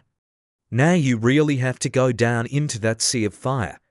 Yuzi, hearing this, then noticed that he was surrounded by lava and a sea of fire. He gritted his teeth. For a mythical level beast, even if it's a sea of fire, I must go down. Saying that, he activated gold coin shield and stepped into the sea of fire. His gold coins continuously dwindled. Fortunately, I have 95% fire resistance from the Fire Spirit King crystal, otherwise I'd be roasted like a pig. Ibisu yelled, Hurry up, this old man is about to be roasted. Exio's speed increased rapidly. Almost there, getting closer and closer. Very quickly, they saw a large egg ahead. Indeed, it's a phoenix egg. Yuzi excitedly ran towards it, feeling a bit excited.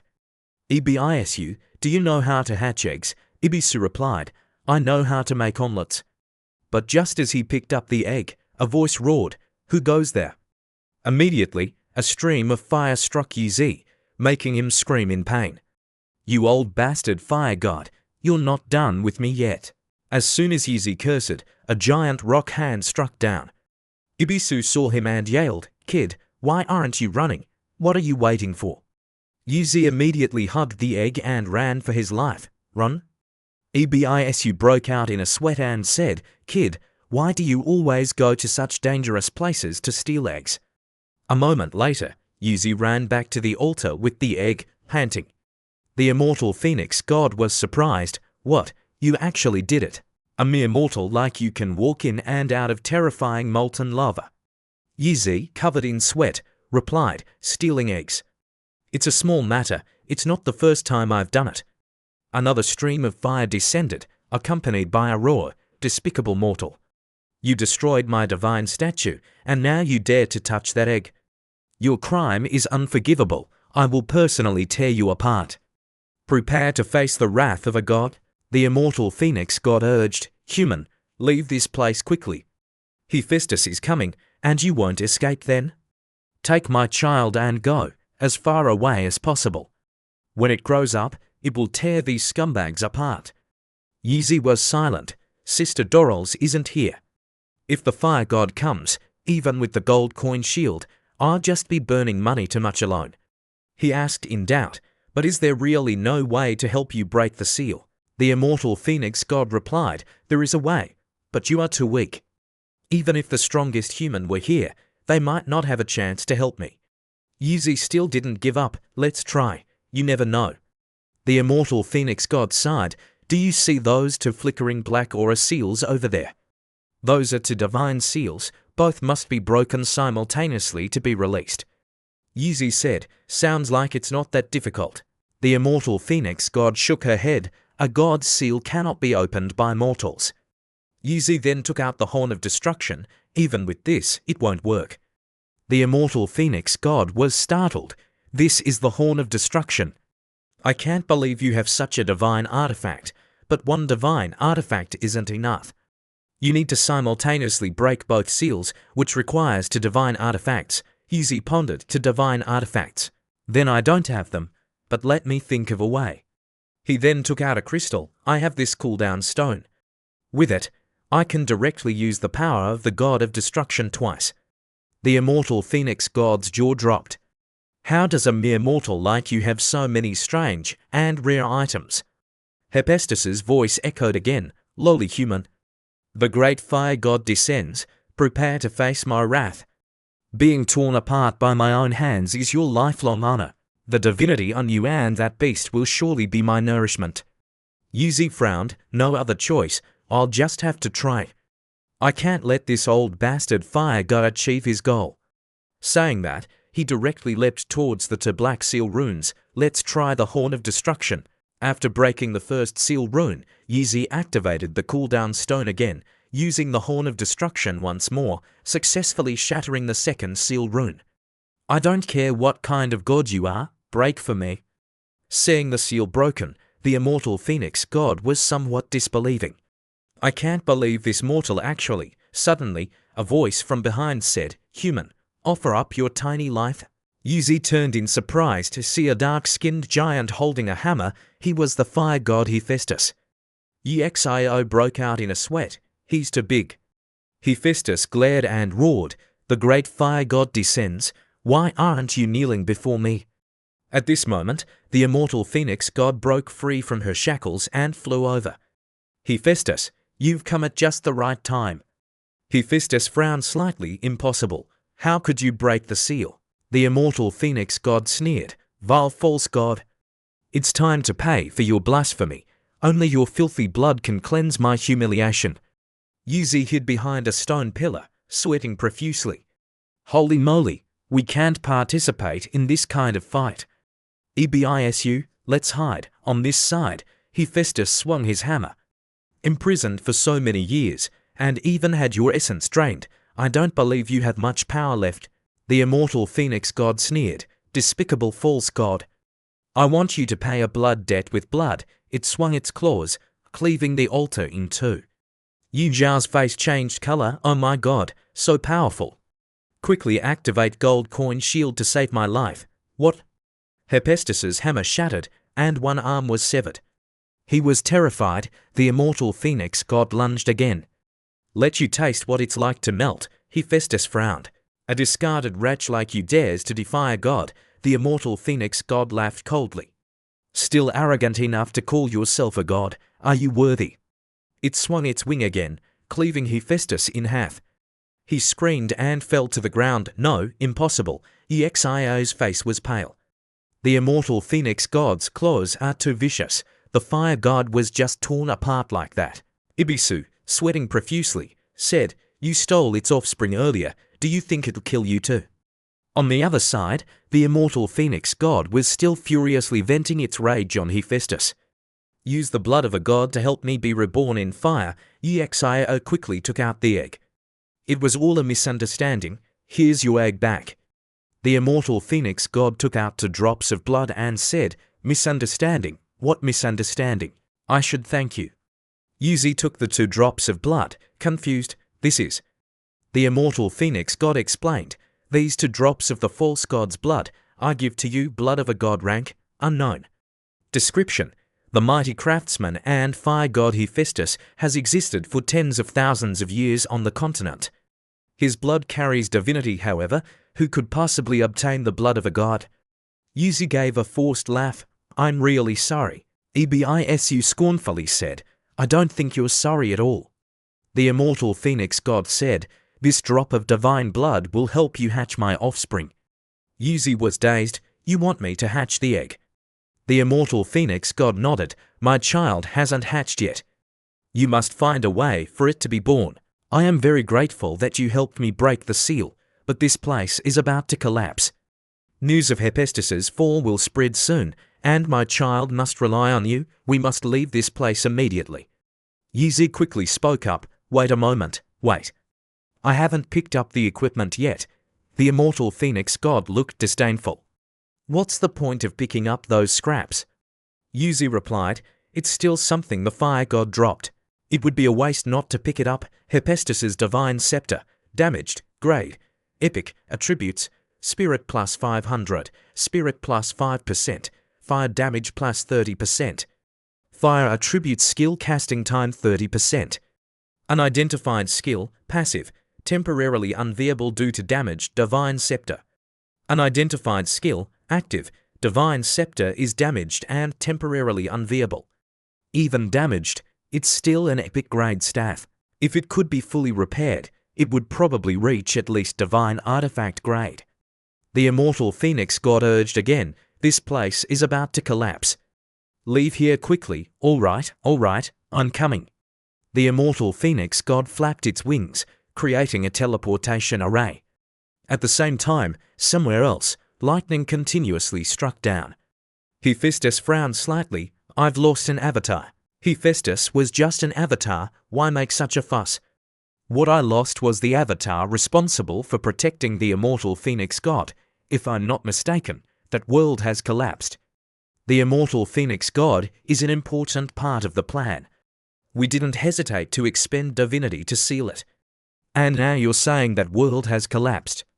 Hephaestus, you'd better give us a reasonable explanation. This foolish Hephaestus, you truly deserve to die. That incompetent Hephaestus, all right, stop making noise. After so many years of extraction, the core essence should be sufficient. Now, what we need is to find the source of the problem. We understand." At the same time, Dolores was still waiting outside the fire god temple. "The fire god temple is about to collapse. Has that kid died inside?" While she was still confused, EXIO's group appeared in mid-air via the teleportation array. "You smelly kid, you're actually still alive." Yuzi laughed. "Sis, why are you so eager for me to die?" Dolores then looked towards the immortal phoenix god. "This is what kind of creature? Is that the immortal phoenix god? Kid, you actually have a connection with a creature of this level." At this moment, the immortal phoenix god directly flapped its wings, blowing away all the loaches. "Mortal, take good care of my child. We will meet again later. Farewell." Saying that, it flapped its wings and flew away. Yuzi sighed. "All right, I understand." Dolores was still in shock. "Oh my goodness, you took this thing out of the fire god temple. You survived and even brought out a phoenix egg. Your ancestors must have had a lot of offerings. They must be tired from carrying your luck." Yuzi replied, "You could say that, sister. One advantage I have is a very tough destiny." Dolores asked, "Kid, what other good things did you bring out? Show them to me, sis." Yuzi then took out 2 drops of divine blood. There's a lot, sis. Look what this is. Dolores was stunned. This is the blood of a god? A mechanical voice echoed. Ding. You have bathed in the blood of a god, gaining fire god divinity. Ding. Thanks to the infusion of divinity, your fortune god class potential has been activated, successfully advancing. Thanks to the infusion of divinity, your divine beast controller class potential has been activated, successfully advancing. Holy cow, as expected of divinity, both classes have advanced, Ibisu said. Congratulations, kid. While you advanced your fortune god class, this old man also leveled up. Class: Fortune God innate talent. Fortune God's wealth flows like water. Level 2. The most basic ability of the Fortune God is to earn gold coins. The amount of gold coins you carry increases by 2% daily. Innate talent. Fortune God Level 2. You refuse to lose any money. After your death, nothing on your person will drop. Innate talent. Divine blessings abound. Level 2. Just like the saying, money is the best way to support everyone.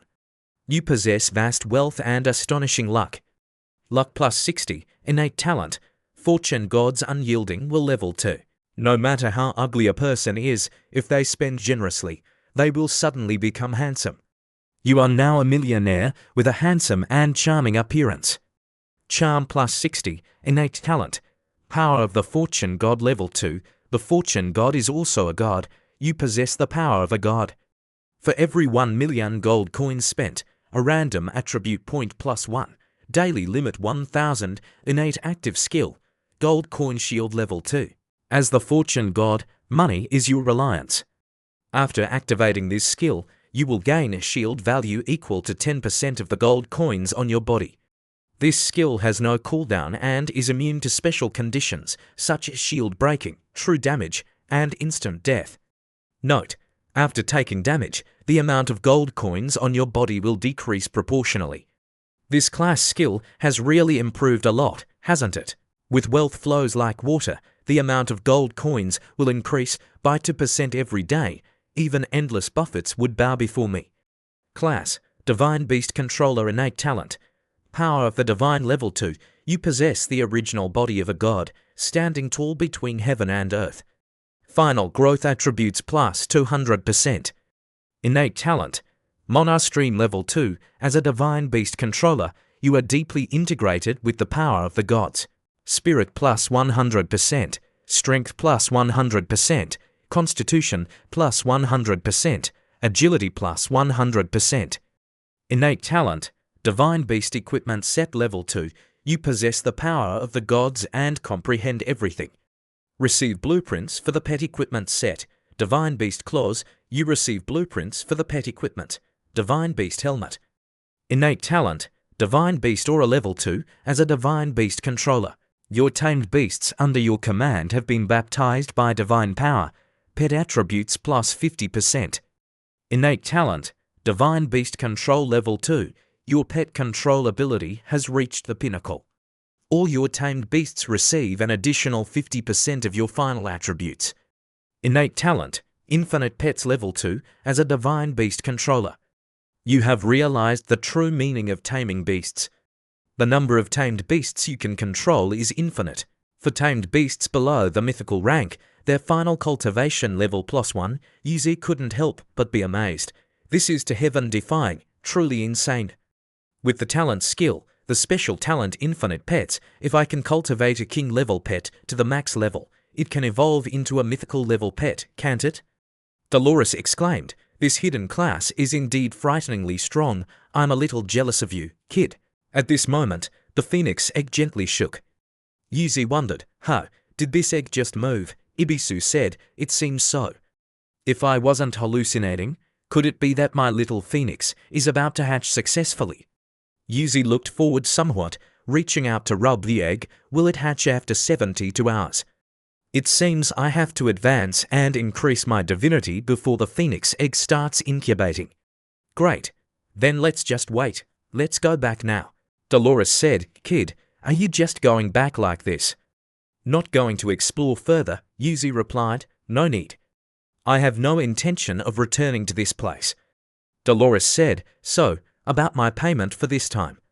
Yuzi said, "Don't worry, that's a small matter.